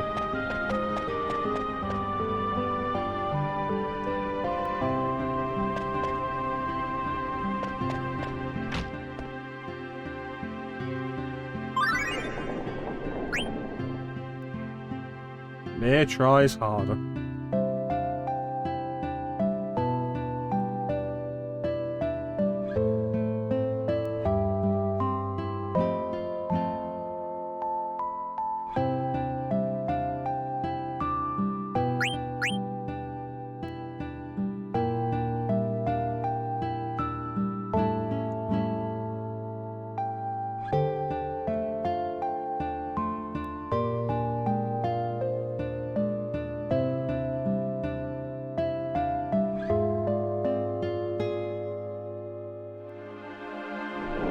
Alright.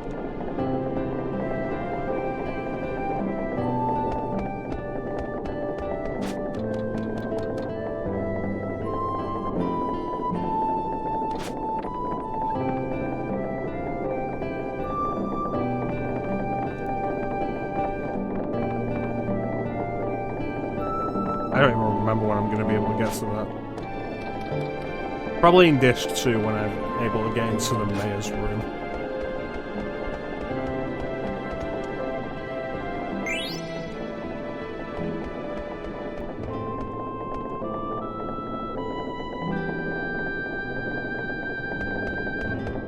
I, a thief, will need the key to open this door. Okay.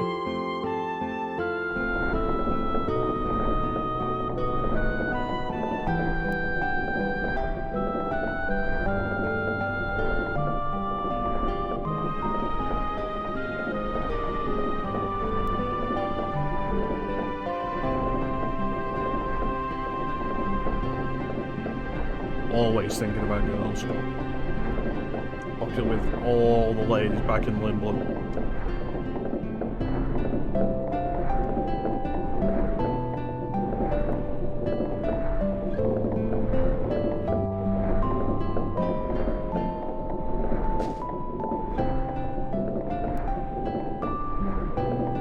They're going to sound like quack.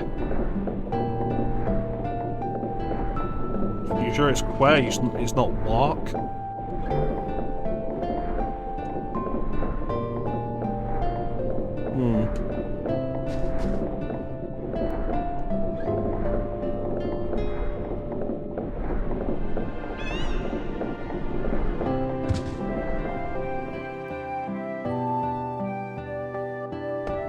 I can't believe they did that when I was right there.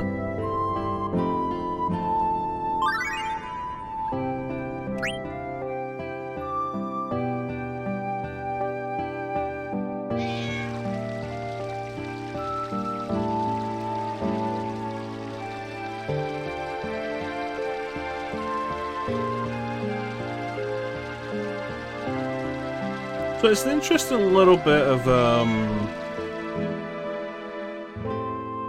subversion. You first arrive, you assume that a lot of the hullabaloo around the main characters is specifically about Garnet, because why wouldn't it be? It's like, oh, maybe that guy recognizes the princess. We better make sure we don't stick around here. But no, it's all about Vivi instead.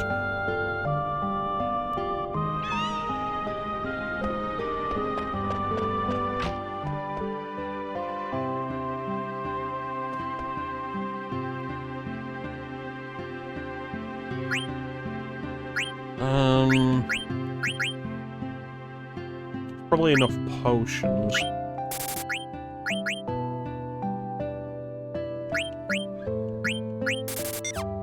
Alright, there we go.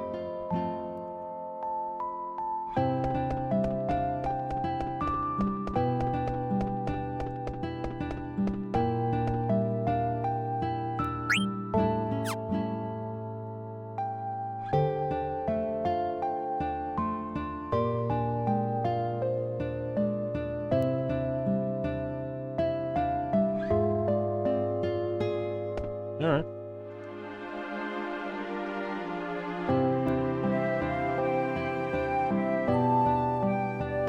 The bar sells medicine. And pickles.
She's the one with the blue hair.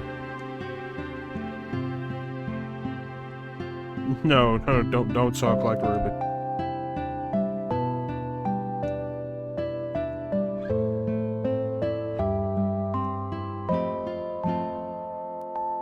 Alrighty.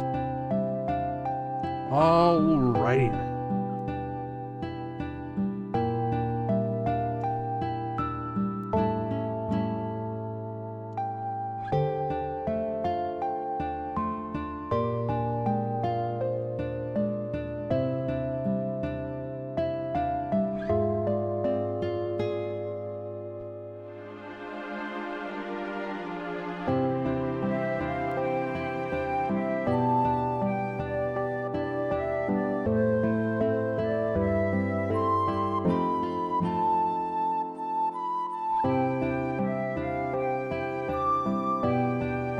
This is one of the problems with Tetramaster, that they don't tell you how to fucking play it properly. It's like, oh yeah, here's a little bit of info on it. We don't know what it all means.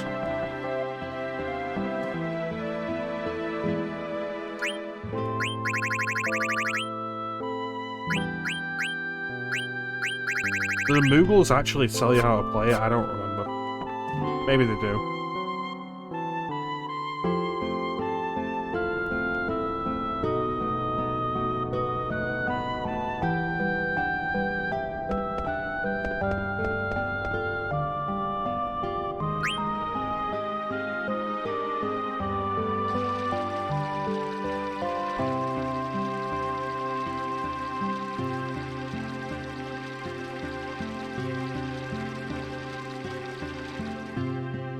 Yeah, she's working hard on it.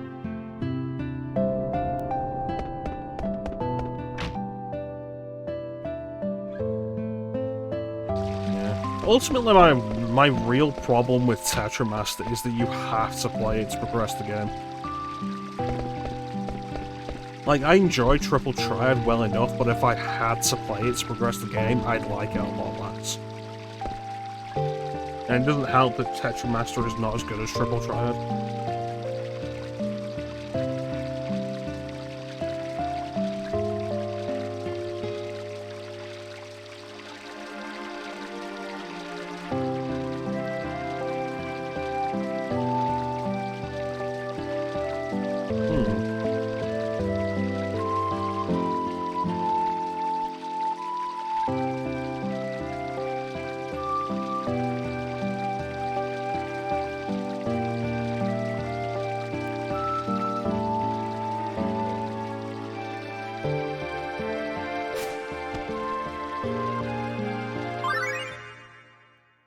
Meanwhile...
cargo ship.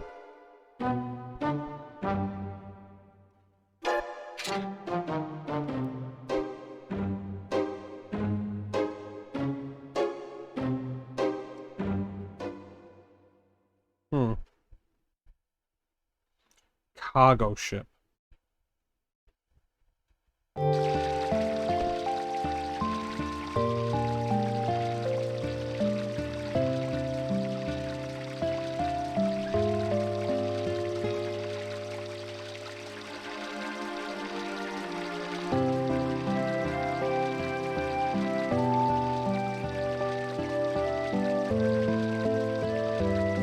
let's go find Chance.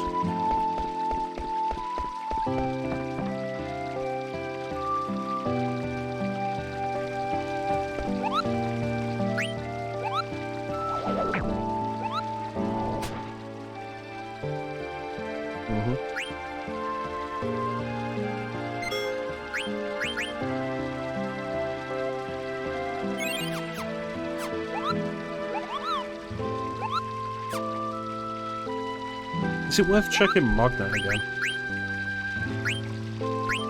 No. Alright.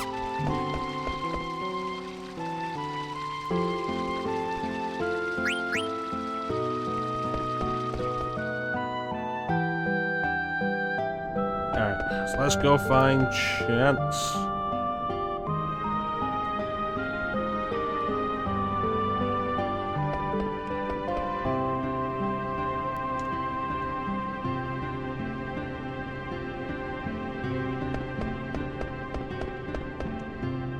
Back here, you little whippersnappers.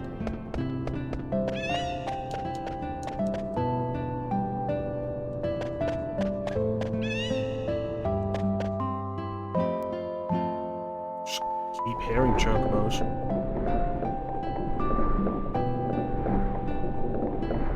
I'm crying.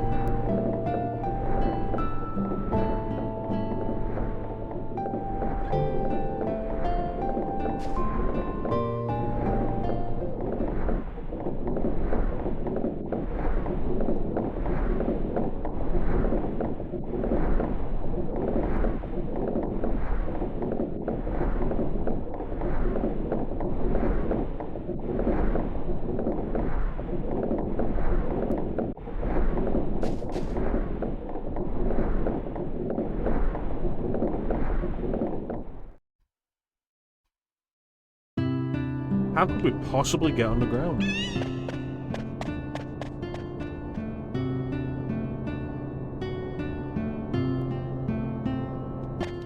Yeah, that chest, we can't get that until later in the game, because this woman will not move.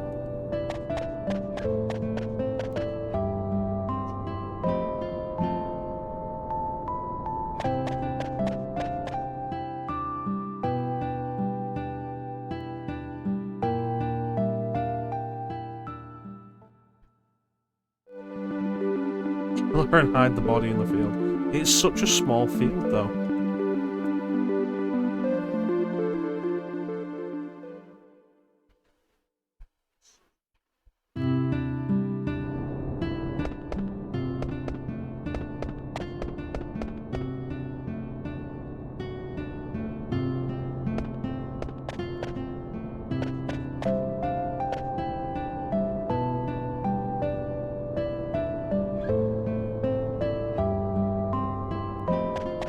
Alright.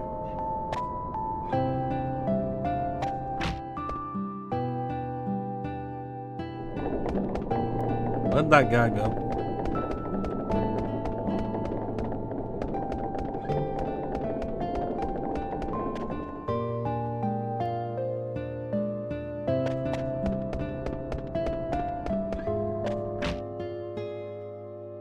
Why do I forget what I need to do here?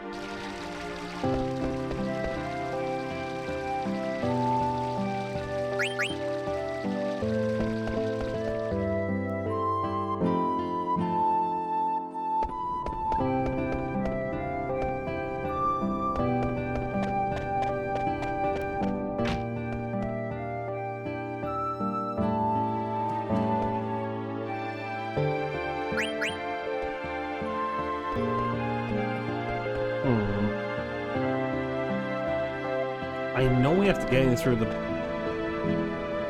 door here. The door on the ground. God damn it.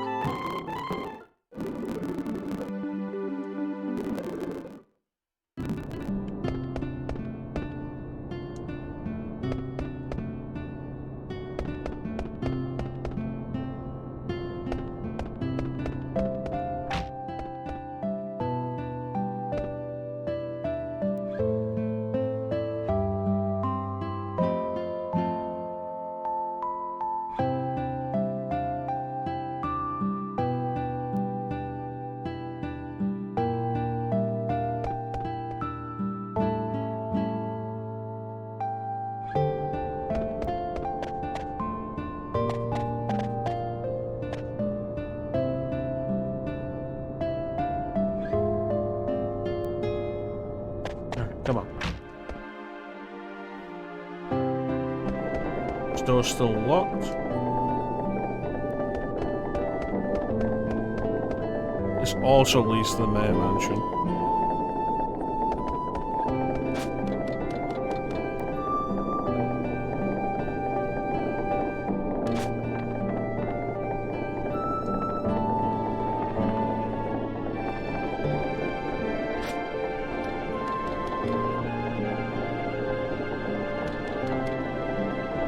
Didn't press up.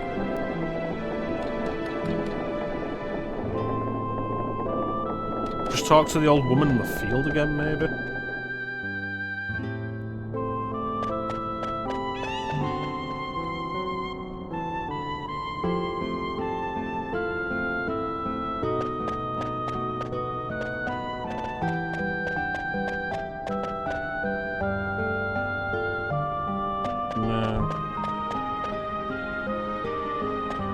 I know that door opens. No, I'll get it in a minute, man. Appreciate them.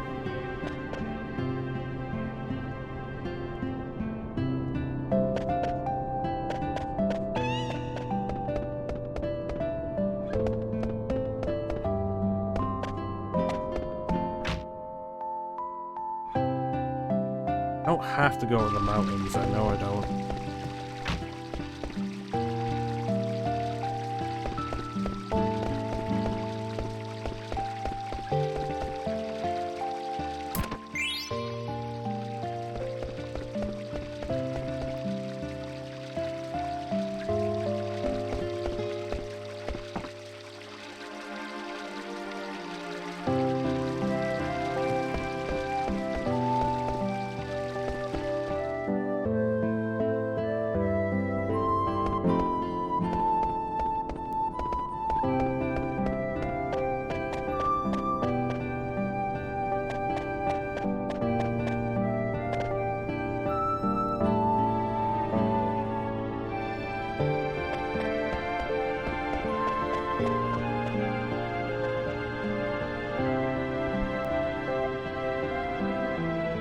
Well, it wasn't that long ago that I last played this.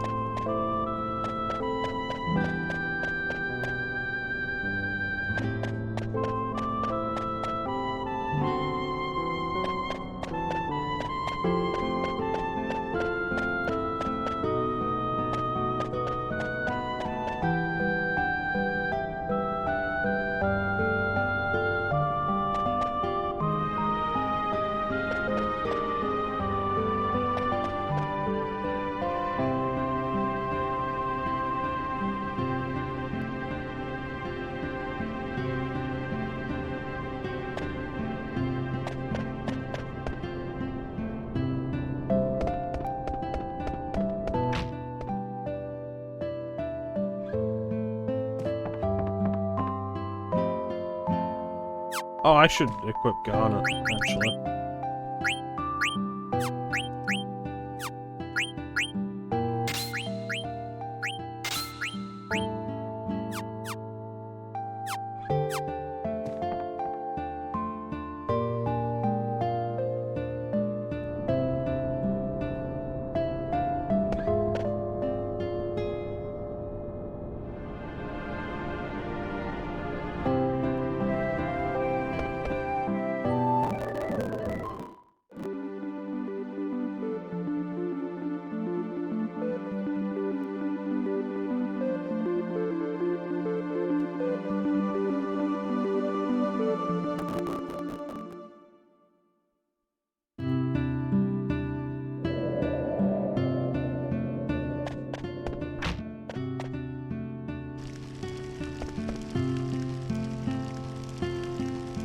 Not doing the coffee side quest.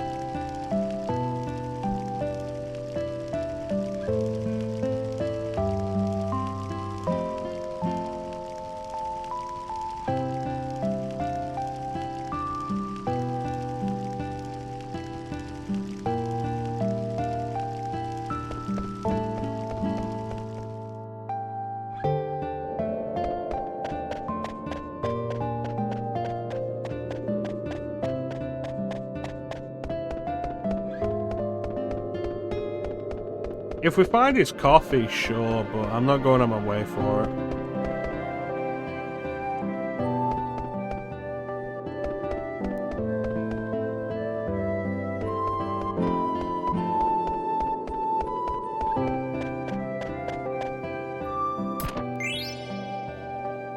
I'm really starting to feel tired.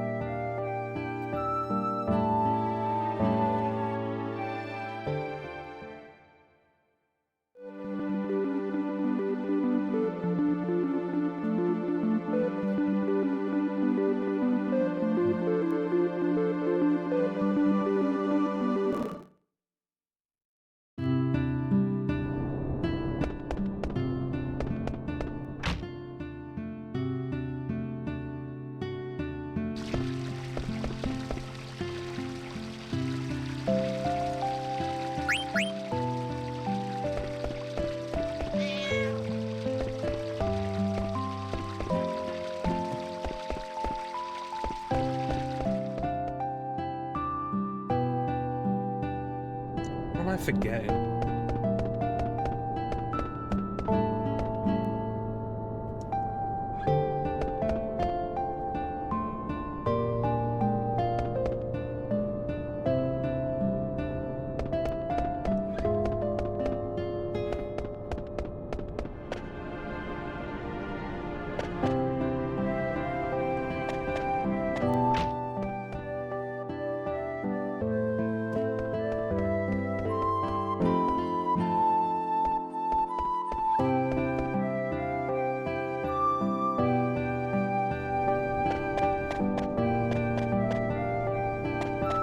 I think it has something to do with it. Probably wrong about that.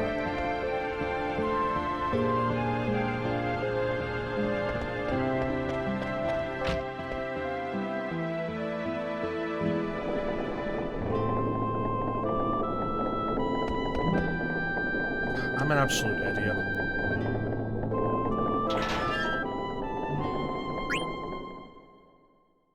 Oh, what's the one thing that's changed? The guy's moved.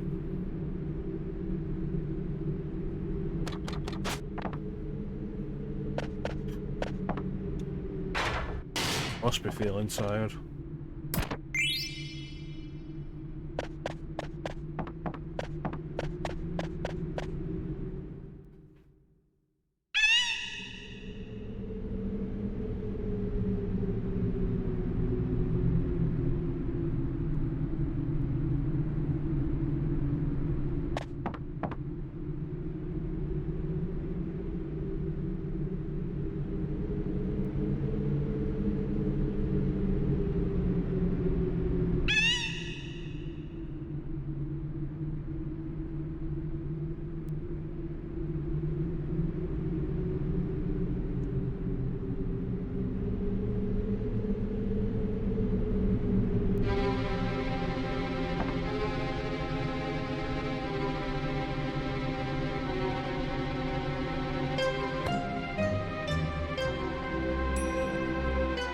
I'm just lucky Vivi's so, like, tempered. Because he could kill them all.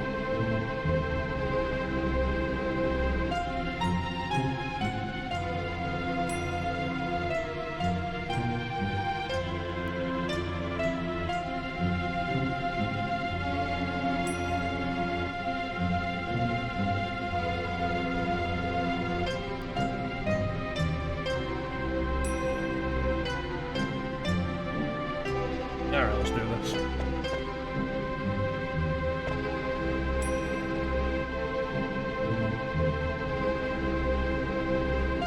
Like I said earlier, I'd like to get Black Waltz number 3 done.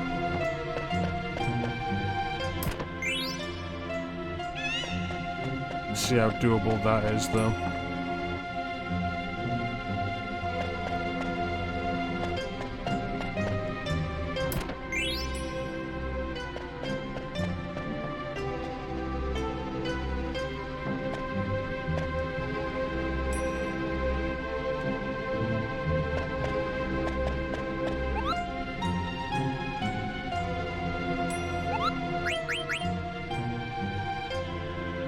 Mod key.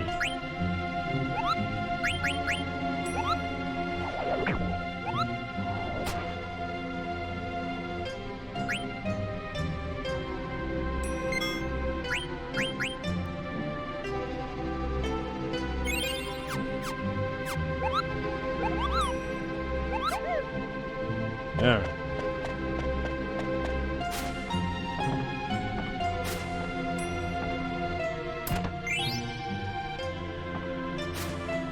Getting a bunch of ethos.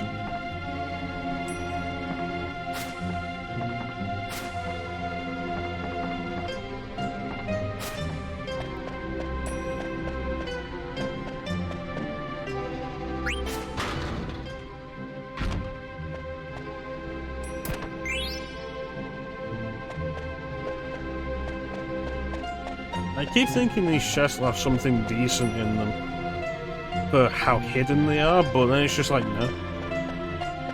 Regular junk.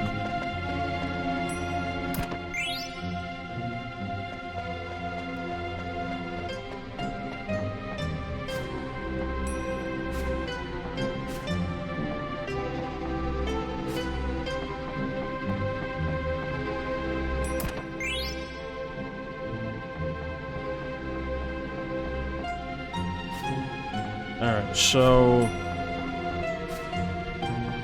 It gets a Lin Bloom.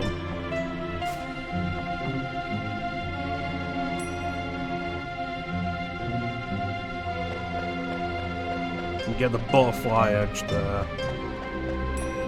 Introduction to Synthesis.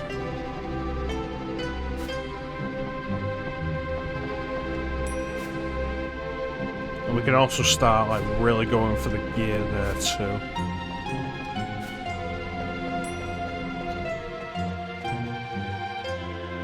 I've got a PDF of that guide, and, like, it is ridiculous the way it's all presented.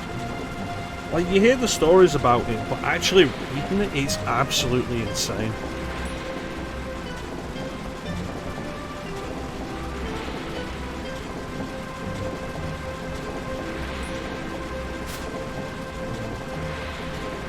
They were supposed to be releasing, like, new strategy guides for FF7, 8, and 9 for an anniversary thing, I think.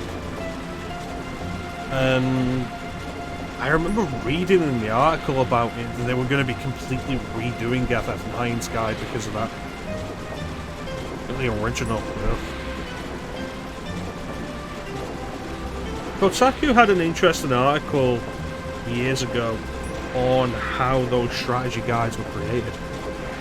Like the official strategy guides, the unofficial strategy guides, the differences between them. Publisher and developer cooperation on the official ones. That was interesting. I remember having the Star Wars Battlefront strategy guide, the original one, and it had playtester tips in there, which were kind of interesting.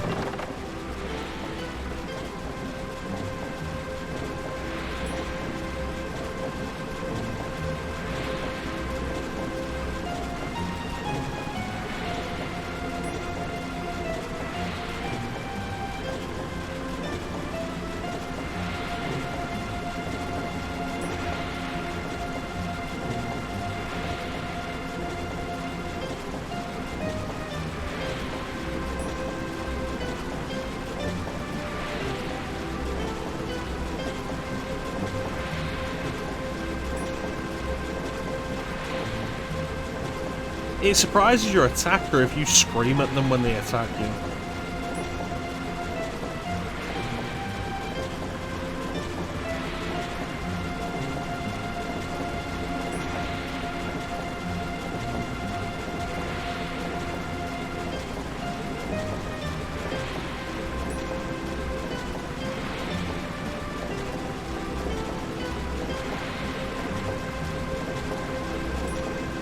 Infinite lives. So. Yeah, they do. One of those urban Legend of Zeldas, they refer to them as now. One I heard with Super Mario 64 was if you run up the staircase, like the endless staircase, before you get 70 stars, if you run up it for like half an hour, you'll make it to the top. Which isn't true.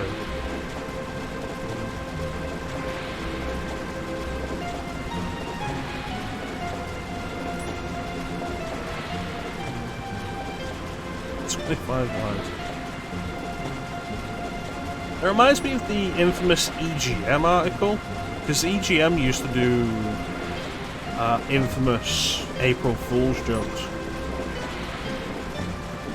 And they had a Photoshop screenshot of RE2, and it was like, how to unlock Akuma from Street Fighter in Resident Evil 2. And he had a picture of Akuma, like a full 3D model of Akuma in Resident Evil 2. The 3D model came from one of the Street Fighter EX games, though.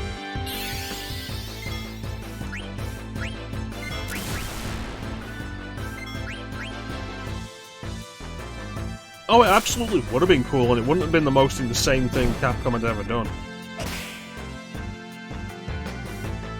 I mean, look at Mega Man X, where it's like, hey, do all this really dumb stuff. Like, you have to go through... You have to pass the end of Armored Armadillo's stage, I think, 4 or 5 times. Most people do it by killing themselves, but you just have to pass that. Past that area. Most people do it by killing themselves because it's the fastest way. But you could do it by beating Armored Armadillo like 5 times and such. And then if you jump off the last roller coaster at just the right point, you can wall jump up to a hidden area. And the 4th or 5th time you do that, there is an upgrade capsule there, which has Dr. Light, like the hologram of Dr. Light, but he's dressed as Ryu from Street Fighter, and he gives you the Hadouken,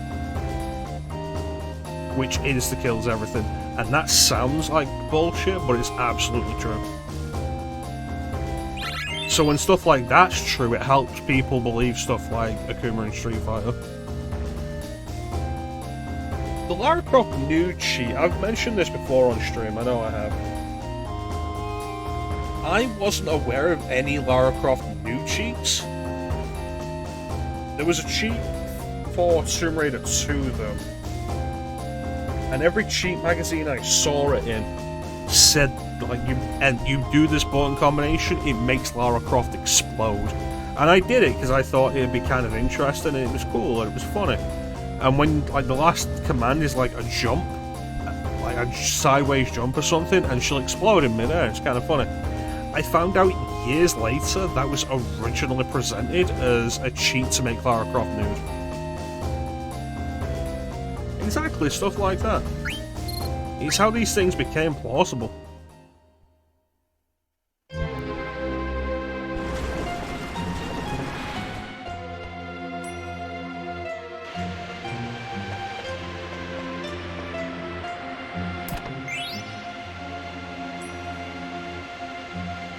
Wesker and Barry and Ogieri one. That's not one I've ever heard. But it's such a standard one that it may be that I've heard of it, and it just never stood out.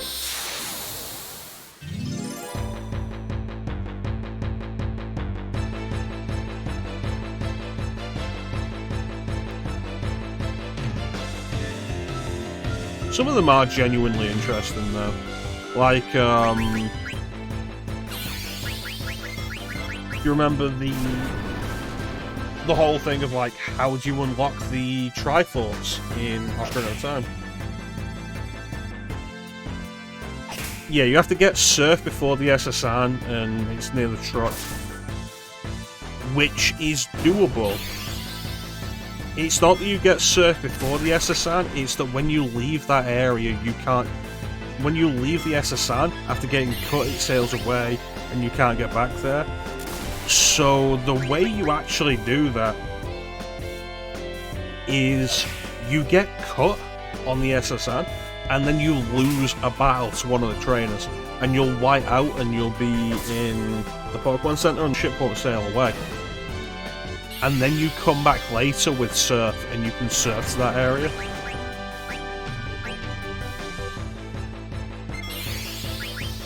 And there's nothing there, of course.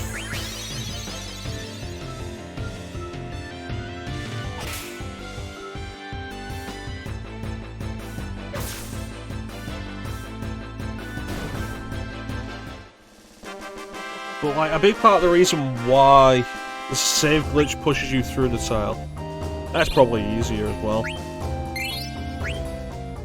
A big part of the reason why people were so obsessed with it though is like Gen 1 Pokemon had so little environmental details like that to begin with. So it's like, here's a truck, and it's a truck that I don't think you'll ever see in normal gameplay. Like, why is it there? What is it for? The remakes, Fire Red and Leaf Green, had a reference to it because it became that well known. The remakes had a reference to it of if you get to the truck, you can get a lava cookie. You get a lava cookie from it.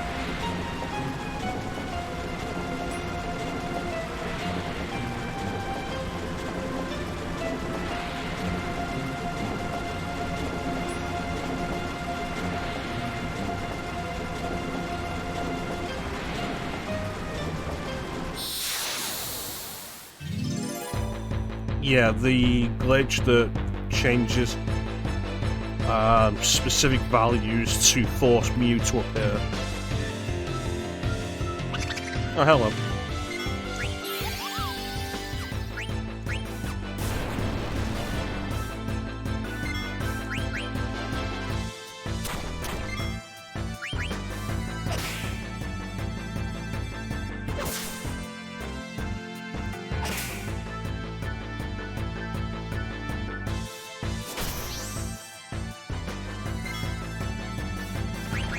God damn it.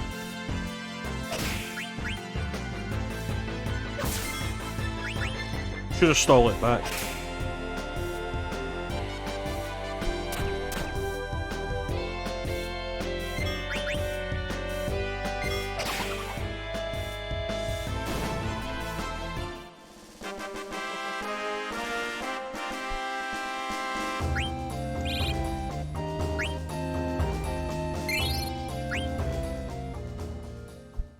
Yeah, stuff like that was always kind of interesting. Like,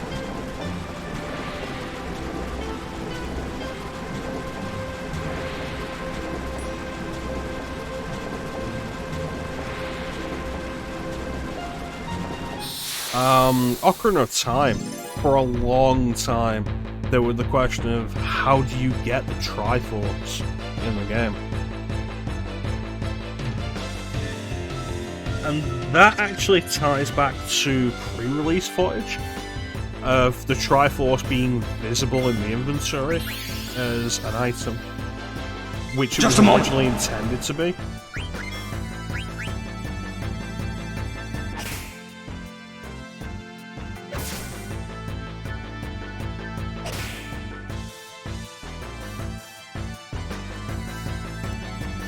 And somebody faked a screenshot of it that looked very convincing.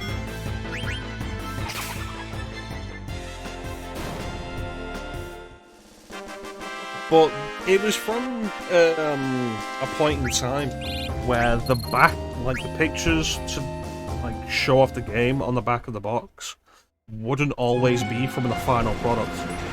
And I brought this up, I remember bringing this up in my Ocarina of Time Let's Play. I remember the back of the box of Ocarina of Time having a picture of Adult Link opening the door of time, which never happens.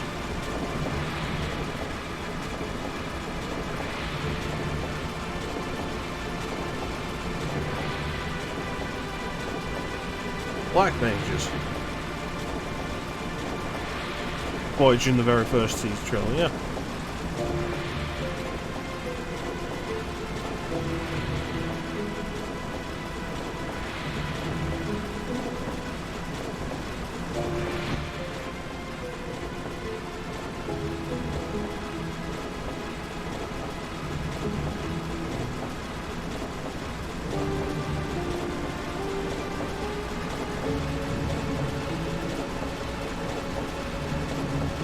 It was cut out of the first one. It makes sense because it appears early on in a cutscene when Donald and Goofy are introduced. So it makes sense that they were planning to do something with it since they made at least one area for it.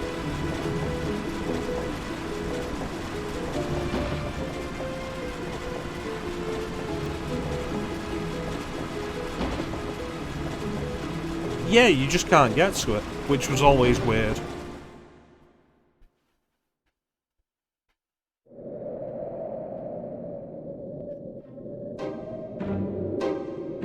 Meanwhile...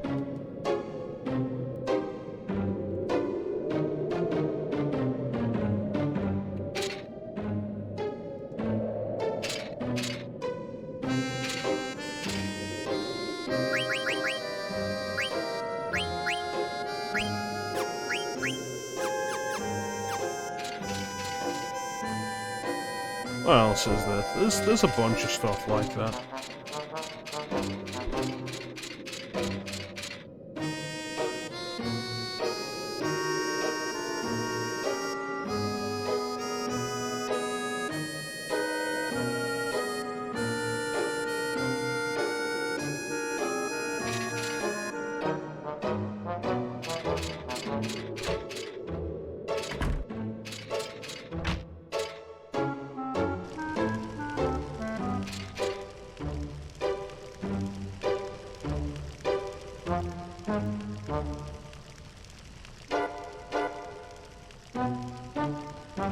Sometimes, like, they're just lies other people have made up that are just absolutely ridiculous.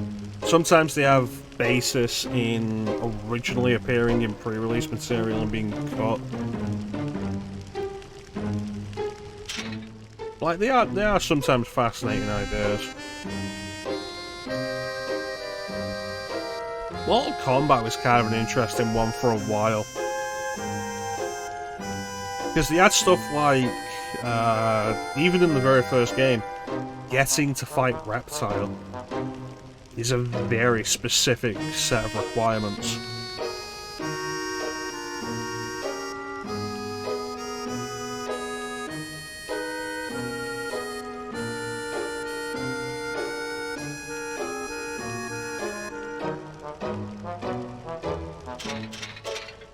But then, like, Mortal Kombat 2 also had stuff like, in the arcade feed,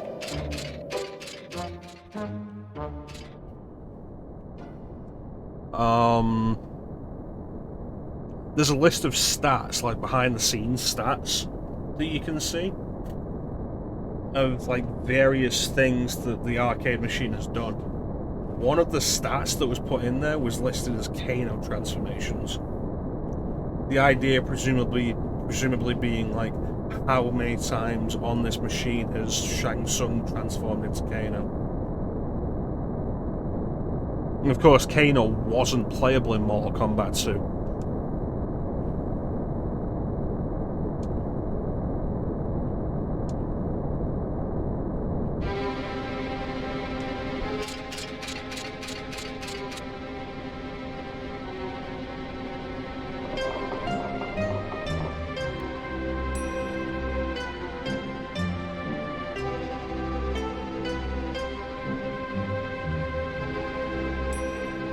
Was Noob Saibot in MK2 or MK3? Because I remember Smoke was in MK2 and so was Jade.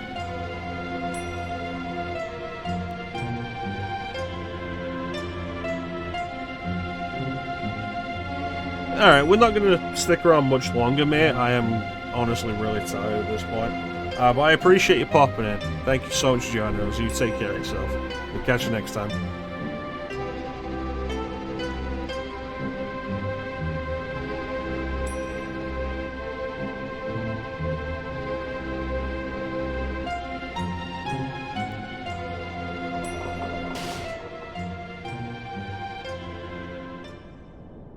That retcon didn't actually come... Like, we think about that now and feel like it was probably always the case.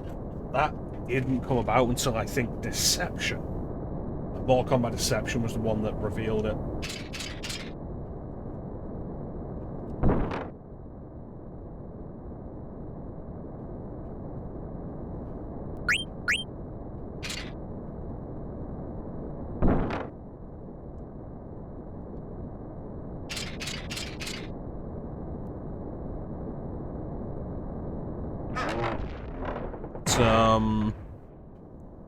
stuff like Ermac came from one of those listings.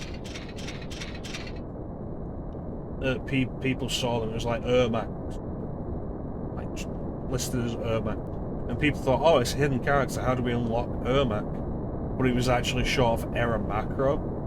But then when they did I think specifically Ultimate Mortal Kombat 3, they added a character called Ermac as the Red Ninja. But UMK3 was already going overboard with the coloured ninjas anyway. As we had, in UMK3, there was Sub-Zero, Classic Sub-Zero, Scorpion, Noob Saibot, Human Smoke I think was playable but hidden, Ermac, Rain. I feel like there was another one. And then Mortal Kombat Trilogy added Chameleon. Reptile, thank you, Bane.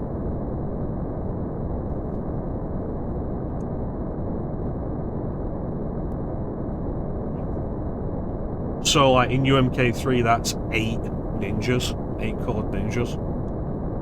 And then on top of that, you had the 3 cyborg ninjas, Cyrax, Sector Smoke. The 3 female ninjas, Jade, Melina, Katana.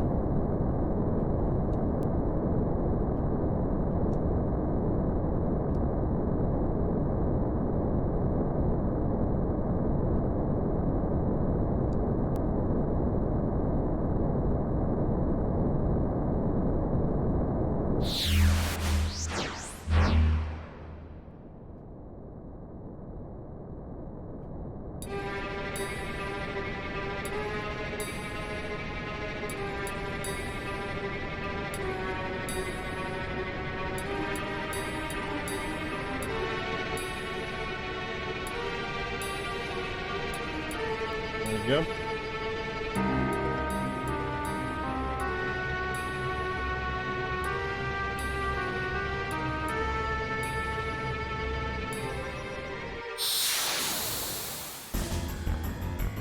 So, Black Waltz number 2 has an interesting scripting system. If Garnet is the only character left alive on the field, Black Waltz 2 will cast Sleep on her, and then that's game over.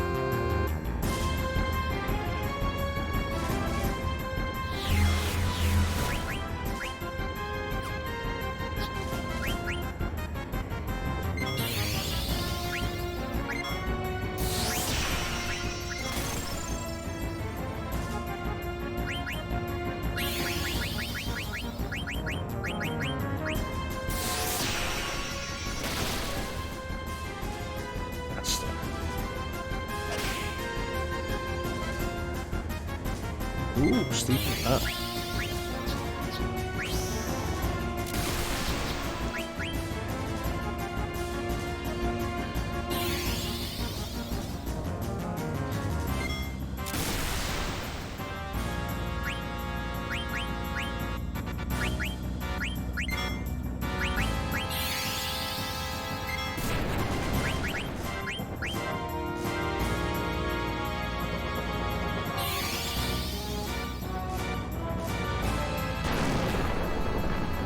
Uh-oh.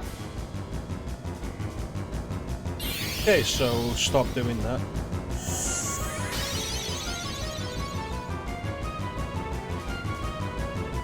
Leather plate, nice.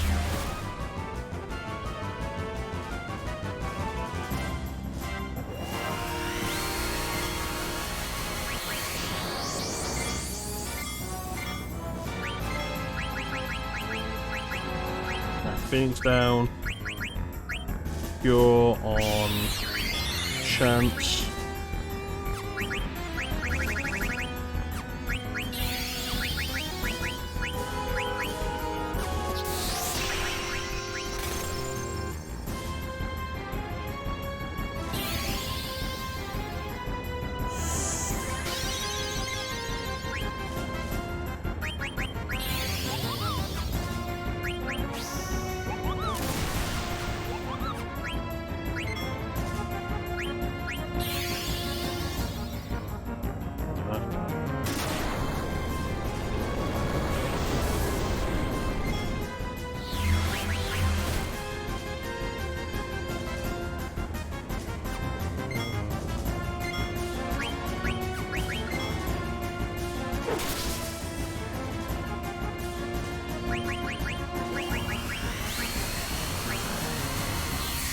Now we've got the issue Klim regularly complains about.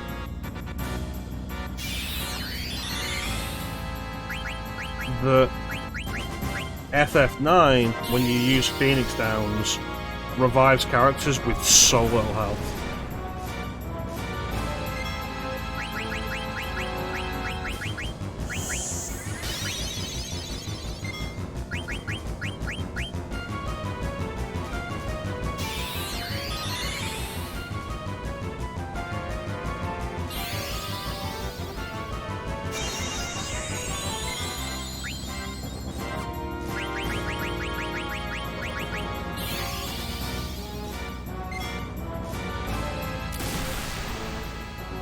Yeah, I think it's just the way revivals work in this game.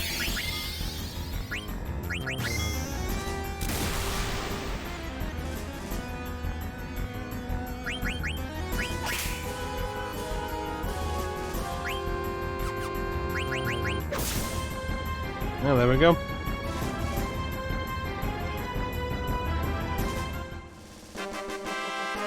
Yeah, 1 HP, thanks. Helpful.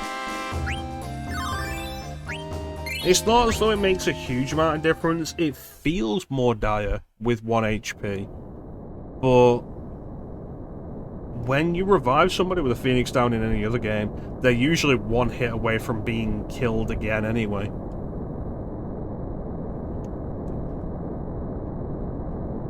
Yeah, I'm probably gonna call it before the cargo ship, honestly. That said, Black Waltz number 3 isn't particularly difficult.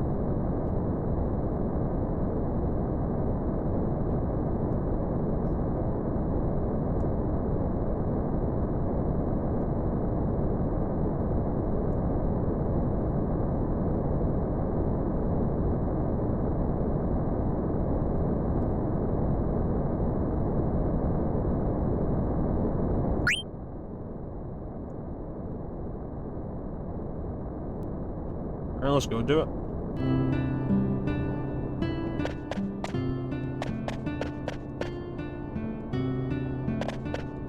Really should just kick her out of the way and get to that chest.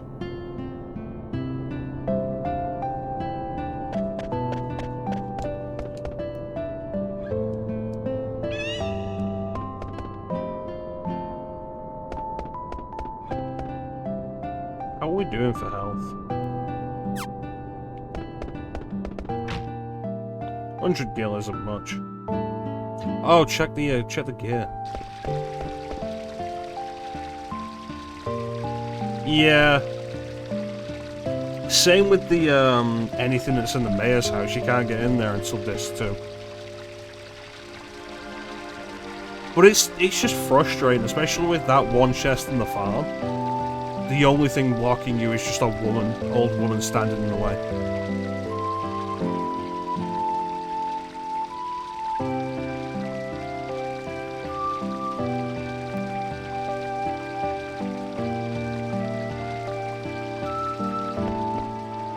It's like, just knock her down.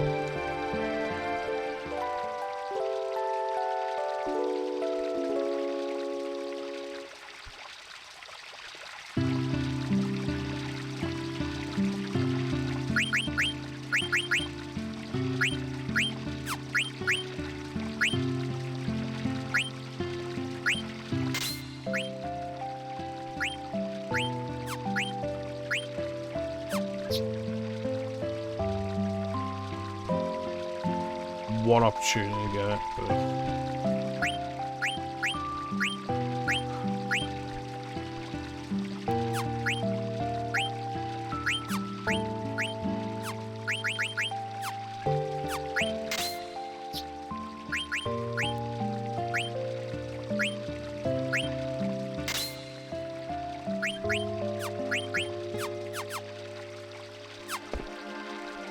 I hate the card tournament.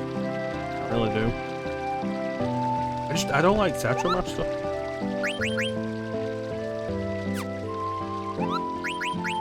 But the game forces you to do it.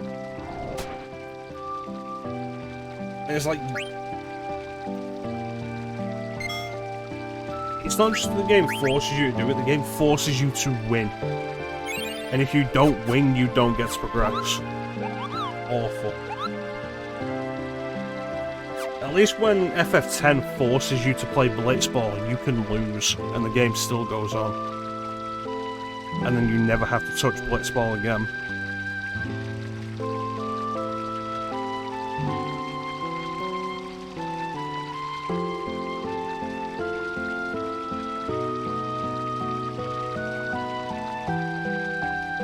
It's not so much about what you can win or what you can get out of it, it's that you have to do it to begin with. If it was an optional thing and you could win a rebirth ring, sure. But that's going to do it for us for today. We've almost gotten to Black Ops 3, so that's not too bad. It is. It absolutely is. But I would honestly have the same problem if FF8 forced you to play Triple Triad. As enjoyable as Triple Triad can be, if you had to win Triple Triad at one point to continue the game, it would be frustrating. Yeah, we could go and take on Black Ops number 3 now, but the problem is it's not a short sequence. I am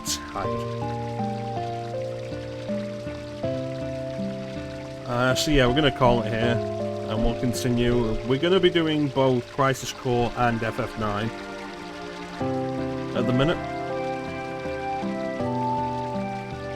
Not specifically to be at the point where we've done more Final Fantasy games than Clem. Honestly, I was kind of just feeling in a Final Fantasy mood.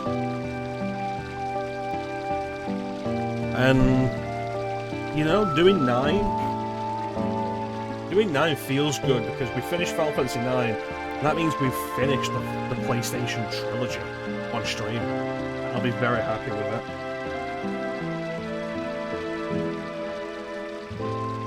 Like the 3 Final Fantasy games of my youth done on stream, and I'll be really happy with that. And then the 4th Final Fantasy game of my youth, which was Crystal Chronicles.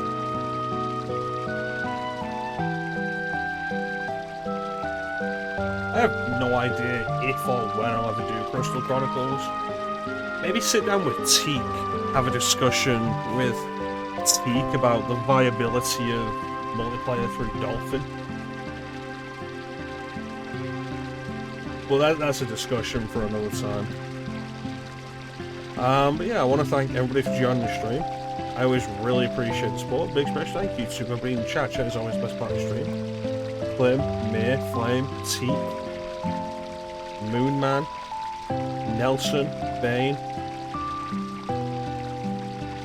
Hard, and I think that's everybody. Thank you so much for joining me in chat. Chat is always the best part of the stream. Thank you for keeping company. I'm hoping to be back tomorrow and do some more of either this or Crisis Core. I'm not going to give you a guarantee on what game I'll be playing next. Like whether the next stream will be this or Crisis Core. It's gonna be honestly as I feel like it. If I'm setting up to stream and I'm feeling like doing Crisis Core, we'll do Crisis Core. If I'm feeling like doing this, we'll do this. And that's how we're gonna go forward for a bit. Yeah, Final Fantasy. As much as previously I've been like, people are too focused on Final Fantasy and there are so many good RPGs that aren't Final Fantasy out there that people should experience. Like, Final Fantasy was popular for a long time for a reason. And it still lives by its name for a reason. And it's because it was really damn good for a long time. Quality of 12 and 13 and 15 notwithstanding, Final Fantasy was the peak of the genre for a long time. And so it's great to go back to these old games to remind us why we fell in love with the genre. Exactly.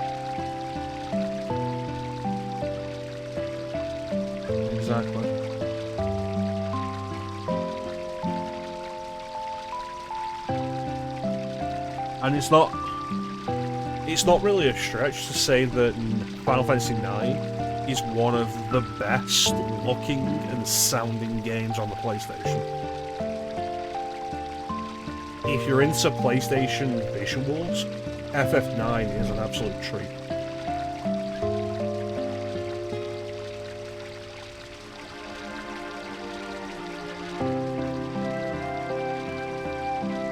But yeah, that's going to do it for us for today. Once again, I want to thank everyone for joining the stream. Always really appreciate the support. Big special thank you to everybody in the chat. Chat is always the best part of the stream. And with that, not really anything else to say except thank you all for watching. Have yourselves a fantastic time of day. And take care. Catch you next time, guys. Bye.